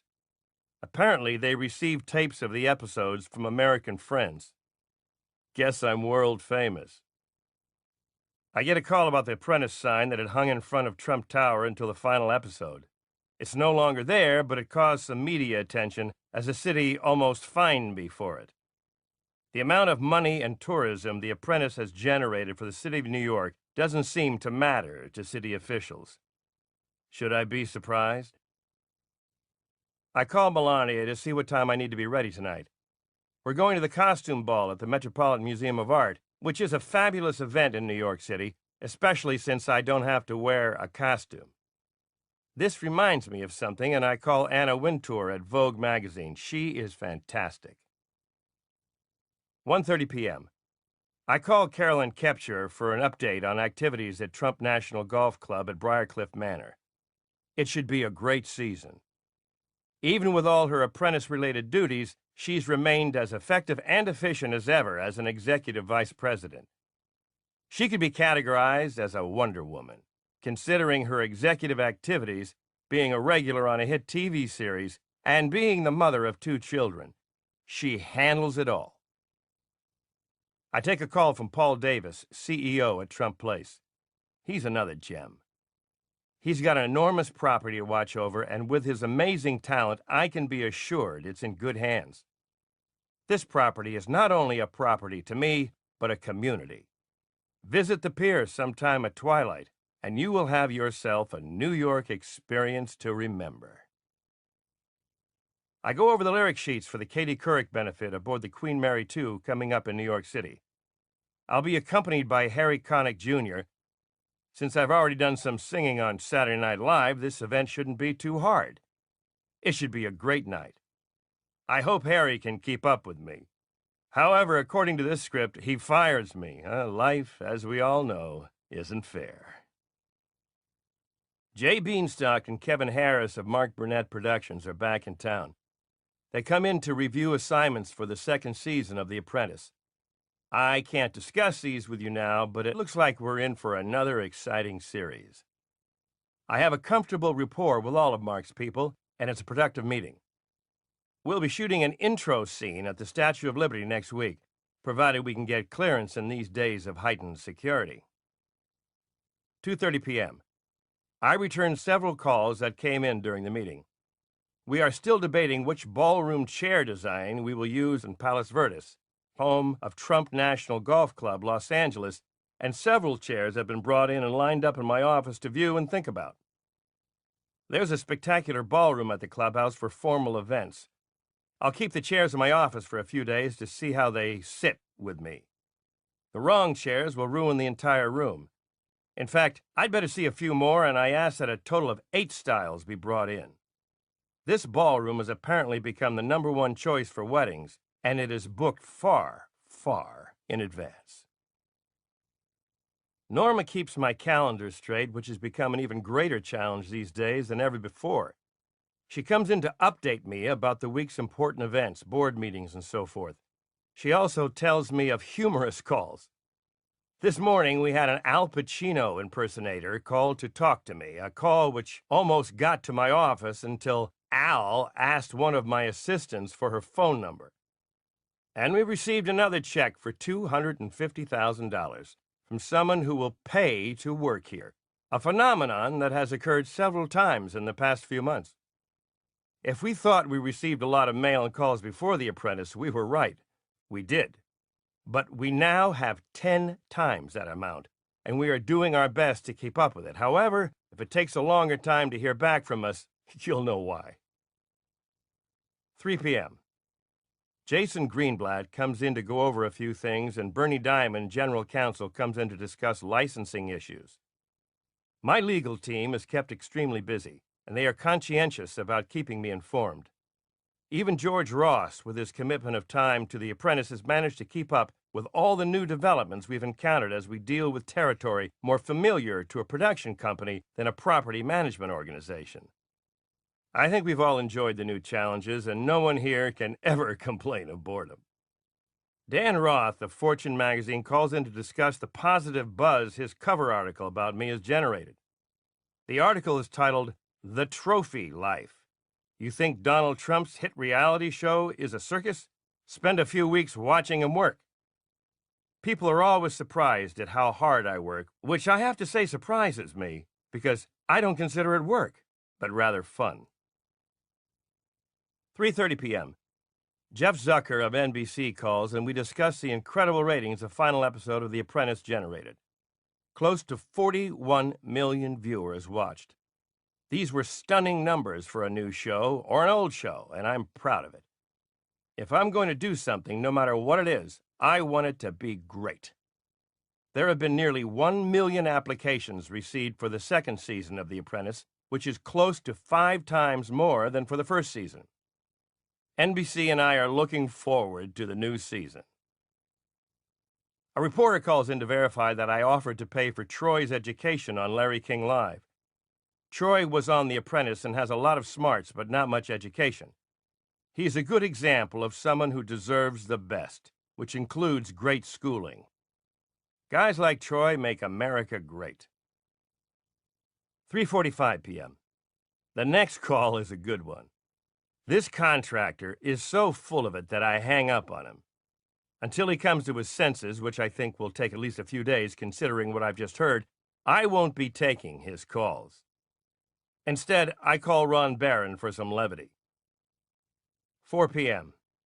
My pilot, Mike Donovan, calls in. The most important thing to consider when you have your own 727 is the right pilot to go with it. And I have been very lucky to have Mike. What is it about Mondays? Here's another contractor who is totally out of his mind. If today were April Fool's Day, I could manage these idiot calls, but it isn't. And this next call gets a well-deserved slam into the receiver. Costas Condilas, a man with brains and elegance, calls, which is a relief from the last few phone calls. We go over some details and discuss the impending Olympics in Athens. Costas is from Greece and has great insights into Greek culture. One reason I like to read Greek philosophers, as I mentioned in my last book, is because of Costas's influence. I call Tiffany in California. I saw her recently when I attended the Miss USA pageant at the Kodak Theater in Hollywood. Rick and Kathy Hilton also attended with us, as did Roberto Del Hoyo of the Beverly Hills Hotel. 4 p.m. John Spitalny of Bear Stearns calls. We play golf together and enjoy discussing a lot of different things. John gives finance another dimension entirely when he starts in on something. He's an example of someone who applies comprehensive knowledge to specific scenarios. He's an expert of the highest level. He keeps an open mind to everything, and if you ask him a question, he'll find a way to answer you on the level you can relate to most readily. I call John Stark, another great guy, and take a call from Joe Cinque of the 5-Star Diamond Hospitality Awards. We discuss one of our favorite places, the Beverly Hills Hotel, and what makes it so special, which is basically everything. It's a full and total class act. Joe is adamant about his praise for my Mar-a-Lago club in Palm Beach, which is fine with me. We discuss the new ballroom at Mar-a-Lago, which is close to being finished. We also discuss the fact that our receptionist at the Trump Organization, Georgette Malone, has returned today after recovering from a vicious attack by a pit bull. Doctors were able to save her fingers and hands, but it's been a long process. We are all happy to have her back in almost one piece. Allow me a few words of advice. Don't keep pit bulls for pets. After seeing what happened to Georgette, I will never forget it, and neither will any of us here. I take a few calls regarding different properties and then talk to Elaine Diratz about events at the Trump World Tower. Since people saw the penthouse on an episode of The Apprentice, this building has become a hot property. There's a huge waiting list of people wanting to buy. Tom Downing, general manager of Trump International Hotel and Tower, calls in. Tom was also featured on The Apprentice in the semi-final round of interviews, and he's an important member of our organization. We'll be filming a task assignment for the upcoming season of The Apprentice at Jean-Georges, the restaurant that is located in the hotel. Running a great hotel is demanding, but under Tom's leadership, the hotel has been consistently lauded by critics and guests. 4:30 p.m. Alan Weisselberg, my CFO, comes in for a meeting, and then I show him some carpet swatches and ask his opinion. I like to get as many opinions as I can before making a decision. I also ask him about the chairs I'm considering. Rona comes in, and I ask her opinion as well. These chairs aren't quite right, and I realize that I'll have to ask to see some more. 5 p.m. I review some photographs of developments and read a pile of faxes that have come in. We have several fax machines, and they never stop. Then I review a stack of letters. I like to read the ones from students. Some schools have written about each episode of The Apprentice and what they have learned from it. In one class in Illinois, Troy is the most popular candidate, followed by Kwame, and they think New York City looks like a lot of fun. They have sent in 28 handwritten reviews, and while I may not agree with everything they say, I will say I admire their penmanship.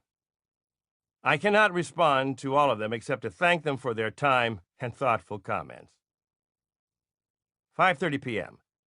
I sign a book for Alex Rodriguez, better known as A-Rod, when he comes to our offices for a visit. I take him around and enjoy seeing the surprised expressions on everyone's faces. We peek into a meeting in the large conference room, and everyone does a double take. He's hard to miss, and it's a great way to end a Monday. I had met A-Rod before, as he is looking at an apartment in Trump Park Avenue.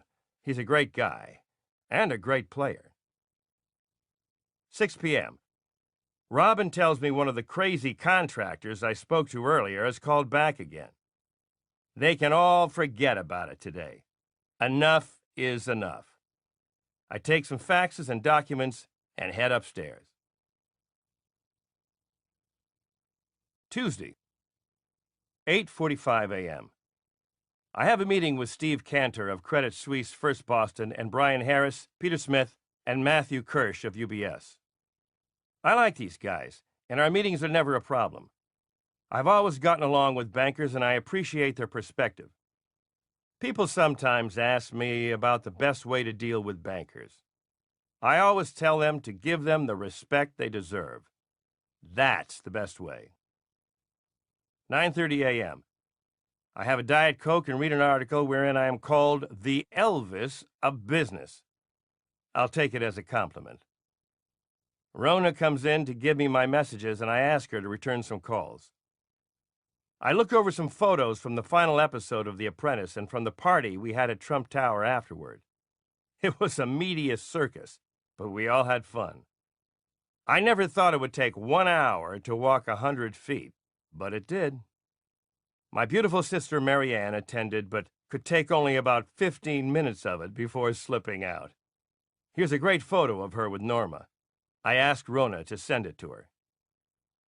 10 a.m. We watch Mike Vandergoes, director of Trump National Golf Course Los Angeles, being interviewed on Fox TV about his job being offered as one of 2 choices for the Apprentice finalist. Mike had been advised of this possibility, and I have to say I was relieved when Bill Rancic chose the Chicago Tower as his project, since Mike is doing such a great job. He also gave a terrific live interview. Fortunately, Mike has many qualifications, including being an accomplished golfer, so we would have been able to find a suitable position for him within our organization without any problem. Versatility is always a benefit for everyone, but we're glad Mike is where he is. Helmut Schroeder, who manages some properties for me in New Jersey, comes in for a visit, so we chat for a while, and Robin comes in to advise me that Paula Shugart and our new Miss USA, Shandy Finnessy of Missouri, are here to see me. I'd picked Shandy as my first choice during the pageant in Los Angeles, and I was right. She's a beauty. Tom Barrick calls in. Tom is one of the smartest real estate investors in the United States. He is looking to invest in my 90-story building in Chicago. He heads the Colony Capital Fund, and I built a building at 610 Park Avenue with Tom. It's been a terrific success. Not only is Tom a brilliant investor, he is also a great friend. 10:30 a.m. Our mysterious Al Pacino impersonator calls in again. Whoever he is, he's pretty good, but not good enough. We finally get rid of him. I really doubt that Al Pacino is anxious to apply as a candidate for The Apprentice. We call Al's office and let them know someone is impersonating him. 11 a.m. Norma comes in to advise me of the service for Estee Lauder, who recently passed on. She is one of the most remarkable people I've ever known, and I'm sorry she's gone. She left a beautiful heritage for us, and she will never be forgotten. Her little business, as she referred to the cosmetics line she founded, controls 45% of the cosmetics market in U.S. department stores. She had an idea and just went with it. She was one of the great salespeople of all time and a great example for all business people. Steve Florio of Condé Nast calls, and then I watch the cut of the new commercial I filmed last week for Visa. It gets a big laugh from my staff. I hope the TV audience likes it as much as they do. At first I thought it might not be so good for my image to be seen in a dumpster, scrounging around for my credit card, but I like to expand my range whenever possible, and fortunately, this is only a role. I do, however, think Visa is a great card to have, or I wouldn't endorse it, especially at this extreme. I take a call from Random House about my new book and tell them I've been able to find the time to work on it. I like writing books, and if I like something, I can find the time for it. They seem to take my word for it, considering I've got a good sales record. We had 2 book signings last week at Grand Central and at the Borders at Wall Street. The turnout was amazing. I enjoyed meeting the people who showed up. 11:30 a.m. You'd think it was still Monday since another contractor just called me. If you think I make this stuff up about them, you're wrong. And I'm not out to get them. It's just that facts are facts, and what they present to me is another story entirely. I cool down before I blow up by looking out the window and wondering whether I should call Darrell Hammond of Saturday Night Live to fill in for me a while. Kevin Harris comes up to take me down to the set for the new season of The Apprentice. The boardroom was left intact, but the living quarters have been redone. It looks terrific. 12 noon. I go with Brian Boudreau to a meeting at Trump World Tower at the UN Plaza. We also go to the sales office and meet with the Lane Deerots. I absolutely love this building. Once I walked all the way up, 90 floors, just to get the feel of it when it was completed. That wasn't an unusual occurrence with my buildings. It happens from time to time.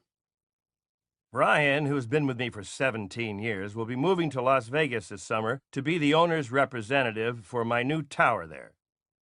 Brian's been with me long enough to have a terrific eye and insights into everything and everyone, and I'm pleased to make him an executive.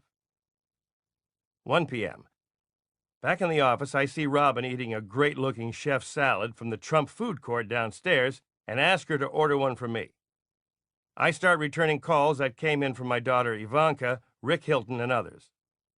Next month is an important event. Ivanka will be graduating from Wharton. Someone once commented that while getting into Wharton isn't easy, getting out is even harder.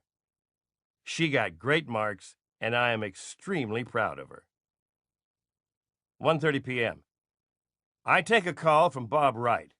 We're on for dinner next week with his beautiful wife, Suzanne. I feel lucky to enjoy the people I do business with, and Bob's a perfect example of that. We discussed Jeff Zucker's comment in the New York Times in which he said, "It turns out that The Next Friends was not a half-hour scripted comedy. It was The Apprentice."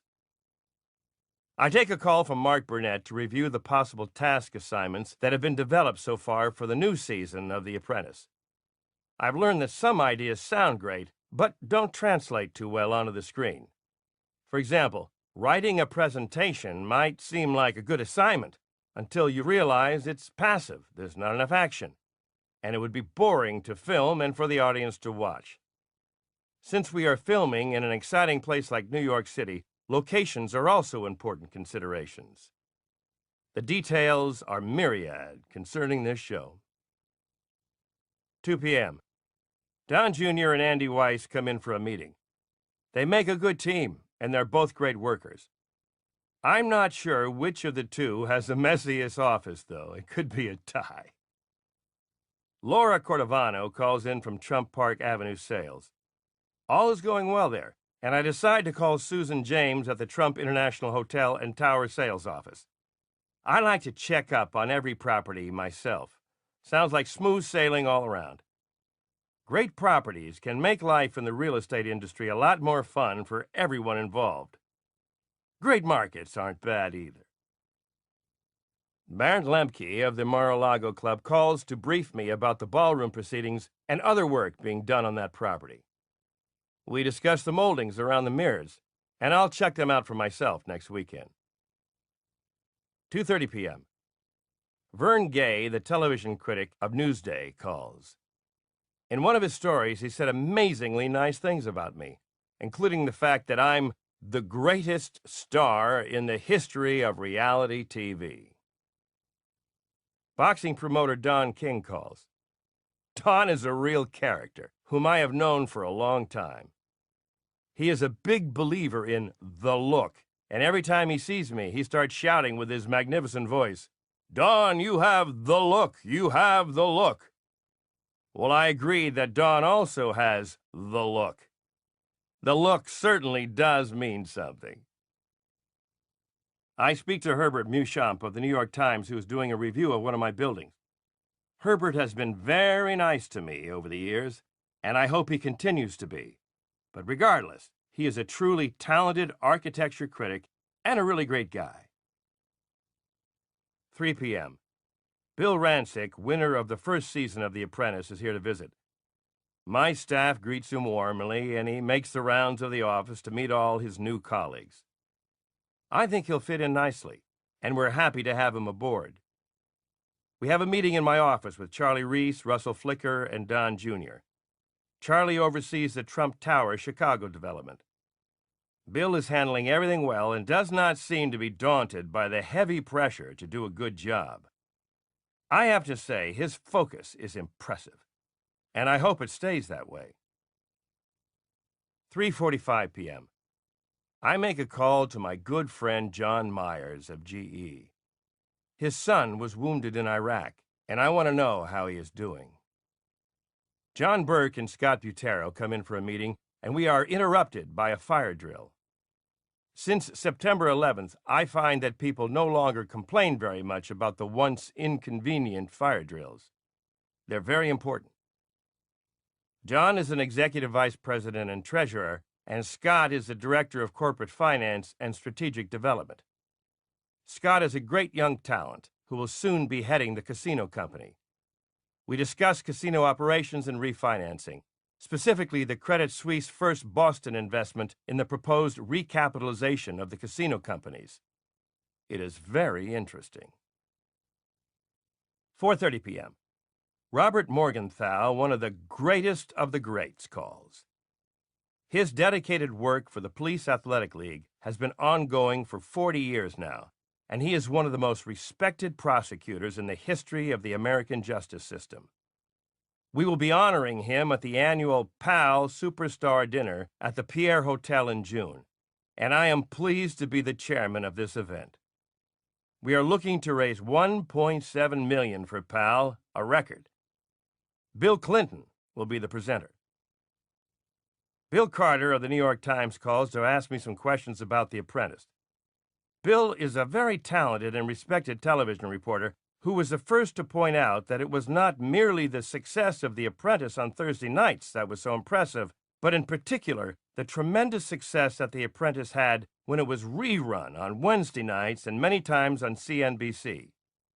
Bill felt that without all of these weekly reruns, the numbers on Thursday nights would have been even better, if that is possible. Rick Riley of Sports Illustrated calls, but I don't take his call. People have told me that Rick is, to put it nicely, not an accurate reporter. And after reading his chapter on me in his book, Who's Your Caddy?, I would actually go one step further and say that he lies. Many of his statements in the chapter about me, at least, were totally false, especially the claim that I go around calling everybody baby. The rest is too trivial to mention. But even though Rick, for the purpose of his book, was supposed to be my caddy, I talked him into a match with me. Rick is a good golfer, a 5 handicap, but he had a bad day. We played with no strokes, and at the end of 9 holes, he was 9 down, and at the end of 18 holes, he was 14 down. Rick told me it was the worst beating he had ever had, and I told him there was no way he would mention this in his book. He said, "No, Donald, I will indeed mention it. I got creamed." I again reiterated that you will never say how badly you lost.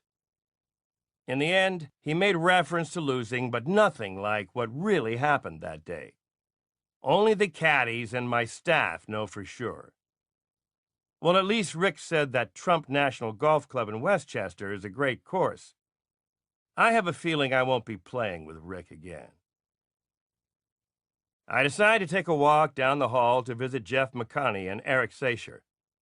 On the way, I see George Ross, so we have a short conversation, and he tells me that eating lunch downstairs at the Trump Grill can sometimes be a lively event now that people recognize him from the show.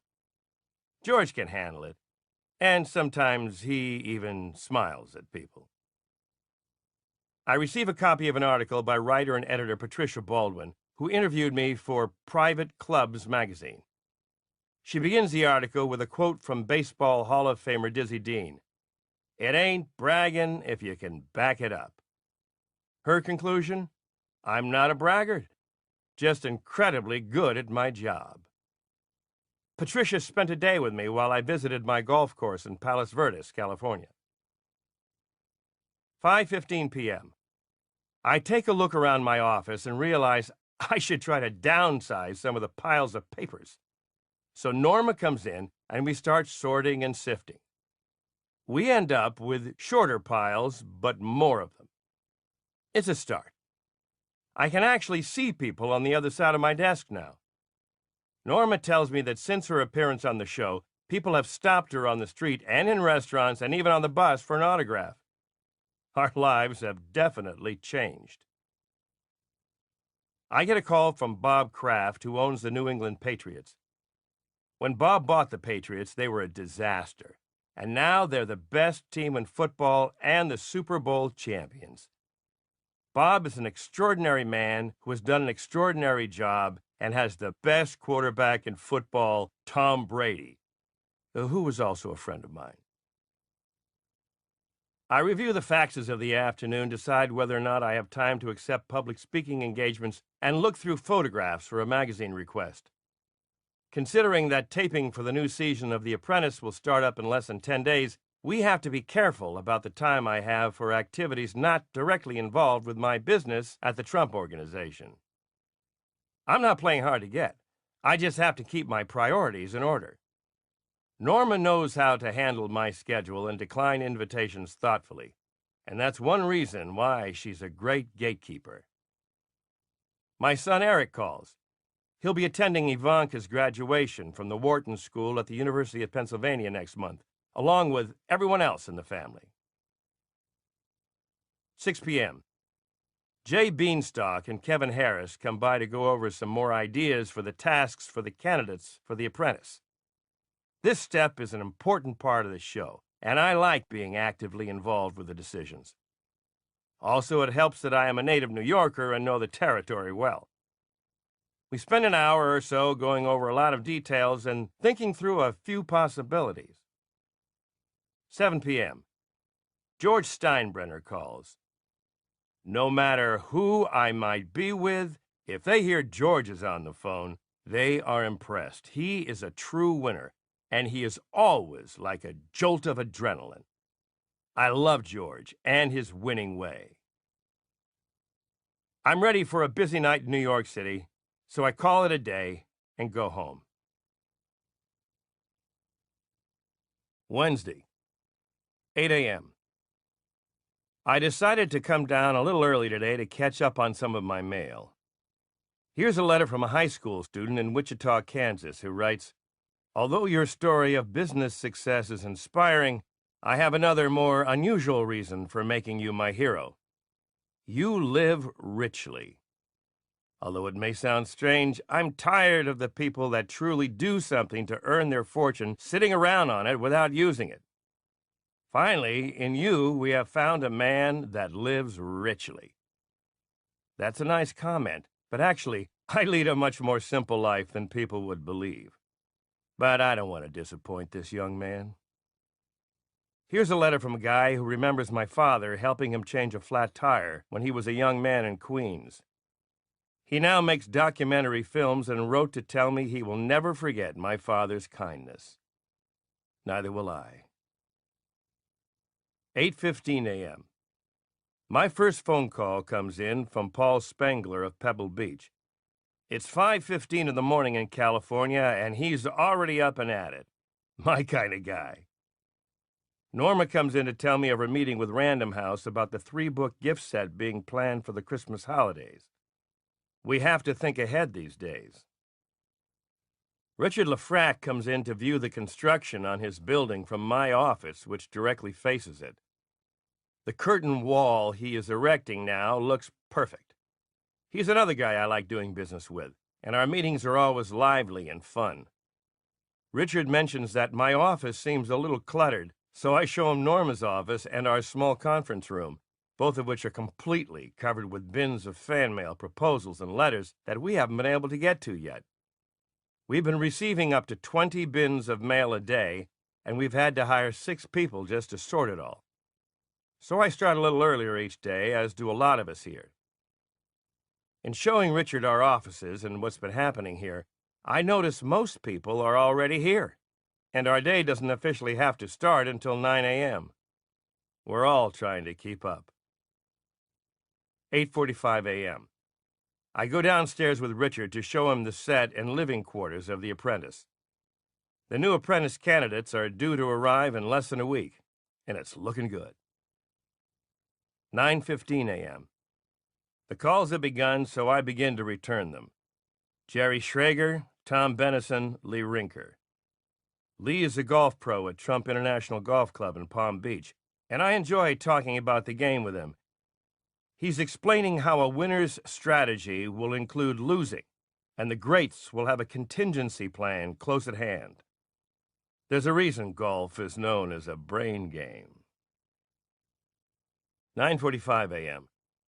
Rona comes in to remind me that I have a lunch with Steve Florio at the Four Seasons today.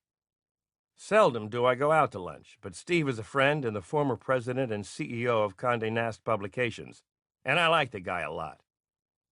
Going to the Four Seasons with Steve is always fun and interesting. We cover a lot of territory when we get together, from cross-promoting to publishing to fragrances. Steve is up on everything and has worked with one of the most interesting and brilliant men in business today, S.I. Newhouse. Jim Dowd of NBC calls in to chat. After the media blitz of the past few weeks, we feel like we're having a mini vacation from each other. Jim is one of those people who is extremely efficient, yet easy to work with. An ideal business associate. Matthew Calamari and his brother Mike come in for a meeting, and I ask Andy Weiss and Don Jr. to join us. We are still fine-tuning Trump Park Avenue. Putting up the front entrance canopy is a big deal if you're on Park Avenue, and we are using a steel-reinforced structure. A work of beauty deserves our total attention, and this building, which has turned out to be a great success, gets it. 10:30 a.m. Melania calls to see if we're still on for the Broadway opening of Bombay Dreams coming up in a couple of weeks. We are, and we've decided to go to Da Silvano, a great Italian restaurant in the village, afterward for dinner. We try to plan ahead as much as possible. Jason Bin, the publisher of Gotham, calls, and we discuss what's happening on both coasts. Then I read a thank you note from Mark Cuban regarding his show The Benefactor. This note was published on the web. He mentions that our encounters proved to be a reality check for me, because he realized he would never want to be like me. But then I asked myself, why did he buy an apartment in one of my buildings with my name on it? I think it's strange that he's trying to take me on just to get some publicity for his show. But he's actually a nice guy, and I hope his show will be more successful than his basketball team. Besides, he has no chance of beating The Apprentice. Kevin Harris comes in for a meeting about my schedule for the second season of The Apprentice. I have another week off, and then it all begins again. I tell Kevin he's a real pain in the ass, but that I've gotten used to him. He's also gotten used to me, so I can tell him that. He laughs and leaves. 11:15 a.m. Jeff McConney comes in to go over some license issues, followed by Eric Sacher, who updates me on the financials of Trump Model Management. Then I ask Bernie Diamond to come in to review a list of projects, followed by Nathan Nelson, who gives me the latest on our commercial leasing. These guys stay on top of things and are fast at giving me what I need to know. Alan Weisselberg, Chief Financial Officer, comes in to go over sales and acquisition of properties, and we do a general overview. Alan's been with me for 30 years and knows how to get things done. Then Jason Greenblatt briefs me on The Apprentice. 6 important meetings in 45 minutes isn't a record, but it's a good indication of how we operate here.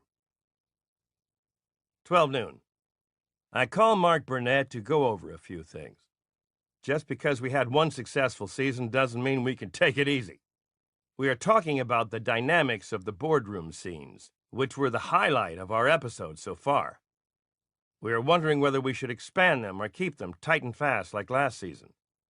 We decide to see how they play out naturally and take it from there. It's a realistic approach. Mark is an amazing guy, a good friend, and a true visionary. He said my first book, The Art of the Deal, had a great influence on him, and here I am, writing a book 16 years later and mentioning him. The American dream. Anyway, back to our boardroom scenes. Sometimes I schedule an hour for a meeting and find it takes no more than 10 minutes. Or just the opposite. It will take 2 hours instead of 1. Some things can't be predicted, and as the show is unscripted, that's part of the excitement.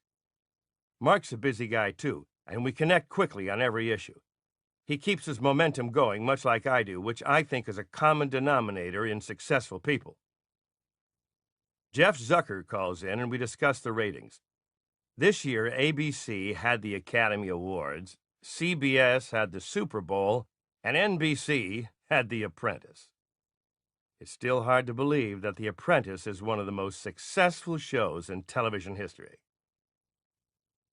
I take a call regarding the announcement of my syndicated radio show on Clear Channel, which is to begin in the fall. I've always enjoyed radio programs, and have been almost a regular on Howard Stern's and Don Imus's shows over the years.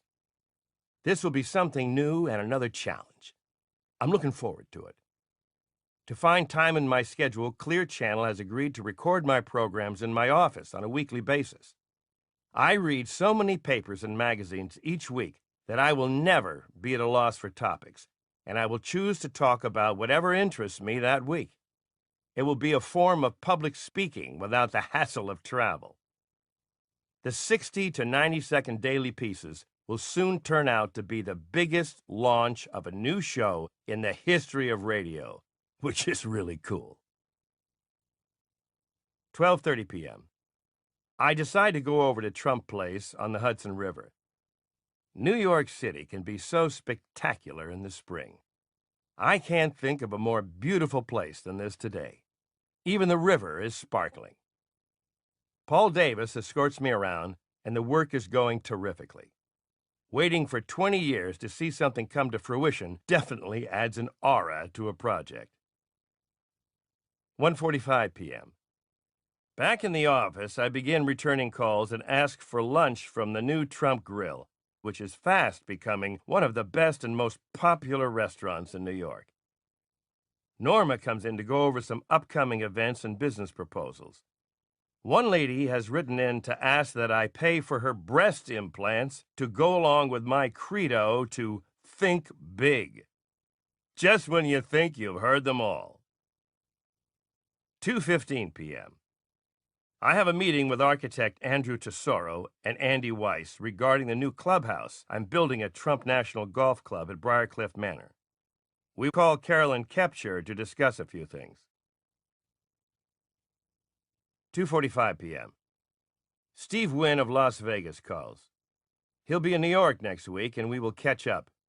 He's been interested in The Apprentice, so I tell him a bit about the new season. Then Regis calls. I will be doing a phone interview on Live with Regis and Kelly tomorrow morning about some big news that I have. Right now, it's a secret. I take a call from Tony Senecal, my fantastic butler and historian at Mar-a-Lago. Melania and I will be going down to Florida next weekend. Billy Bush from Access Hollywood calls, so I talk to him for a while. We all thought there might be a slight media break after the final episode of The Apprentice, but we were wrong. Not that I mind, as I like a lot of the media people we deal with very much. Billy, for example. But their interest in the show still surprises me. I haven't really adjusted to being a TV star yet. For example, one day when I was going to NBC to rehearse Saturday Night Live, I walked into the building with Brian, and there were lines of people behind ropes waiting for the NBC tour.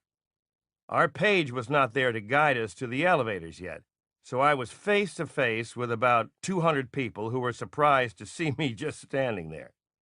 They stared at me in silence, and then our page arrived to direct us to the correct elevator. The silence continued until I got into the elevator, and as the doors were closing, a lady yelled out, "Hi, Mr. Trump, you're fired!" And everybody else started to scream wildly. I managed to wave back before the doors shut. A funny moment. Since The Apprentice started airing, I'm often greeted with a friendly, "You're fired," by people who see me on the street or in a restaurant. Who would have ever believed that phrase would be a replacement for, "Hi, how you doing?" 3:15 p.m. Don Jr. and Charlie Reese come in for a meeting, during which I take a call from my daughter Ivanka. Someday she'll be in on these meetings, too. Norma comes in to go over requests for speaking engagements. I'll be doing one for Patty Gilles in June, but have to keep these at a minimum for a while. 4 p.m. Don Thomas is here for a visit. It's always nice to see him. Then I sit in on a meeting in the large conference room with Jill Kremer, Russell Flicker, Don Jr., and Charlie Reese. My boardroom is really beautiful. It's an elegant room with perfect lighting. I think people function and think clearly just as well in a well-appointed room as in an overlit and badly decorated one. Business people should think about interiors when they design their offices. Some that I visited are so dreadful that the only thing I could think of was how to get out of them as soon as possible, and I can imagine their employees may have felt the same way. 4:30 p.m. I call Melania, and we confirm dinner plans with Regis and Joy at Jean-Georges for tonight. Rona comes in with some faxes, and I begin to return calls that came in during the meeting. One of the contractors has called back several times, but I just won't deal with him yet. There's a difference between can't deal with and won't deal with. Contractors definitely get the latter until they shape up, but as for the good ones, I adore them and treat them the best. 5:15 p.m. I review documents and reports and ask that my calls be held except for urgent ones. George Ross comes in and we review a few things together. 6 p.m. I ask Robin for my calls and return them and take a call from Kevin Cook of Golf Magazine. We'll be playing a round of golf together next month at Trump National Briarcliff Manor, a course that Golf Magazine really likes. 6:30 p.m. I say goodnight to Norma and Robin and notice that 7 or 8 more bins of mail have arrived from the afternoon mail sorting. We'll have to figure this out tomorrow. Thursday, 8:30 a.m.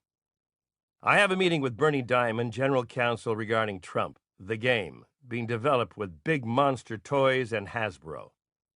We have a productive meeting for about half an hour, and then I return a call to Jean-Pierre Trabeau, the executive director of the New York Friars Club. I'll be the guest of honor for their celebrity roast in October, and we discuss a few matters. 9 a.m. I have a phone interview with Regis announcing my engagement to my girlfriend of 5 years, Melania Canals. We are both extremely happy being together, and I am fortunate to have her in my life. 9:30 a.m. I do a video in the small conference room from my casino in Indiana. I return calls to Bob Dowling, Sandy Morehouse, and Vinny Stelio, who is in charge of many of my projects and is doing a great job. I also talk to Richard Lafrac. Richard's got the kind of eye that notices everything. Some people come in to discuss the leather-bound editions of my books, which are in the works now. I also go over my travel plans for the next few weeks, which have to be worked out around my schedule for The Apprentice. I take a call about my new hotel condominium tower going up in Chicago. Considering that it is scheduled to open in 2007 and that it's 60% sold already, I'd say we've received a warm welcome from the Windy City. Chicago's a great place. 10:30 a.m. I take a call from Alphonse Schmidt of Palm Beach, and then Chris Devine, chef at Trump Tower Grill and Trump Tower Food Court, comes in for a meeting. I will tell you one of the best-kept secrets in New York City. His DT burger is the best burger in town. It has portobello mushrooms, grilled onions, and Swiss cheese. Try one at the Trump Tower Grill and you'll agree. Everything else is great too, but the burger is my favorite item. I'll be having one for lunch tomorrow. The atrium with the waterfall is also a terrific backdrop for a midtown meal. Check it out once, and you'll be back for more. Mohammed Al-Fayed calls in, so I take his call. It's a pleasure to talk to him. He's calling to congratulate me and Melania on our engagement. Stuart Rahr calls in to tell me he's having lunch delivered for my entire staff today as an engagement celebration because now they'll have an even happier boss. He's right. 11 a.m. I leave to go to Trump National Golf Club in Briarcliff Manor to check out the course and clubhouse. We are ready for the new season, so I want to make a property check myself. Carolyn Kepcher and Vinny Stelio will meet us. It's another wonderful spring day, and these kinds of trips are one of the many pleasurable aspects of my job. 11:45 a.m. Why not? I'll play a round of golf with John Spitalny, and in doing so, do a thorough property check. This course is a beauty all the way. My game is getting there, too. I take it as seriously as I can, considering my schedule. I notice a few things on the property that need to be improved. Notes are taken, and I'm sure things will be taken care of promptly. This is a good operation. I have a chat with Kerry Stephan, our golf pro, and then it's time to go. 4 p.m. I'm back in the office at Trump Tower, where I return some calls. I speak to the very talented Richard Johnson of the New York Post and Sean McCabe, a young man who has been with me for a long time and is doing a superb job of maintaining and building additions to Mar-a-Lago. 5 p.m. Kevin Harris shows up with yet another monster schedule for me to review. I try to keep the "don't kill the messenger" proverb in my mind as I go over it with him. This guy doesn't stop. He must have been trained by Mark Burnett. Good thing I'm such an easygoing guy. Someone tells me David Letterman said on his show, "Donald Trump is the biggest star in America, and he won't do my show, but I like him anyway." David's a good guy, always has been, always will be. He's just on the wrong network, that's all. But I'm going to do his show anyway. I call Melania to see what we're doing this evening, and it looks like it will be Le Cirque. I call in Charlie Reese to go over some development ideas. Charlie can be blunt. Just ask Amy of The Apprentice, so we get along just fine. He never wastes my time. I appreciate Charlie's ability to quickly size things up and deliver the goods. 7 p.m. I check in with Matt Calamari and some others who are still working and go upstairs. Friday. 8:15 a.m. Norma and I have a meeting about how to handle the huge amounts of mail we have been receiving.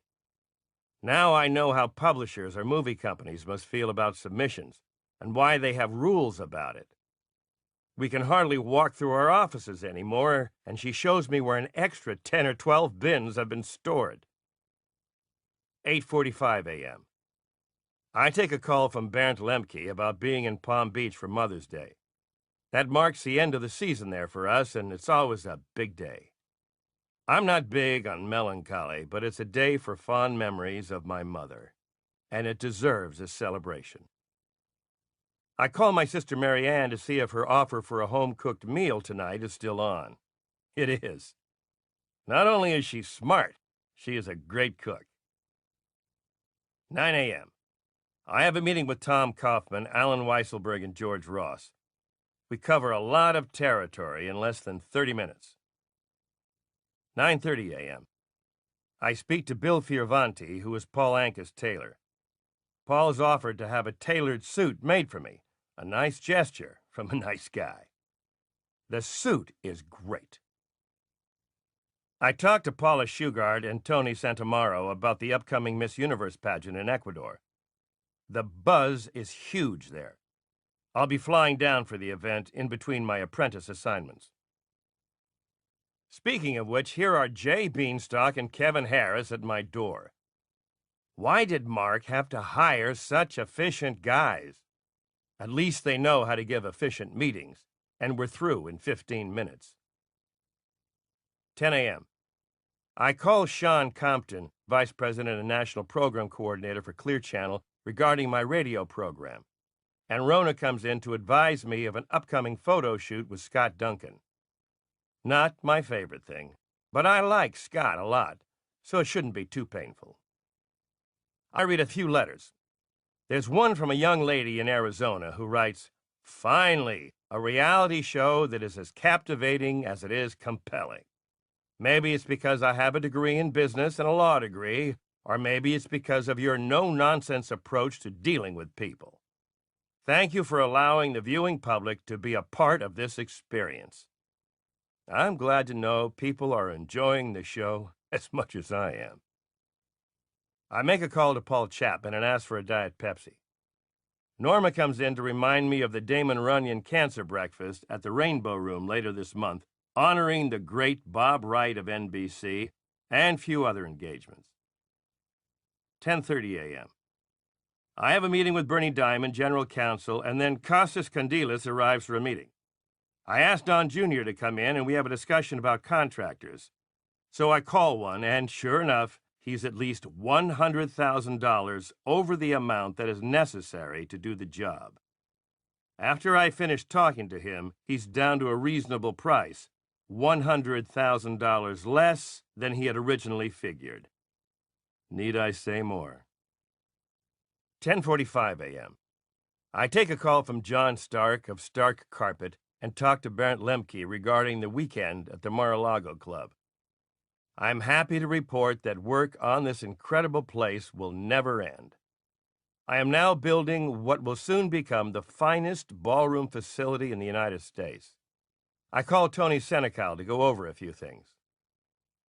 I take a call from David Hochman of Playboy about an interview in May, and have a meeting in the large conference room with my development team to go over plans and see what's in the works. Part of being a good builder is planning into the future, which is one reason I enjoy these meetings so much. A room with blueprints equals a room with a lot of action in the works. 11:45 a.m. I go down with a group of Wall Street bankers to show them the new suite for the 18 new apprentice applicants. They agree that it looks great, and I realize I'm looking forward to having another group of enthusiastic young people to work with. The boardroom looks ready for another dynamic season. We go down to the atrium level. A few people wave and say, "You're fired!" I take a tour through the beautiful new space occupied by Asprey, the famed jewelers, which covers 3 floors in the front of Trump Tower. When you see the British flag flying next to the American flag on 56th and 5th Avenue, it's because of Asprey. They are the jewelers to the royal family and many other people of discerning taste. As I pass through reception back to my office, I stop to ask Georgette how she's doing her first week back at work. Very well. She's a trooper. 12:15 p.m. I return the calls that have come in and call Tiffany in California for an update. George Ross comes in for a meeting, and we discuss a few things pertinent to the new season of The Apprentice, as well as business issues. Andy Weiss, Bernie Diamond, and Alan Weisselberg also come in for meetings. I take a call from Rudy Giuliani regarding a dinner together, and I talk to Random House about a sales conference where I will appear. I told Random House that I wanted to give readers everything needed to be successful in life in fewer than 300 pages. That's a challenge, and I like to challenge myself as much as possible. But my books aren't strictly educational. They might become less interesting if they were one-dimensional. Robin comes in to remind me of the Police Athletic League Board of Directors meeting next week, and we discuss some invitations and business proposals that have come up. Here's someone who wants to build a tower on top of Trump Tower with me after hearing the idea on Saturday Night Live. I seriously doubt if this guy knows that SNL is a comedy show, and he's decided he's my new partner because he also likes chicken wings. We couldn't make these things up if we tried. In fact, if the Saturday Night Live writing team ever runs out of ideas, they should come over here for a day or so and just read my mail. 1 p.m. I take a call from Wagner College in Staten Island. I will be receiving an honorary doctorate degree in May. Certainly an honor. Dr. Trump. Sounds good to me. It's surprising what a few days of honest reflection and number crunching can do, because one of the contractors from earlier this week calls back and finds he can do the job easily for $150,000 less than he'd originally thought. I figured as much, and that's why I finally took the call. I take a call from Vinny Stelio, who is checking out the golf course development and construction at Trump National Los Angeles. We are building a truly great course there. I make a call to my brother Robert to see what's up. He'll be going to London next week. I tell Bobby Hollywood, one of my bodyguards, that I want to take a walk over to Trump Park Avenue. These days, that can be quite an adventure, but he's up to it. 1:45 p.m. I arrive at Trump Park Avenue. The lobby looks great, but I want the doormen to be wearing white gloves. After all, this is Park Avenue. I notice some of the woodwork is off-kilter in one of the elevators. I ask that it be fixed immediately and that they take the elevator out of service until it is. I have an eye for little things which can either amaze people or irritate them, depending on the circumstances. I do a property check, and it's looking good overall, although not perfect. So we go over a few things that need attention. I always pretend that I'm a tenant in all of my buildings. What things would bother me if I were? First of all, everything has to shine. Otherwise, it just looks lousy. The lobby and the halls have to be in mint condition at all times. All the fixtures should be polished and lit, and the carpeting has to look brand new, always. Run down anything looks run down, and run down is not acceptable, ever. Most landlords wouldn't want a tenant like me, but that's why most tenants want a landlord like me. Being a perfectionist works to their benefit. 3 p.m. Robin has my messages waiting, so I return 10 or 12 calls that have come in and review notes from a meeting regarding 40 Wall Street, my jewel of a building in the financial district. Downtown has made a good rebound. As I told the New York Post, even 9/11 couldn't put a permanent dent in that place. Carolyn Kepcher calls in. We go over some notes I made yesterday about Trump National Briarcliff during my round of golf and afternoon on the grounds. Once the season at Palm Beach winds down, I'm on the course a lot in Westchester, and we are constantly fine-tuning everything. 3:30 p.m. I have a meeting with Charlie Reese and Bill Rancic concerning the Chicago Tower. We go over some brochures for the building. We discuss the Las Vegas Tower being planned. I will be building a luxury condominium mixed-use tower there with Phil Ruffin, one of the greatest guys I know. So I'll be flying out there for a quick visit within the next couple of weeks. You can see why having a jet is a necessity in my life. I called Katie Couric to congratulate her on the great job she did for the colon cancer benefit on the Queen Mary 2. She raised $5 million for this important cause, and she's a great lady. Even if she did have Harry Connick Jr. fire me after my duet with him. I'll try to forgive her, but only because I like her so much. 4 p.m. Norma comes in with a stack of letters and proposals to go over. She says I cringe when I see her come in. She's become the homework queen in my eyes, and she knows it. Random House calls to tell me they've sold the rights to How to Get Rich to publishers in 21 foreign countries. A friend of mine told me his son of 16 read it 3 times and wants to run his own organization as a result of it. Now he even reads financial magazines and papers every day, his favorite being the Wall Street Journal. I liked what I was hearing. I call my son Eric to see what he's got planned for the weekend. He says, studying. But somehow I think otherwise. Not that he isn't a good student, he definitely is, but he's an outdoor type and has a lot of activities that interest him.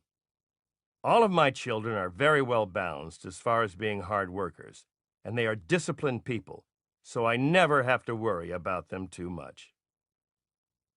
4:45 p.m. Rona comes in to give me my latest faxes and messages. I call Steve Wynn and tell him I'll be visiting soon, and I call John Myers, then Mark Brown. Mike Vandergoes calls in from California, and Paula Shugart calls in about an interview for a magazine in Ecuador. And of course, another one of those contractors from earlier in the week calls in with radically altered prices for his services. Why are certain things so predictable? Anyway, it's nice when they become so agreeable. Another word for reasonable in this case. 5:30 p.m. I sign a few books to be sent out to friends and colleagues, make a few final calls, and Alan Weisselberg stops by for a few minutes on his way out. It's been a good week.